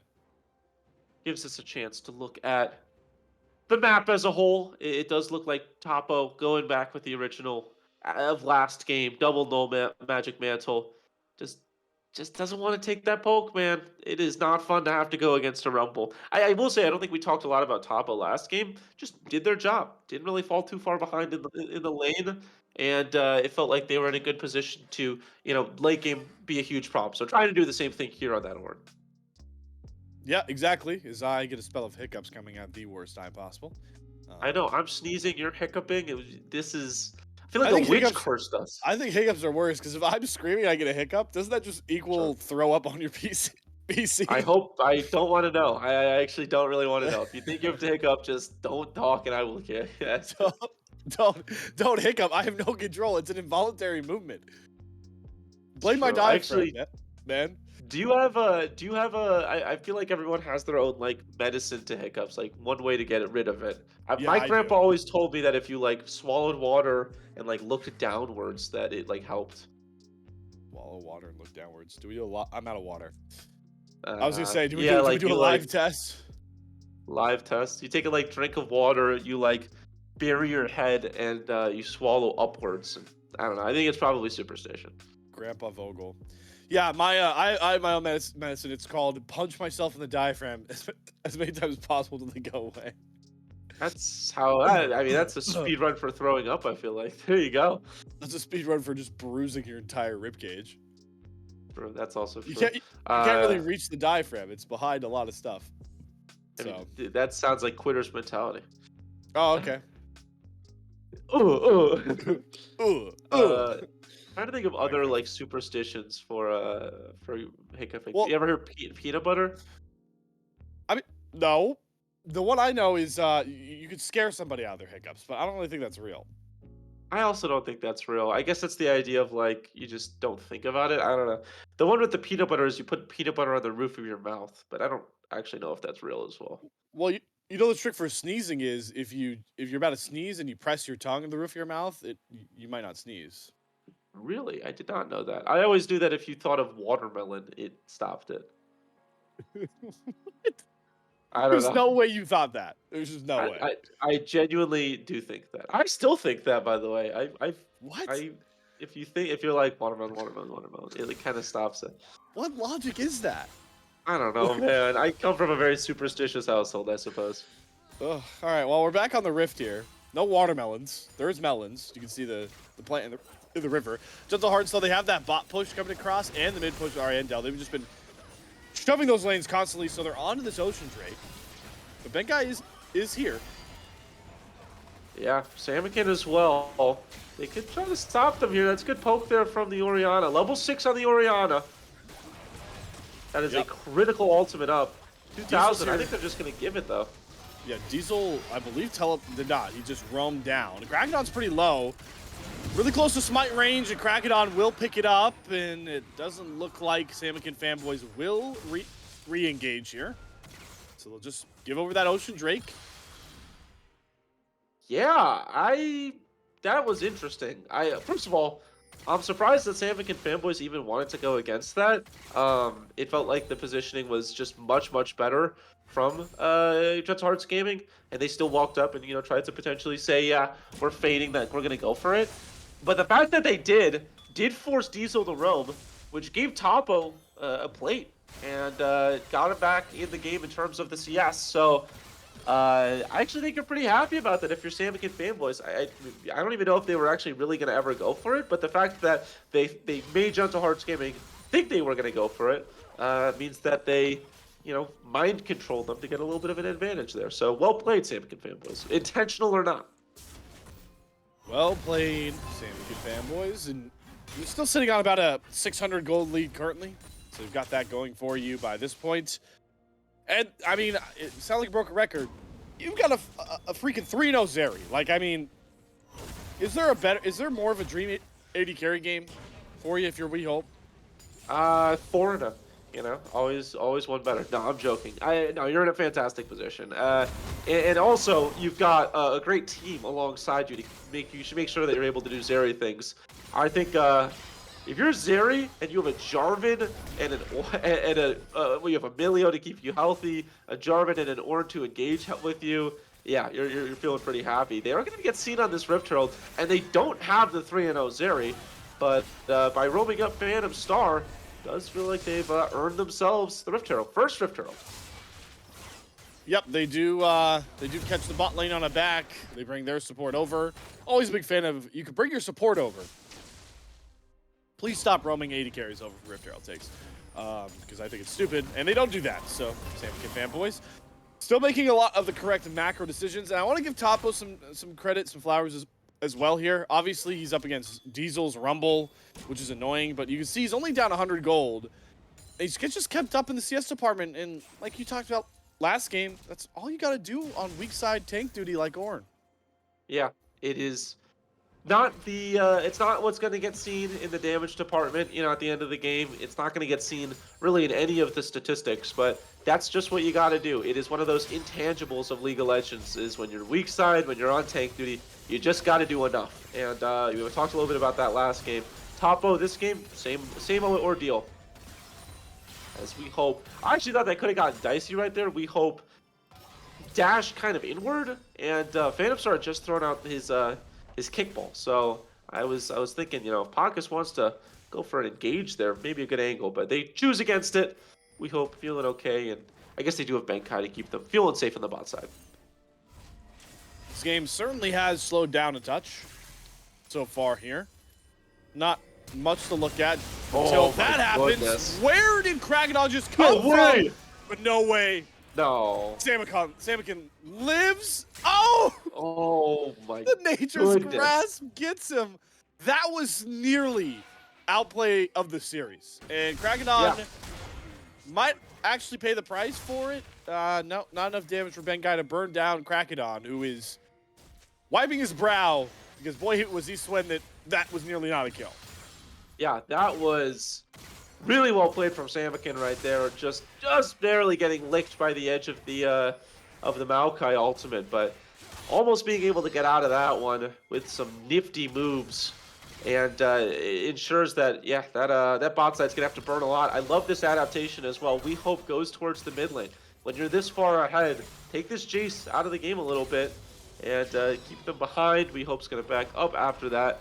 And it also ensures that Jace isn't able to get. I don't believe that Jace got another plate after that pick onto Samikin. So really well played right there. Again, I've been so impressed by Samikin fanboys with their roaming and their adaptations across the map. And that impressive play has put them where they are. One game away from knocking Gentle Hearts out, and they are ahead. We've gotten to a point where it's even, right? But it feels like the gold is in the right spot more for Samikin fanboys than a Gentle Hearts Gaming. And we saw what happened last game when We Hope got a bit of a lead. He ends up 10-1-5 on Xayah.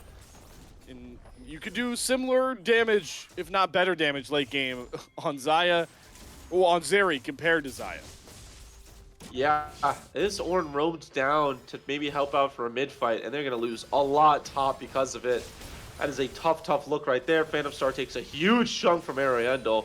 That Eclipse does some damage, my man. And it looks like with that chunk of damage, Yomus, thank you. With that chunk of damage and without the Ornn, hold on a second. They're going in. They've locked Ariandel, but that's a stopwatch coming out from Bankai, and We Hope maybe went too far. Gets slapped by the hammer, shut down Ariandel. Cleanup crew, Gentle Hearts. Topo also being heralded, that Sivir ultimate on the hunt, and boys in RAB hunting. The flash forward slow from Diesel isn't enough, but they found the prize. We Hope down, Gentle Hearts Gaming firmly in the lead. That shockwave from Samikin nearly finds a trade, but Ariandel is gonna limp right out of there. Yeah, I mean, that is a fantastic fight right there from Gentle Hearts Gaming. It felt like this game was on a knife's edge. Both of these teams, really either team, could find the lead. And like you said, we hope kind of skates right into a fight that maybe he didn't want. Ends up losing their life, losing both summoners, and ends up losing the team fight because of it. They are going to get a crash down with Shelly, but the only member getting gold from that is going to be Bangai. And they're not actually really able to get gold in the pocket of We Hope. I will say with that Rift Herald, they should secure themselves this Dragon. But Gentle Hearts Gaming showing signs of life right now in this series. Turret plating will soon fall. Signs of life, and they might knock down more plating on this mid turret here. They're going to hound it. They've got the push.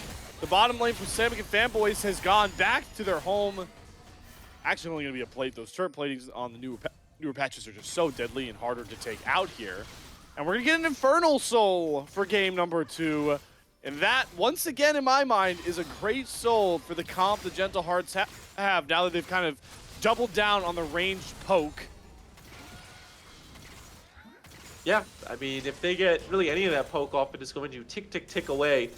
And it is going to hurt a lot more than normal. So it's still a long ways away. I don't think we're really going to get Infernal Soul for quite a while, as Arienda would love to take this top turret, but I think Watapo here probably has to respect that.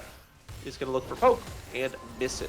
Again, I want to talk about the macro. You know, they did have 5 members in the mid lane, and they were able to get a plate there, but, you know, as we saw before the plates ended up falling, We Hope in the bot side was able to get another plate just by themselves. So, Yep. Doing a good job of roaming around the map, not overloading one lane, and ensuring that the gold is pretty much even, 1,500 or 1.1k, excuse me, for both teams in the play department. Yep, evened it out this time round, but first turret gold is still available if it can be taken. We Hope might be able to get it. They're actually looking to wrap onto Diesel. There's the Cataclysm. They've locked Rumble in the Death Realm. And We Hope's going to get that kill, another big kill for this Zeri, and likely, I believe, to take first turret as well, just for more and more gold injection. Yeah, I mean, this is a 4-1 Zeri who's about to grab first turret. That is a lot of money right there, my friend. Topo and Samikin both protecting their own turrets in the mid and the top lane, and then obviously, yeah, finding that pick in the bot side. Samikin does have to be careful. I think kind of recognize that with the Rift Herald being taken, mid could be under pressure.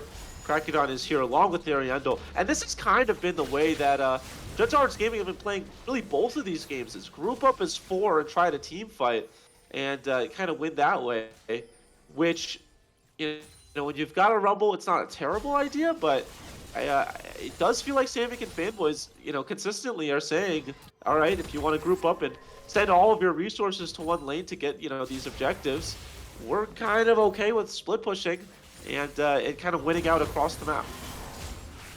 Yeah, Krakadon's focus has really been mid lane all series long, right?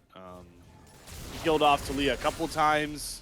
Game number 1. Now this time, obviously, by the skin of his teeth, got another kill onto Samikin with that Nature's Grasp. So for Samikin, I mean, better survivability job than last game, and we saw that turned out. Orianna, I mean, if you thought Talia damage was bad late, boy, are you in for a show. Yeah, this Orianna can do quite a lot, and they don't see Bangai. Beautiful setup. Ariendel flashes the flag and drag, still gets knocked up. Teleport coming across. Diesel's gonna get here. There's the equalizer, and here's Krakadon. The cavalry has arrived, and what a turn from Gentle Hearts.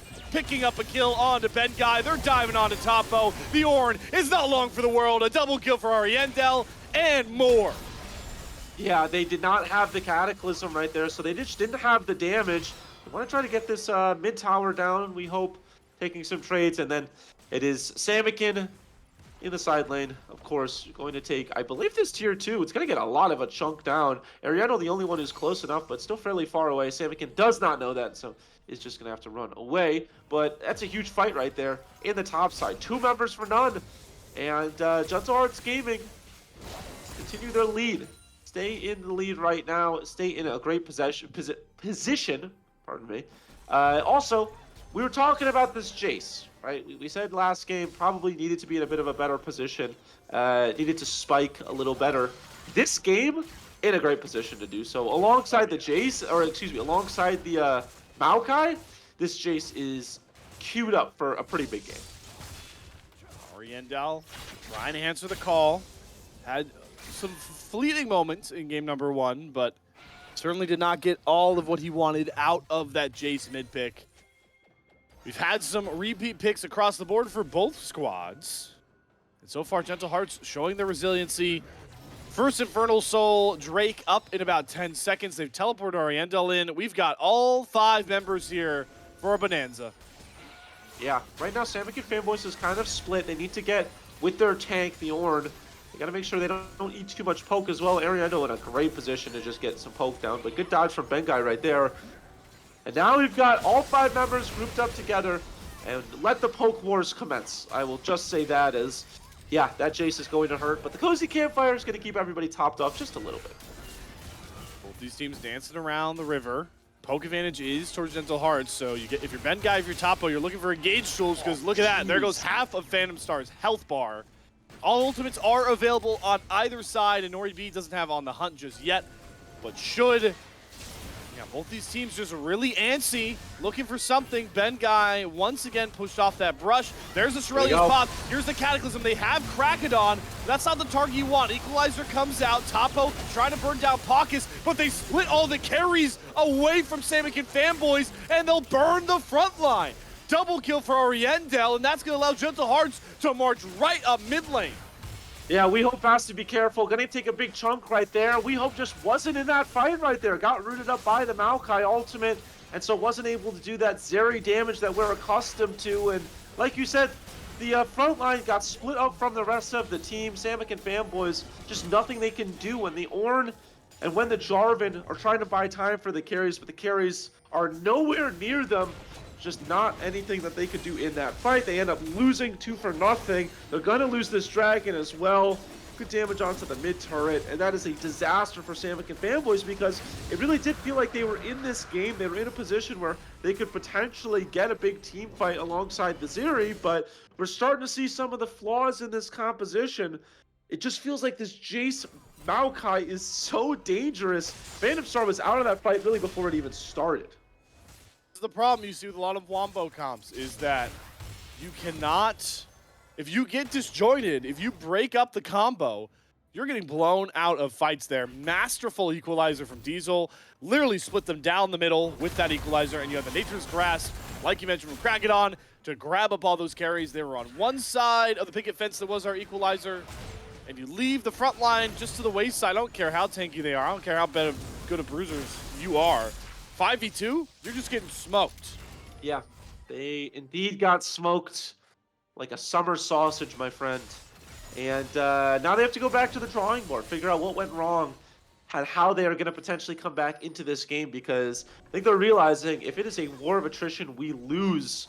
They're going to need to make it big and fast and ensure that the fight starts and ends before really anybody even knows what has happened. So it'll be interesting to see how that happens. They are in a bit of a hole now at this point. Actually, a fairly large hole. But the game is not over yet. I will say, though, Ariendel hits like a truck, my friend. 5-0-2 on this Jace. Now has 2 items. Soon to have 3 along with the boots. It is a problem. This is the power of a poke comp when it is allowed to set up first at neutral objectives. Because, you know, when you go to clear vision, your Bengai, you're not that tanky. You got a Gore Drinker, Warden's Mail, not a ton yet to survive a lot of the brunt of this poke from Oriendel. So you got to be careful because there's also saplings in all these plants that are going to alert when you go towards these brushes. So you allow that poke to set up with the slows, with the vision. It makes it so difficult to even walk up and try and set up the Cataclysm Shockwave combination. Yeah, I think also when you look at the reason why Maokai and Jace are so strong together, it's because you get vision of so much, and also the Maokai slows you, the sapling slows you, and it gives you vision, which just makes it so much easier for Jace to land all of that damage. Samikin starting to feel the brunt of it right now.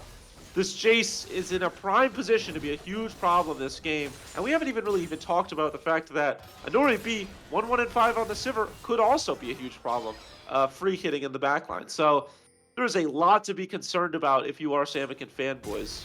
And they really need to find an answer soon because they're kind of getting whittled out of this game right now. Down 4,000, every lane being shoved into them. They have no control of their own jungle. They're losing camps across the board. They're losing vision. And at a certain point, when you lose enough vision and you lose enough, prio, that Baron should just get taken. They're just trying to, they're pushing them. They're pushing them around. They're dictating where they can stand. Diesel utilizes that equalizer just as poke to continue this assault, keeping them away from the Baron pit. The only reason Samikin fanboys know it's not getting taken is because they can see the rest of Gentle Hearts burning their turrets on the top side. Yeah, this is a huge Maokai ultimate as well. Samikin is going to be able to survive, but they're able to get the top turret. Hold on a second. Oh, they might have picked Diesel. Good knockup from Topo. He flashes to commit for it. And that's exactly what you needed. We Hope claims that one. So you trade an inner turret for a kill. And that might allow Bengai and company to finally get into this river and try and set up. Yeah, I mean, the health bars aren't there from them, but with the Diesel down, Oh my god. I think they Ariendo. probably want to try to go for a Baron. But yeah, Ariendo just does so much poke. It's a good knockup. Oh, they're trying to dive him. Good flash from Ariendel. That might have just saved his life because Bengai was coming and he makes sure We Hope feels the brunt of his powered shock blast. Rab coming across from Crackdown does not have Nature's Grasp, but he does get onto We Hope. Mealy has to cleanse, but you can't cleanse the crash down. And what a shockwave Q coming across from Ariendel. Pops We Hope. Topo's next to fall as Anori B is free hitting. Bengai soon to be wrapped. Welcome to game number 2, Samikin fanboys. It is all the Ariendel show. Yeah, welcome to game number 2, and welcome to the series, Gentle Hearts Gaming. After a sleepy game 1, they are showing up and showing out. A massive team fight right there. They find We Hope, and while they do lose a member, it does not matter. We Hope is really the only member they care about on the Rift. They kill the Zeri. Good things are soon to come, and the good things for them are 4 kills and a Baron. They balloon their lead, and they put themselves in a fantastic position to push us to a game 3. Baron in tow. They're going to be able to likely set up for this Drake, I believe, off spawn. Bengai is not up just yet. They're racing over there. So they'll be in likely position of Soul Point on top of that. And this game, unlike last, they have some of that scaling, right? I mean, sure, Jace is the same, but this is a heavily inflated Jace. It's going to be a damage problem the entire game. And Sivir, we talked about, can't scale along with the best as well. Yeah, this Sivir is, I think, probably the biggest problem, right? Jace 7-0-4 will be a huge problem with the poke, will be a massive problem across the entirety of the game. But the Sivir, the entire time you're focusing on killing this this Jace, Sivir's just going to kill you, my friend. And so we saw a little bit of that in the last fight. This Sivir is going to be not fun to have to deal with as the game goes on. Samikin going to get back one of those turrets in the top side. You at least take that because the bounties on those turrets by this point, but how much will it bleed on the bot side here? Baron push coming across, and now we get to see the poke really come out. The wave clear without Samikin also is piss poor for Samikin fanboys. Yeah. No, it's pitiful. It's really rough, and they are able to clear out most of the wave, but that cannon minion is just barraging. There's just nothing they can do. They have to give it up, especially with pockets there. And so they're going to continue to lose more across the map. Their camps are being ravaged. Their bot lane being absolutely decimated on. And this Maokai ultimate should do it. Hold on. Here we go. They might have got onto an Ori B. The shutdown comes across. We hope the lightning crash is firing on all cylinders. Crackdown has to go golden. Diesel's down as well. Here comes SFB. Bengai found the angle and found an open door back into game number 2. Ariendo, you might be fed, my friend, but you have to watch as the rest of your team gets absolutely decimated by We Hope and the rest of the Samikin fanboys because they ran a route on the bot lane. A beautiful play right there. Cataclysm into the call of the Forge God. And Anori B, there is nothing that you can do on the Sivir. Ends up falling and the rest fall too. We Hope. You know, we were talking about it. It needs to be quick and it needs to be divisive. And right there, it 100% was.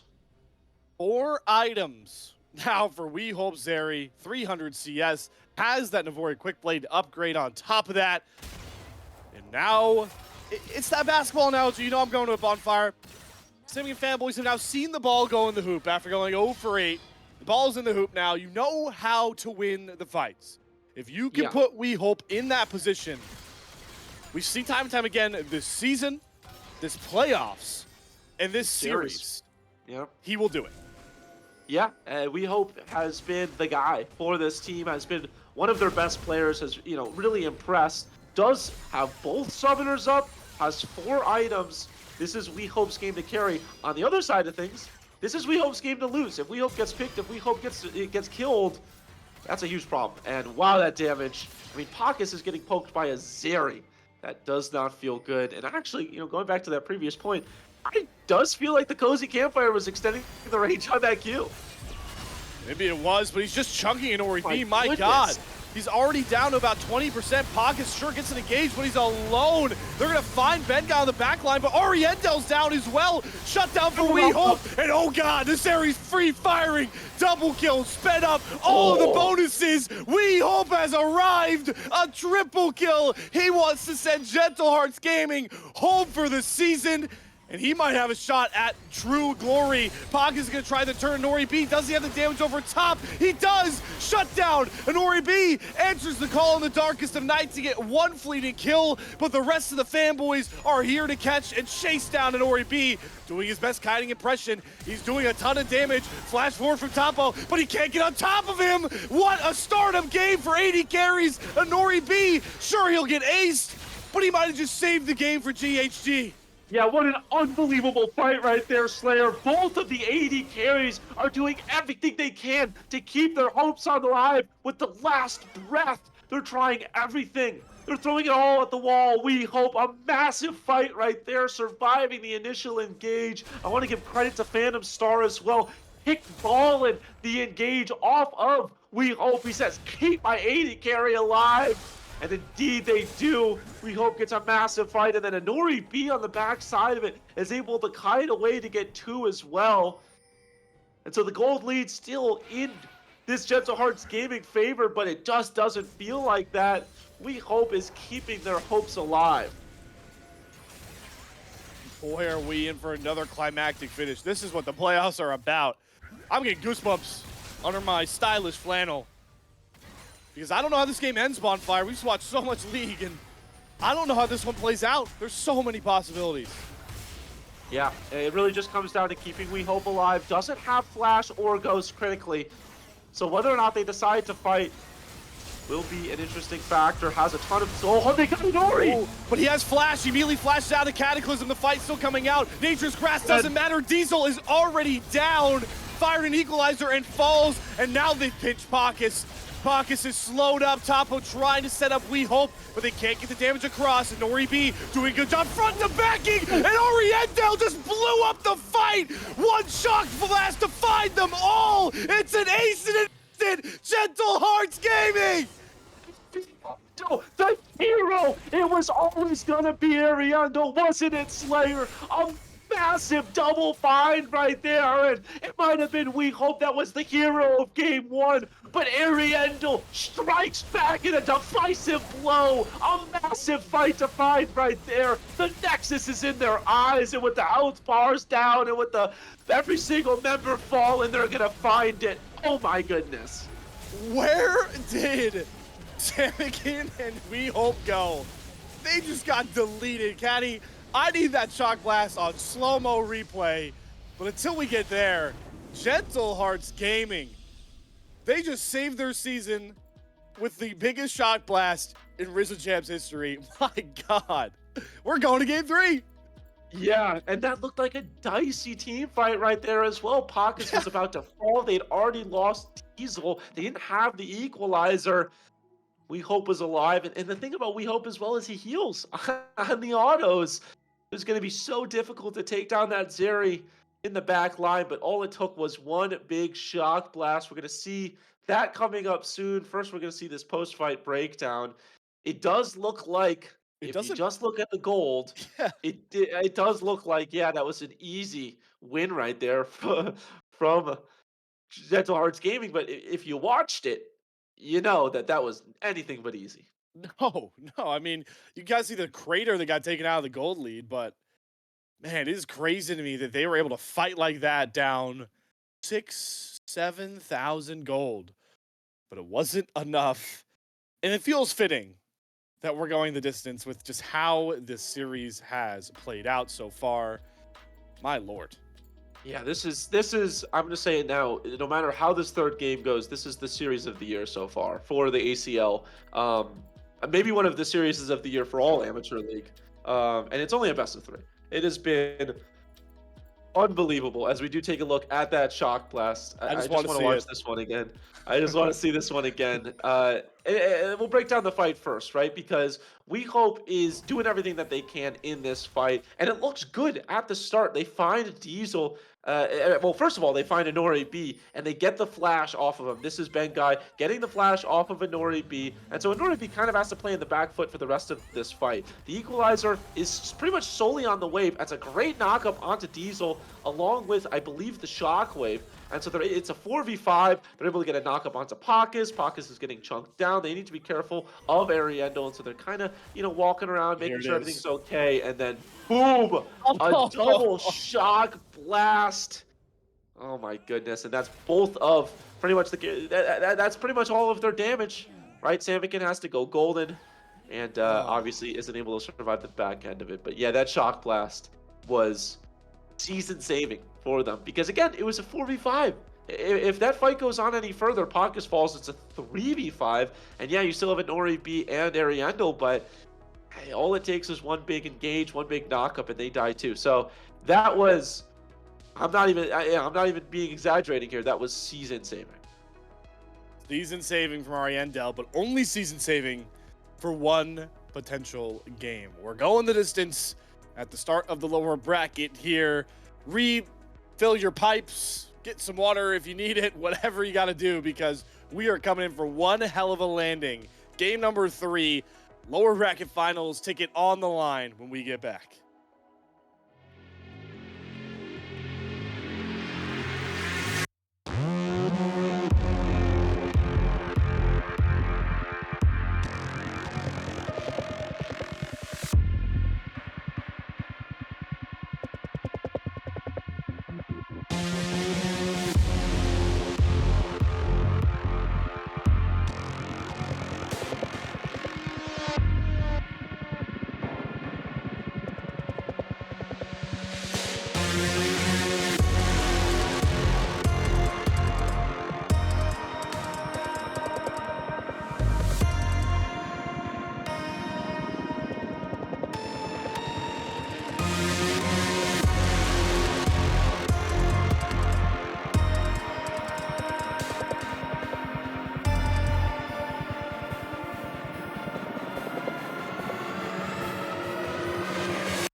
Welcome back, ladies and gentlemen. We are going down the wire with our lower bracket semifinals.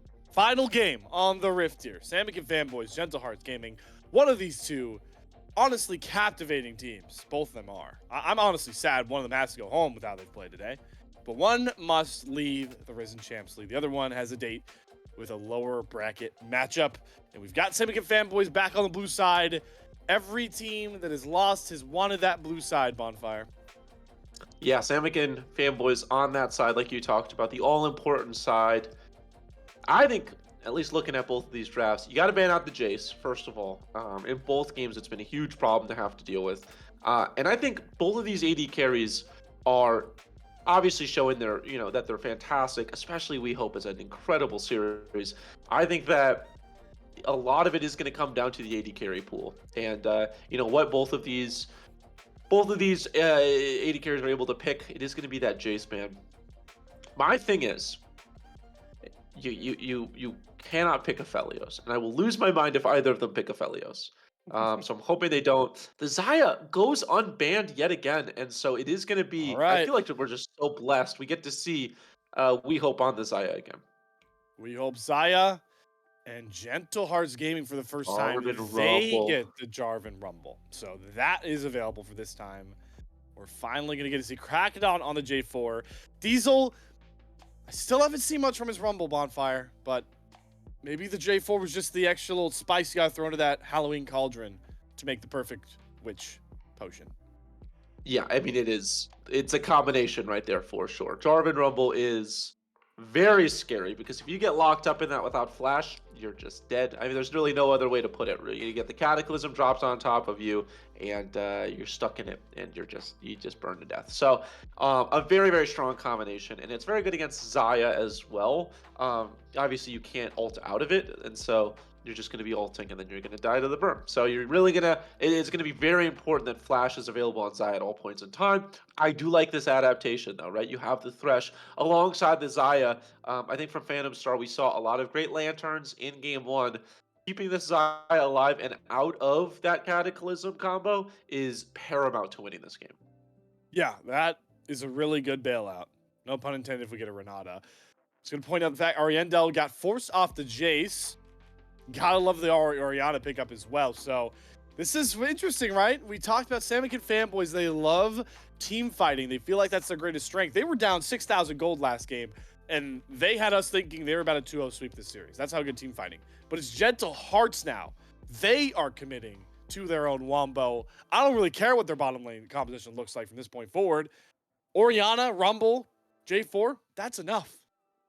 Yeah, I love that Ornn ban as well. I just want to touch on that. Ornn has been prevalent in every single game, and it's been a lane matchup against the Rumble. And while it has never really gone ahead against the Rumble, it's always gone even. And it, like you said, has always kind of had a bigger impact in the late game. So by banning that Ornn out, you're kind of calling the bluff, and you're saying, look, your answer has always been Ornn. You don't have the Ornn. What are you going to do now in this situation? So I do like that pickup. And I like that ban.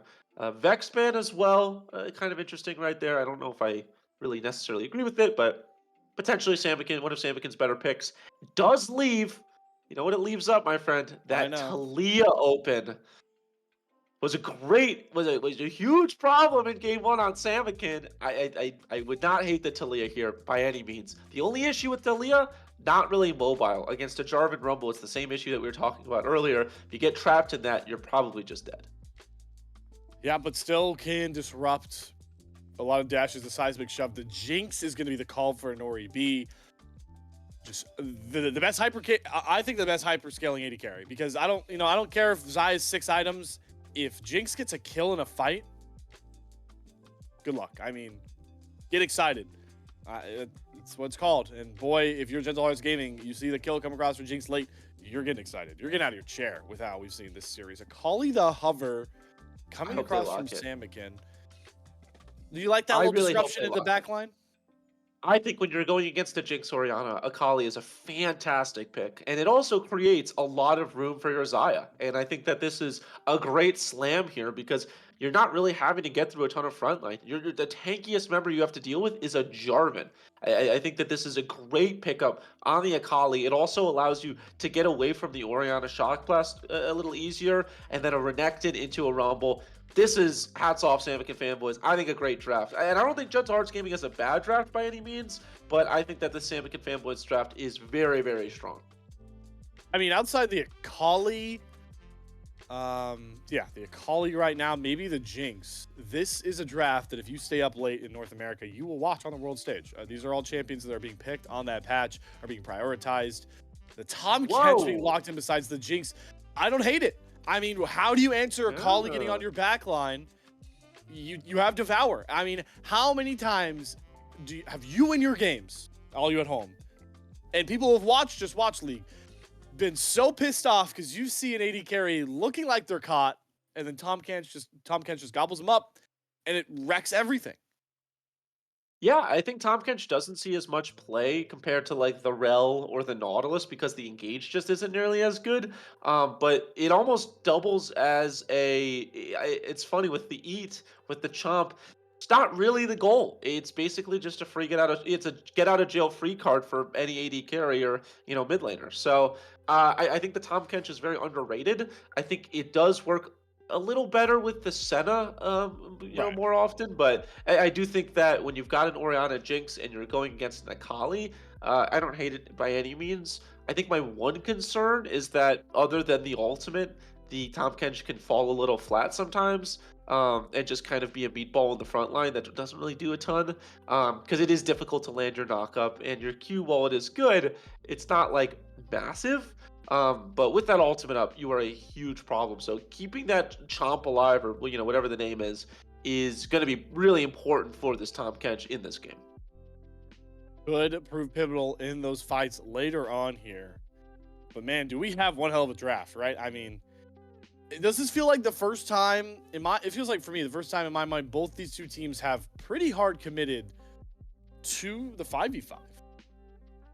Yeah, I mean, I don't think we've had really any side laners by any means, but I do think that they both have had different strategies towards the fighting. We've seen the Jace quite often, the Sivir, the Maokai to an extent. We've had some poke compositions. We've definitely had some more peel compositions with the Talia. But you're right. I mean, both of these teams are really going towards just pure straight 5v5 madness.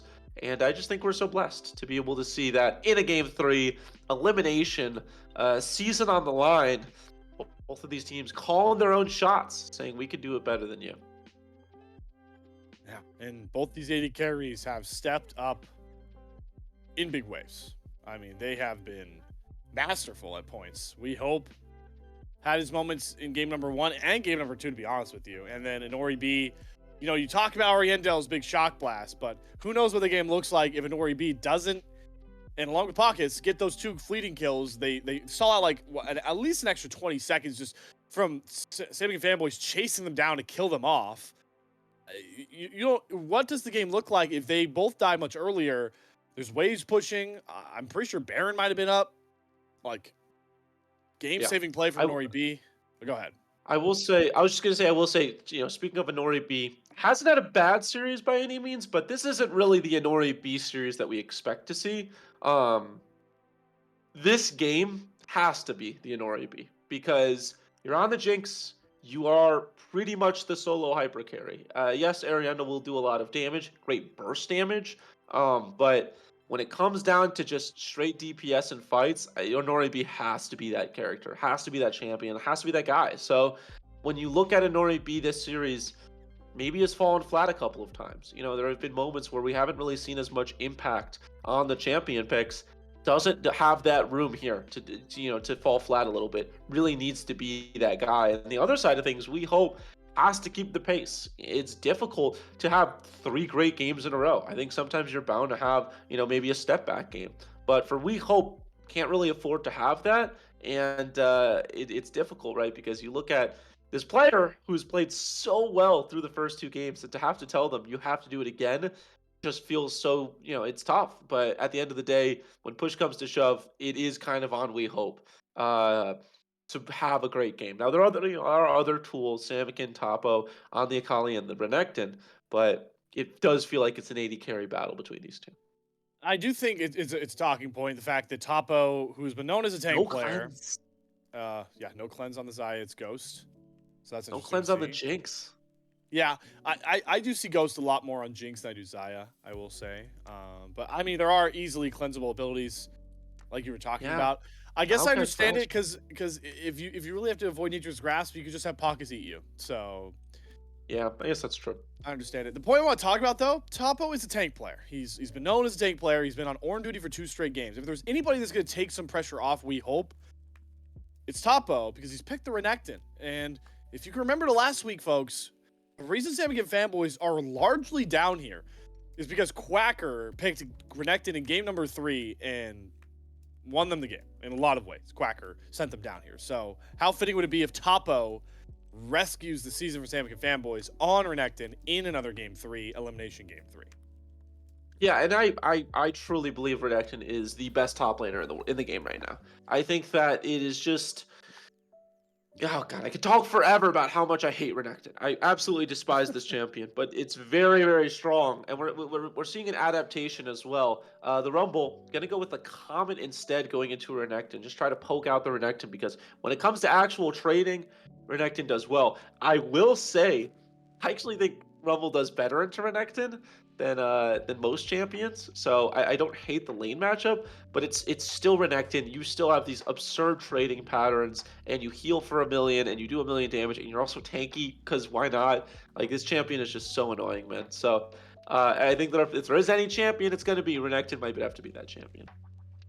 Yeah, talked about it extensively. Comet, like you mentioned, on the Rumble here to get some extra damage over earlier on.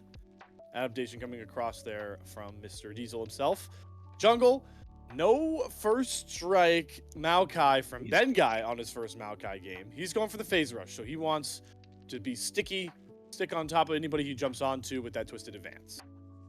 Yeah, phase rush is not bad. I'm kind of surprised we're not seeing an aftershock. Just to get a little tankier when you're on the back line. But I don't hate a phase rush. I think, again, you're also going to need to run down these carries, so I don't think it's the worst thing in the world. And I do also think it actually keeps you alive sometimes a little better than aftershock, because you land your abilities and you're able to kind of run away. So we'll have to see if that is the reason. As I think our rune page might have kind of dipped out of there on us, but it's okay. Womp We'll see it womp. in game. Womp womp indeed. We'll see it in the game. I think I was most curious on what this Akali would be running. I'd imagine it's Dark Harvest, but occasionally the Akali will run something a little different. There's a lot of options for Akali. I actually wouldn't think Dark Harvest first. Conqueror, a lot of the time. Electrocute is also one that Akali's run. Electrocute. Actually, probably Electrocute. I think Conqueror would be a mistake, just because I don't know how often you're using a ton of your damage. You basically want to go and execute somebody and go out. Yeah. I digress. We'll certainly get to see what Samikin's running. Orianna, I would assume, is an Airy. Maybe a first strike into a melee matchup. Who knows? It is Ariandel's first game on Orianna. That's the big thing, right? It's not only a lot of players' first games on certain champions in game number 3. We're seeing champion swaps too, which is intriguing. Yeah, we're seeing some swaps. We're seeing the Wombo finally realized with the Rumble Jarvan that we've talked so much about this series. And we're seeing We Hope back on the Xayah after what was a really heroic performance in Game 1. Really exciting that we're able to see this incredible player back on the Xayah. So it's all very exciting, and God, I'm just ready, man. Game 3 to send someone home. Are you kidding me? This should be a good one. We've been going at this for over 2 I hours. want to say a couple of months. Oh no, I was just talking about the season. Oh. The season's been going on for a month and change by this point now. And we're coming to a close here. We're live into the game. Game number 3 here. We can get a look at some of these runes. Phase rush for the Orianna. Don't hate it, because you're going to get hounded by Renekton and Akali. You need the speed boost to get out once you throw the combo down. Yeah, it makes the trading pattern really interesting, right? Because You are no longer, kind of trying to just stand there and be a turret. You're kind of weaving in and out with your phase rush procking. So makes things very interesting. As looking at some other runes, lethal temple on both AD carries, that makes sense. And yeah, both supports have runes that make sense for them as well. So everybody's got their runes. Everybody's got their summoners. Diesel going with that ignite again. Kind of interesting to see. It does mean that if Topo gets on the side lane, that Diesel has to answer without teleport. But does also mean that he's able to do a little bit more against the Renekton early, which I think Renekton is when Renekton is the best. I'm about to do a real throwback on you, Bonfire. Oh, really? Slayer's skin spotlight here. I want to Oh, shout yeah. out Krakadon is rocking the Season 1 World Champions Fnatic Jarvan skin. That's a callback and a half. You've had to have your account forever to get that skin. Yeah, shout out. Not my world Or champion. I guess, stuff. yeah, true. I guess like roll. I guess you could roll it. I guess now it's easier to get world skins that way, but still a very old skin nonetheless. Yeah, not my world champion. Fnatic, that's my tangent right now, is that when you're fighting against 8 teams, yeah, sure, world champion my butt, but I digress. Hey, I mean, yeah, that's fair, but still a title. I guess it's the same asterisk. Well, I don't want to throw that on. I was gonna say same asterisk as the Houston Astros in certain championships, but those were for a whole different reason. So, no, Fnatic did not cheat. I was just saying because like it has an asterisk on. You know what I mean? Yeah, it's true.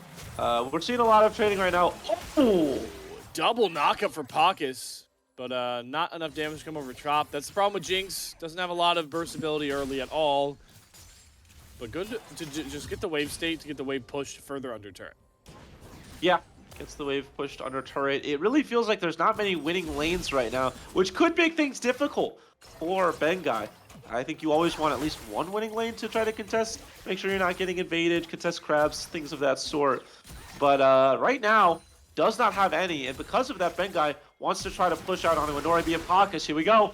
Ghost Popper Inori. Pacus might just be the sacrificial lamb. Oh, he's going to pop on out of there, and he's going to pull Bengai nearly under turret, but the punch back is make sure that Pacus falls. First blood again for We Hope. Yeah, I love that adaptation right there from Bengai. We didn't really talk about the pathing, but there was a ward on the Raptors. And so they saw that Bengai had started bot. I think they assumed that it was going to be a full clear. Instead, Bengai recognized, hey, they're shoving in. They don't have vision of me. I'm just going to go bot. And a great flash right there from Phantom Star. Gets the flay. Does miss the root, or the hook, excuse me. But doesn't matter, right? Because Bengai was able to get the root. And obviously the Nature's Grasp punched back in. Beautifully played. And able to get first blood. Onto We Hope. That is, I mean, that's at least 2 games where We Hope has grabbed first blood.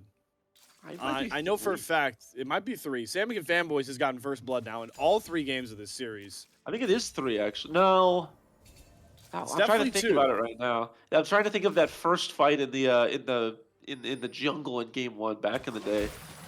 Well, hold on. Oh, Pacus is still up to his Tom Kench ways, jumping in and out, trying to bot people into the air. Getting some roams down, gonna get some of those extra procs as well, but Bengai's back at it again. Ariandel is without mana, so immediately has to flash that Twisted Advance. Welcome to the Bengai attacks, Ariandel. Yeah, Bengai's had a great game so far. Has gotten 2 flashes and a kill so far. And I think critically is helping Samikin out as well. You know, this is a difficult lane early on for the Akali. Even the world's best, we've seen Chovy go down way in CS early on the Akali, but late game is really where it starts to find its use. But early on, it's difficult. Bengai getting a flash off of the mid laner and getting the teleport off of the Orianna really helps out this Akali early on. So Bengai's ganks have gotten flash off of Pacus, ghost off of Nori B, and Ariandel's flash. And a kill. Pretty good track record. And a kill, obviously. He is only down a marginal amount of CS. Krakadon hasn't been able to punish too well. I don't think he really invaded for any camps. I mean, he was allowed to clear. He didn't even double scuttle, so Bengai really showing out early. It's been a great game for Bengai so far. And like you said, Krakadon, especially on this Jarvan, with pushing lanes, kind of surprising. Not going for anything, at least early. I think often, you expect to, when you have these, such a good early game and you're consistently pushing things in, but deciding not to, and is going to mean that they are in a bit of a deficit. I will say, not too far, not too big of a deficit, still feeling pretty comfortable, but early on has been the Bengai show on this Maokai. Diesel doing a bit better of a job out trading Topo, mainly because Topo can't just decide to shop in lane and buy 2 Negatron cloaks. Renekton does not have that ability. He had to back and teleport back in for it. And something I didn't realize until now, Diesel deciding to go Ignite top into this Yeah, Renekton. I mentioned it earlier. Oh, okay, my bad. No, you're good. I mentioned that earlier about how it might hurt side laning a little bit later, but it is making this Renekton pick very, very difficult because, again, it is kind of a counter pick into the Renekton. Along with the Ignite, Topo is just basically having to use his Q to farm. Well, they're farming the Drake, Gentle Hearts are. Death Sentence found out what's going on, and whoa, the steal! Bengai, but can he get back to the Lantern? He cannot. Good pull of the trigger there from Ariendel to make sure that they lock down Bengai, but man, this guy's on a terror early game. Yeah, I mean, confidence in this player is off the charts right now. And, when you're in game 3, you want to play loose, you want to play free, you want to not feel like you're, nervous. Bengai certainly not nervous right there. Pulling the trigger on that steal is going to even up that gold advantage with the kill onto him after he stole it. But that's pretty impressive right there. Within the Hearts, though, it's good that Ariendel ends up getting that kill. He also gets a blue buff off of it as well, so he just gets extra sustain to stay in the lane here. He is actually going to take it back, but you get Orianna, a gold injection, always a good thing. Hold on a second. Hold on a second. Bengai, you did not just buy a Dark Seal on Maokai. Whoa. Oh, yeah. 100%. Feeling yourself a lot right there. I guess there's not really much AP other than the Akali, but I mean, that's kind of crazy, especially because you're not really that far ahead on the Maokai. I think often you buy a Dark Seal kind of as a reaction if you're like super far ahead. That's kind of crazy right there, especially on a Maokai when you are okay with dying a lot. All right, you do you, my friend. Yeah, it plays out. I mean, you could obviously stack with assists just as much as kills, or, well, a little bit less, but still with kill assists. I understand that it is aggressive, but I feel like I've seen it a lot more than people think. Well, you also have to consider the fact that look at those boots. Those are Lucidity boots, not the normal Tavais or Merc Treads. So this is going to be a aggressive damage dealing forward jungler with the red jungle camp. I think that really spells everything we need to know out of Bengai. This is an AP in Maokai. Yeah. Could very well be. I mean, regardless of what he's going, he's rushing Demonic Embrace first. Interestingly enough, he's actually down gold. Well, that makes sense. Down CS. Yeah. Has been more focused on helping out the lanes and gonna help out the top lane here. I think Diesel, I think probably shouldn't die here unless they over push. But Diesel, recognizing something might be up, needs to take it back anyway. Just making sure Bengai is that the wave can crash forward. Good equalizer, though, from Diesel to make sure that he won't miss a beat. I mean, you got to be aggressive like that when you take Ignite top. You don't have the pleasure of shoving out under your turret and then teleporting back in like Topo does. You have to immediately utilize that equalizer for the wave. And you can see Topo knows there's no teleport, so he can just stand right up front, let that wave crash a little bit, and then teleport back over. Yeah, well, we hope. Wow, we hope. It's a lot of damage right there, getting that lethal tempo procced and just laying into Inori B. And this is what we were talking about in draft, right? Inori B is a player that you really have high expectations for, but it has been the We Hope show, and Bengai has also been a pretty big member in the We Hope show as well. Yeah, but he is going to be spotted out from Krakenon, but my God, my Poggins' God. health bar's gone! Phantom We Storm's going to Hope. get the kill, but We Hope did a lot of the damage. Those chompers is going to force out Nature's Grass just to protect the bottom lane. But junglers show up, they don't even matter. Now we go mid with Samikin, getting a lot of damage on Ariendel. Oh, There's no. the perfect execution out, but he misses it. That is tough. You hit that perfect execution and power auto Q, potentially could at least get the flash off of Ariendo, but Ariendo just stands there and says, "You're not that guy, pal." And yeah, that's tough, because that is the ultimate down out of Samikin now. So for the next minute or so, will have to play a little bit safer. And with Pockets here as well, Samikin has to be a little careful. Is able to dash back over the wall, keep himself safe. I will say, even though a kill has been given over, Ariendo, I do think that if you're Samikin, you're feeling pretty happy. You're doing fine with CS, and late game you are going to be a problem on the Akali. So making sure that you're not down in CS early on Akali, a pretty big part of the champion.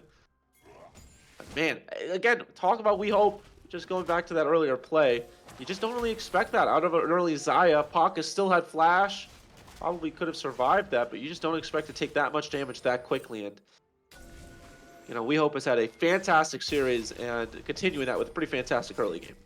You don't normally expect that from Xayah's, but I think this lane is one of the few lanes where Xayah can play uber aggressive, right? Because you talk about how Tahm Kench, a lot of his early ability is nerfed in the fact that he isn't farming like he would be in a set of Tahm Kench lane. So he's not tanky. I mean, Pockets got burned there. And then Jinx is one of the weakest early game AD carries right now. And it just allows Xayah to do some decent zoning. So we talked about Gentle Hearts. They've stalled out all bottom lane for the late game. And early now, they're going to have Kraken drop this Rift Herald, get some gold into Diesel. He gets that first plate solo. And then more of it comes across over towards Kraken. But in the background, more of that great macro play like you talked about, Bonfire. First Drake, second Drake secured.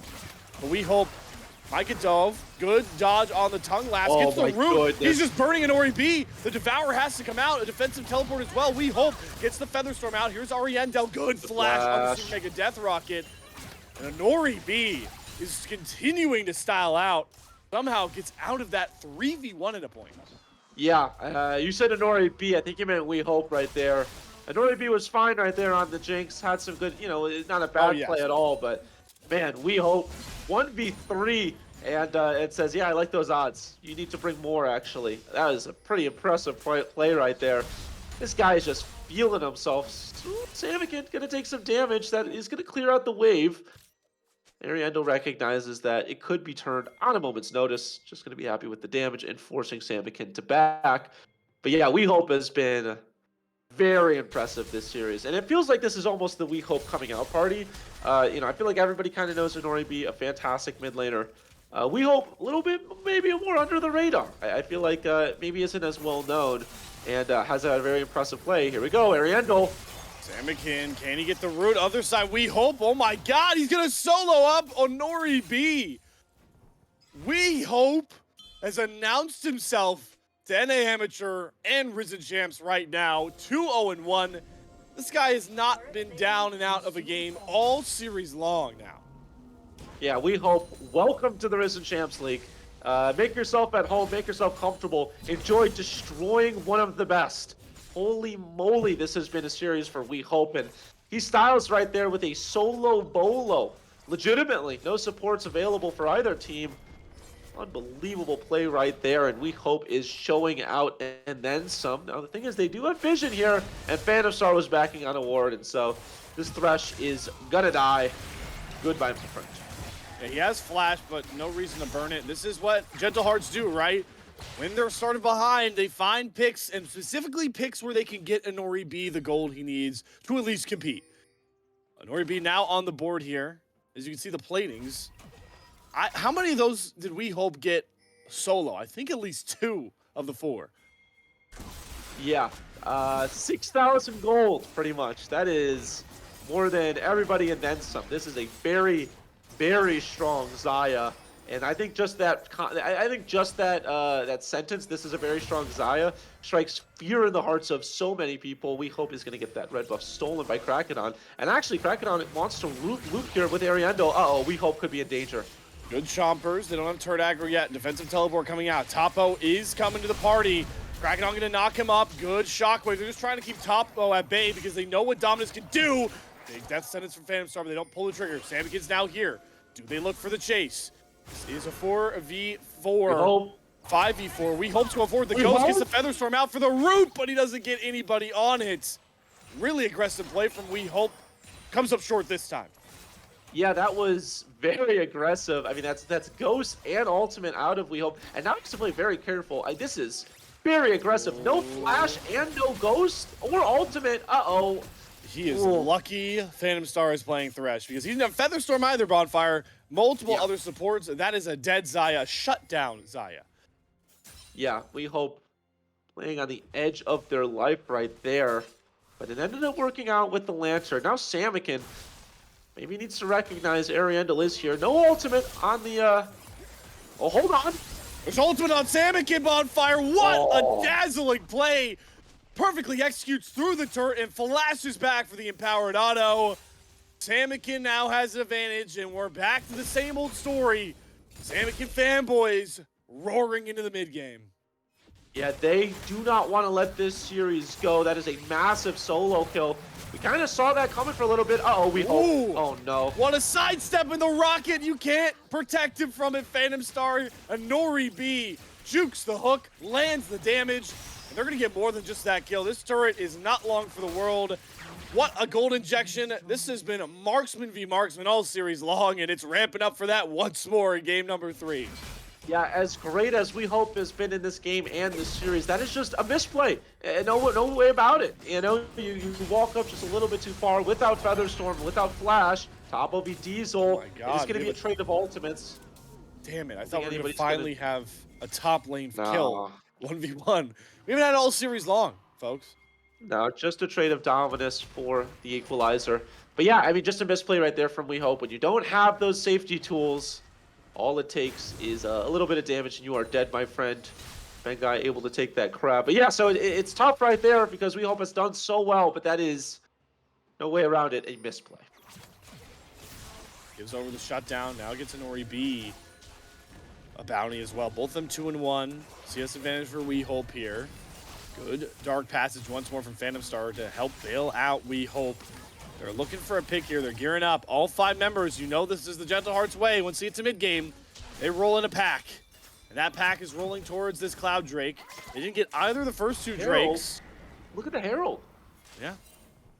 They are just going to crash it in. Does that get it? Yeah, I think it will. Nori B could be in some trouble here as well. They are going to take the mid turret, and Nori B should be able to get away from that. It's going to get rooted up, but too far away. And uh-oh.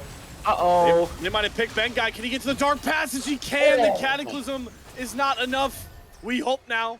Doing some damage, kiting out. Ariandel has Shockwave. Do they catch Phantom Star? Do they pull the trigger? They do. The Shockwave lands. Featherstorm coming out. Krakadon, though, immediately burns Bengai. We hope has to run for the hills, trying to kite back. Topo with that dominance, doing so much damage. And Samikin's on the back line. What a triple kill. Immediately with the Q. We hope picks it up. In the darkest night once more, SFB come out on top. Yeah, We Hope picks it up, but Samikin knocks them down 4-0 on this Akali, a pick that we talked so highly about. We said this Akali, it's a great angle for it. You're against all of these immobile carries. If you can get onto the back line, you will be an absolute problem, and We Hope is just playing the bait right there. You heard Jet talk about catfisting in Worlds. Catfisting, an American tradition where you hold your hand out, and then once you have them firmly in your grasp, you pull them back out. And they took the bait right there, and then some. We Hope just looked so juicy, looked so tasty. They wanted to get that kill onto the Xayah so badly, but they ignored the fact that this Akali was here. And this Akali is 100% here right now, the second richest member on Summoner's Rift, second to only his AD carry on We Hope. And so right now, that is a massive fight to win. SFB very far ahead. Gentle Hearts, they need to get some semblance of a front line online, but Diesel's not going to be that. Getting jumped on, burned so quickly. The Equalizer completely whiffs, and Oriental TP's back in, but Topo can TP as well. The phase rush is going to keep Oriental safe, but that's a blown teleport and a pick for SFB. Yeah, it's a trade of teleports, but it keeps Samikin alive, and Samikin is doing work right now, my friend, as they want to go on to this Tom Kench. That's the Thresh combo. Death Sentence into a dark passage. Bring the Maokai forward. And Ori B gonna split the goalposts on that Nature's Grasp. But Paucus falls. Topo has a flank, but they can't get to an Ori B. Doesn't matter though. Another big pick. And Baron is on the cards, but that mid lane turret is so low as well. Yeah, all cylinders are firing right now for this Samikin fanboys squad. It feels like Gentle Hearts Gaming are just kind of on the back foot. You know, we talked about that Wombo combo that they have. And they're very strong when they get it off.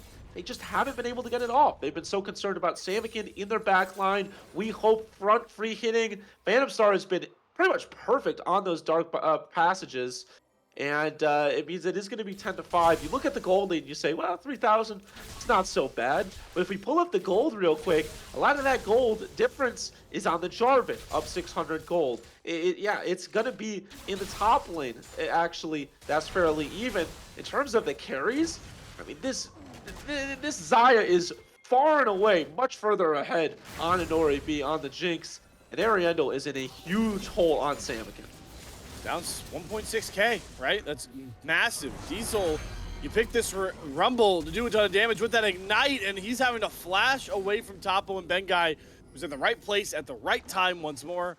But like you mentioned, yeah, sure, 3,000 gold lead is always nice, but you have 10 kills, and 9 of them are on your Akali and Xayah.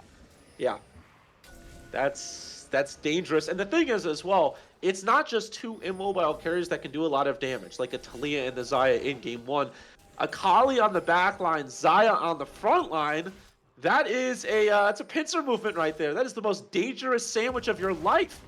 That is 2 pieces of bread that are just slamming down on top of you. And so it's the fact that it's not only on 2 carries, it's on 2 carries that are both trying to assassinate different members. Yeah, that is scary hours. Samikin now has a 2-level advantage for the moment against Ariandel, which also just nails home how big of a lead this is right now in the mid game. To play devil's advocate, level 15 Akali. Yeah, wow. I know. It's insane.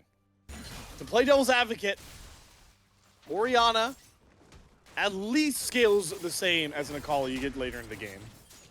So, on this patch, in my opinion, I think Orianna scales a little bit better. Jinx will outscale Xayah with full items, especially if you can get excited in a fight. It's not by much, but at least this isn't like game 1, where Gentle Hearts, they needed to spike mid-game, and they just didn't, and they fell flat. They can sort of stall out in this one. Yeah, I think this is the issue I have, you know, when talking about scaling, is that I think often it comes down to like how much damage you can do. And I think that I think that late game is more than just how much damage you can do, because I think the Orianna, yes, will do more damage by the end of the late game.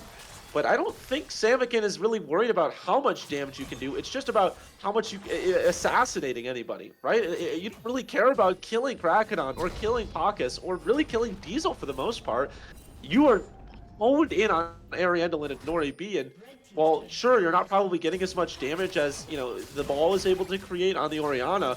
If you're able to assassinate anybody, which at this point, yeah, you probably are able to, even in the latest of the game state, I think you don't care. And so, yeah, while I agree the scaling in a technical sense is probably better on Ariandel, realistically, Samikin will be a problem, even if this game goes to 3 hours. And much like game number 2, we saw Samikin fanboys fight back when they lined up all the stars, you know, this combo. And this is a combo Gentle Hearts are now sporting. We haven't seen it click yet. And if it can, it could do massive things. But Ariandel is likely caught. Amelia has to flash that big wall. Nature's Grass is going to root up Diesel as well. Samikin, though, having to go golden, doesn't want to get jumped on. Pox is already dead, and here comes the chase down. We hope. Dark passage forward, gets one. Samikin finds Diesel on the background. It's a rout. It is a complete rout. 4 kills, potentially 5. Samikin styling on the Akali. Won't go under the turret. But is this the killing blow? Is Samikin fanboys going to have the upset of the playoffs? Yeah, Slayer, this isn't just a win. This is a decimation at this point. Sure, there's 5 kills on Gentle Hearts Gaming. They only have the 1 tower, 0 dragons. They're about to lose the Baron as well. And they just got absolutely routed, like you said, in that team fight. It just wasn't really very close. I mean, the Orianna had to burn the flash early. Samikin sure had to go golden, but I think that was actually probably one of the better uses of the stopwatch because, again, got everybody towards them. I'm pretty sure everybody on Gentle Hearts Gaming was saying maybe the Akali had overextended. Realistically, the Akali was just waiting, and then had the opportunity to use the stopwatch to get everybody in, get the kills. I mean, this game is starting to snowball, my friend. If you're Gentle Hearts Gaming, you are finding yourself in a difficult position because you are a Baron on 5 members, just lost Soul. At this point, you probably have to just wait for the Elder, and maybe you lose a lot of your base, but I don't think there's a single fight you can take that looks good right now. That is a 25-minute Cloud Soul, by the way, with Baron. Yeah. So Elder is up in around the 30-minute mark, 31-minute mark. If this game can get there, just another neutral objective where Samikin fanboys will force Gentle Hearts Gaming to play in their playground, which will likely be that Drake pit. But we also know 19 that health. Elder, 19 health, that just sucks. We also know, So- though, That's some gold on that, by the way. So if Topo had cleared that wave, sorry, I didn't mean to interrupt, but if Topo hadn't cleared that wave, Gentle Hearts Gaming would have gotten a big gold influx. So that feels brutal. yeah, certainly is. You can take all the gold you get when you're down nearly 8,000. But the point I wanted to make is Elder flips are a thing for a reason.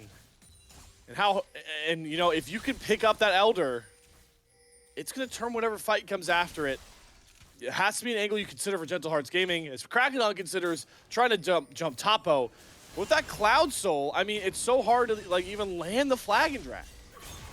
Yeah, you also have to understand, this is a Cloud Soul on the Maokai. So you pop that Nature's Grasp and you sprint at them. And that's scary, scary looks, especially if it hits anybody, you get another movement boost. I mean, Bengai is going to be flying at people, and he has the phase rush. So this is a very mobile Maokai. And probably more mobile than you might want. We hope it's going to take some damage, but it is just all a ruse, my friend, because Topo is slaying the top side. They also have mid push, so every single lane is pushing in, and Gentle Hearts Gaming just has to turtle to the best of their ability, but this is difficult because there is not a single lane that they can feel comfortable in. Oh, and Diesel gets hooked. He flashes away. Good Devour to keep Diesel safe. They get Bengai a little too far forward, but it comes up with nothing. Flash burned on a key target. Ultimate down for Pockets. That saving ultimate. And now they'll just have to sack that bot side of the map. Inhibitor go down. And Topo might just knock down that top inhibitor turret too. Crackdown looking to commit onto Topo, but he just dashes out. They might go for the end here. They found an Ori B.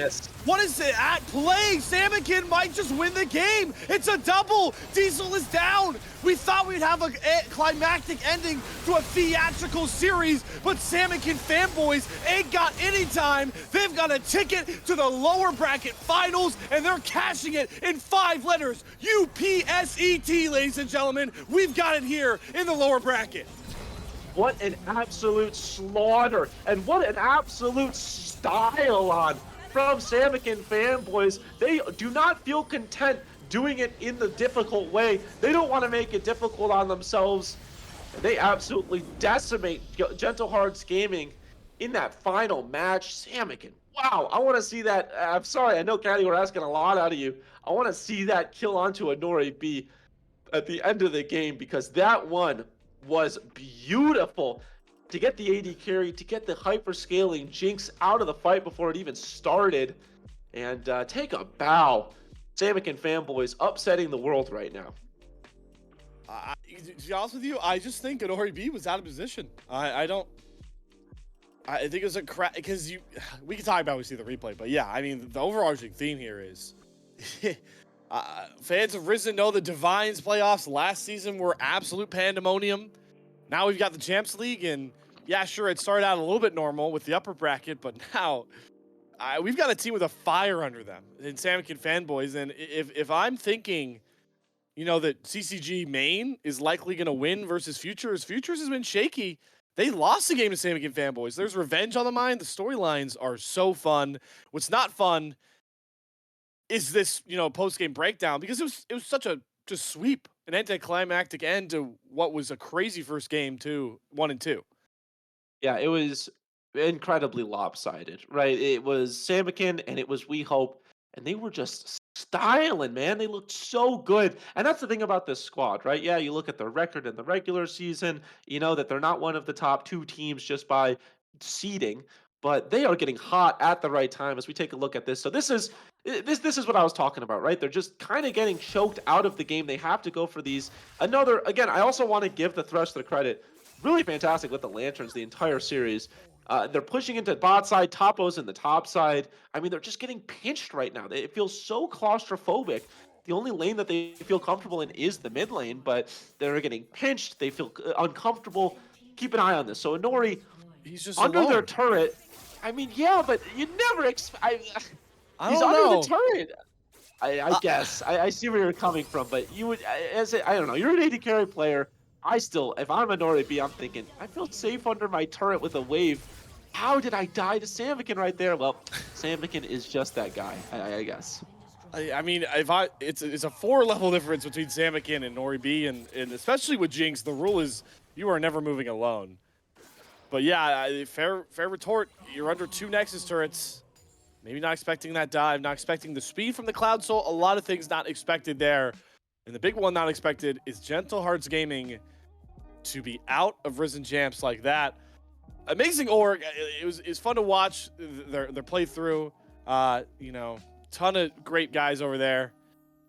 I hate that somebody had to go home here, but this is certainly, you know, a very fun, you know, little spice added to the playoffs. Yeah, I think, for Gentle Hearts Gaming, I always say this when somebody gets knocked out, we do appreciate you coming down, joining the league, having a great regular season. And honestly, if you're Gentle Hearts Gaming, you should be proud of how you did. I think it was not a bad showing by any means this season, but you got to come out every week and show that you can hang with the best every single week. You cannot drop it. And it felt like tonight they just didn't really have the flair that makes them so good normally. Samick and Fanboys, instead, it felt like they just came in with a vengeance, and they seemed angry, man. And I think they showed as well that I don't think they're thrilled with our comments on them as a team. We always said they were the power of friendship. They're a team that are really great at team fighting. Maybe they don't have as great individual flair. They don't. I would not classify them like that anymore. I think you can make the argument that We Hope and potentially Samikin are superstars in this league now. Well, they're certainly going to get tested next week, especially Samikin. Yeah. I mean, his options, he's looking at likely playing against Rallick or Messages. So if you want to tout yourself as one of the NAAM mid laners to watch, especially when we're not that far from NACL queues, and we're still decently far. But I mean, they're a thought for a lot of people right now. Yeah.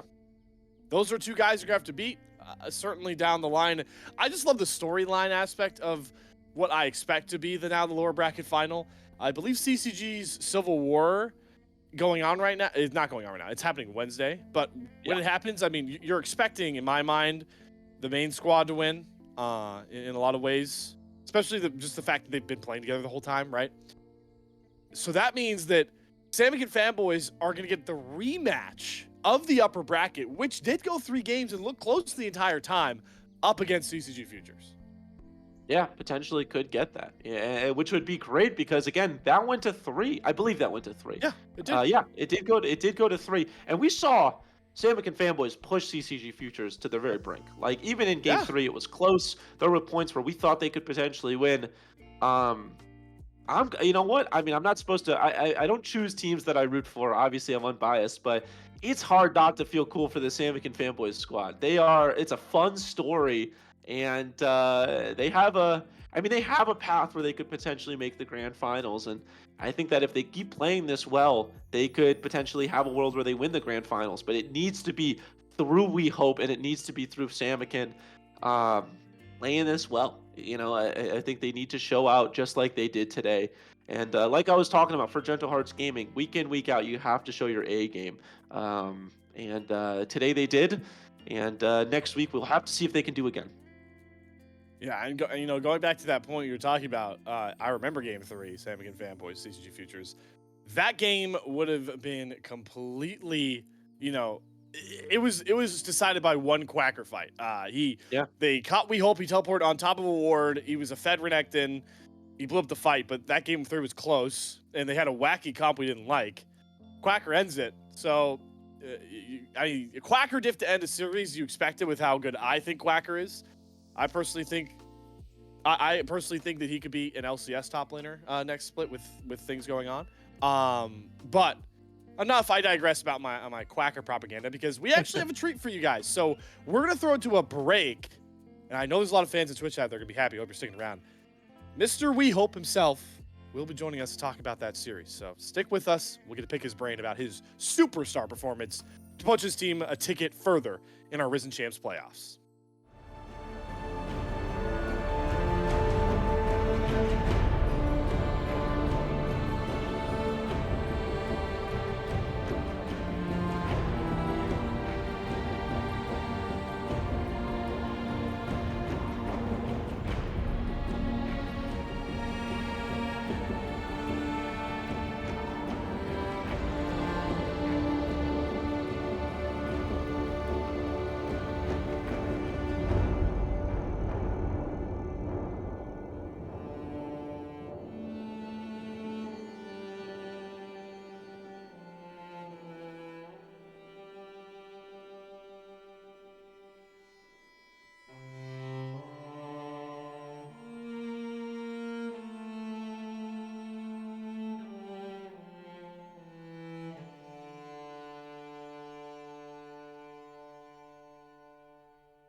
I just want to ask you, how do you feel after, punching your ticket to the lower bracket finals? Certainly a high octane matchup through and through, except that final game. Just want to get your thoughts, the team thoughts overall. How we feeling? Pretty good. I mean, I like winning. I think my team does as well. Yeah. Yeah, it always feels better to win than to lose. I think you'll agree with that. Two Yeah, for Zaya sure. games and two Zaya games and a Zeri game, and you went pretty nuclear this series. I mean, you had an unbelievable series. I think both me and Slayer, we didn't really talk about it, but we can both agree MVP, correct? Yeah, I Yeah, I think. mean, yeah. Yeah, it goes without saying. So MVP performance, you were pretty incredible. I want to kind of bring back to that. If you can go back to game one, that Zaya game, that fight, 3v5. What was the thought process? Kind of what was the communications going through that? Because normally you think numbers disadvantage, we got to back off and let it be. But your Thresh was about to die to the Callista. You ended up taking that fight, and you went massive, getting a bunch of those kills. Ended up winning the game off of it. What was kind of going through your mind? Yeah, I was pretty confident because I had all my sums, my ult, and I was also like 4 items. So I'm one-shotting everybody. They didn't really have any like threats that were, they just didn't really have any threats to kill me there. So I didn't know how many I could kill, but I wasn't really worried about dying. So I was just gonna hit people and see how it plays out. Worked out pretty well. Certainly worked out in that game, and the stat line definitely showed you performed super well in all these games.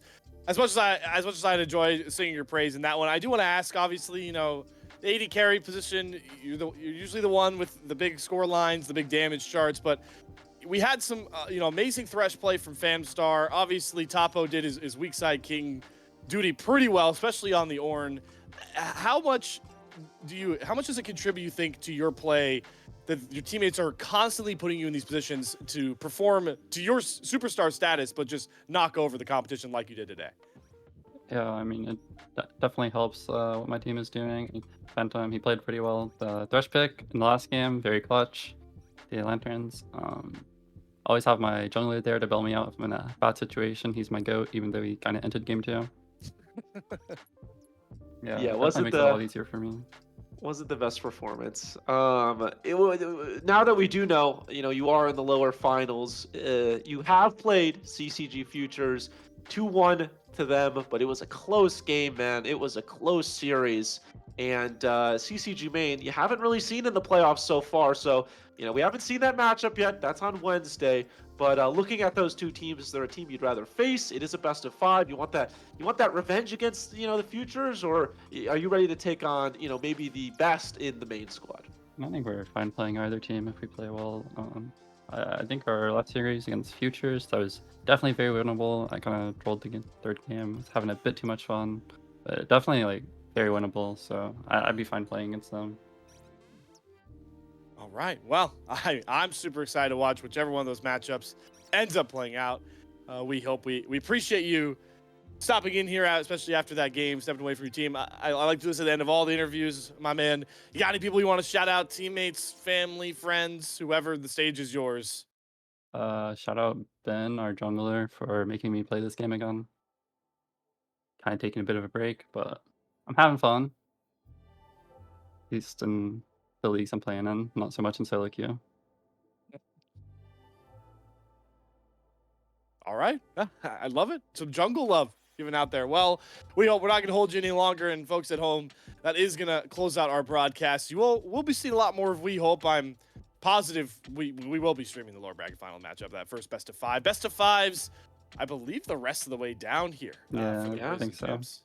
Yeah, so those are the gauntlets you talk about, and we hope a superstar in the making here with Risen Champs. And the best that Risen has to offer, you get to see him likely next week taking on one of those CCG teams, potentially CCG Futures. It's been a pleasure, though, taking you guys through this other series. Always a pleasure casting along my great friend here, Bonfire, and the GOAT Observer producer, Caddy himself.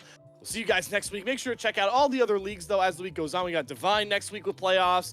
Wrath League on Friday, Dominant, Unstoppable, cover the weekend until you get back to Sunday. Until then, enjoy your Halloween, stay safe out there, and make sure to come back here next Sunday for more Risen Champs League action.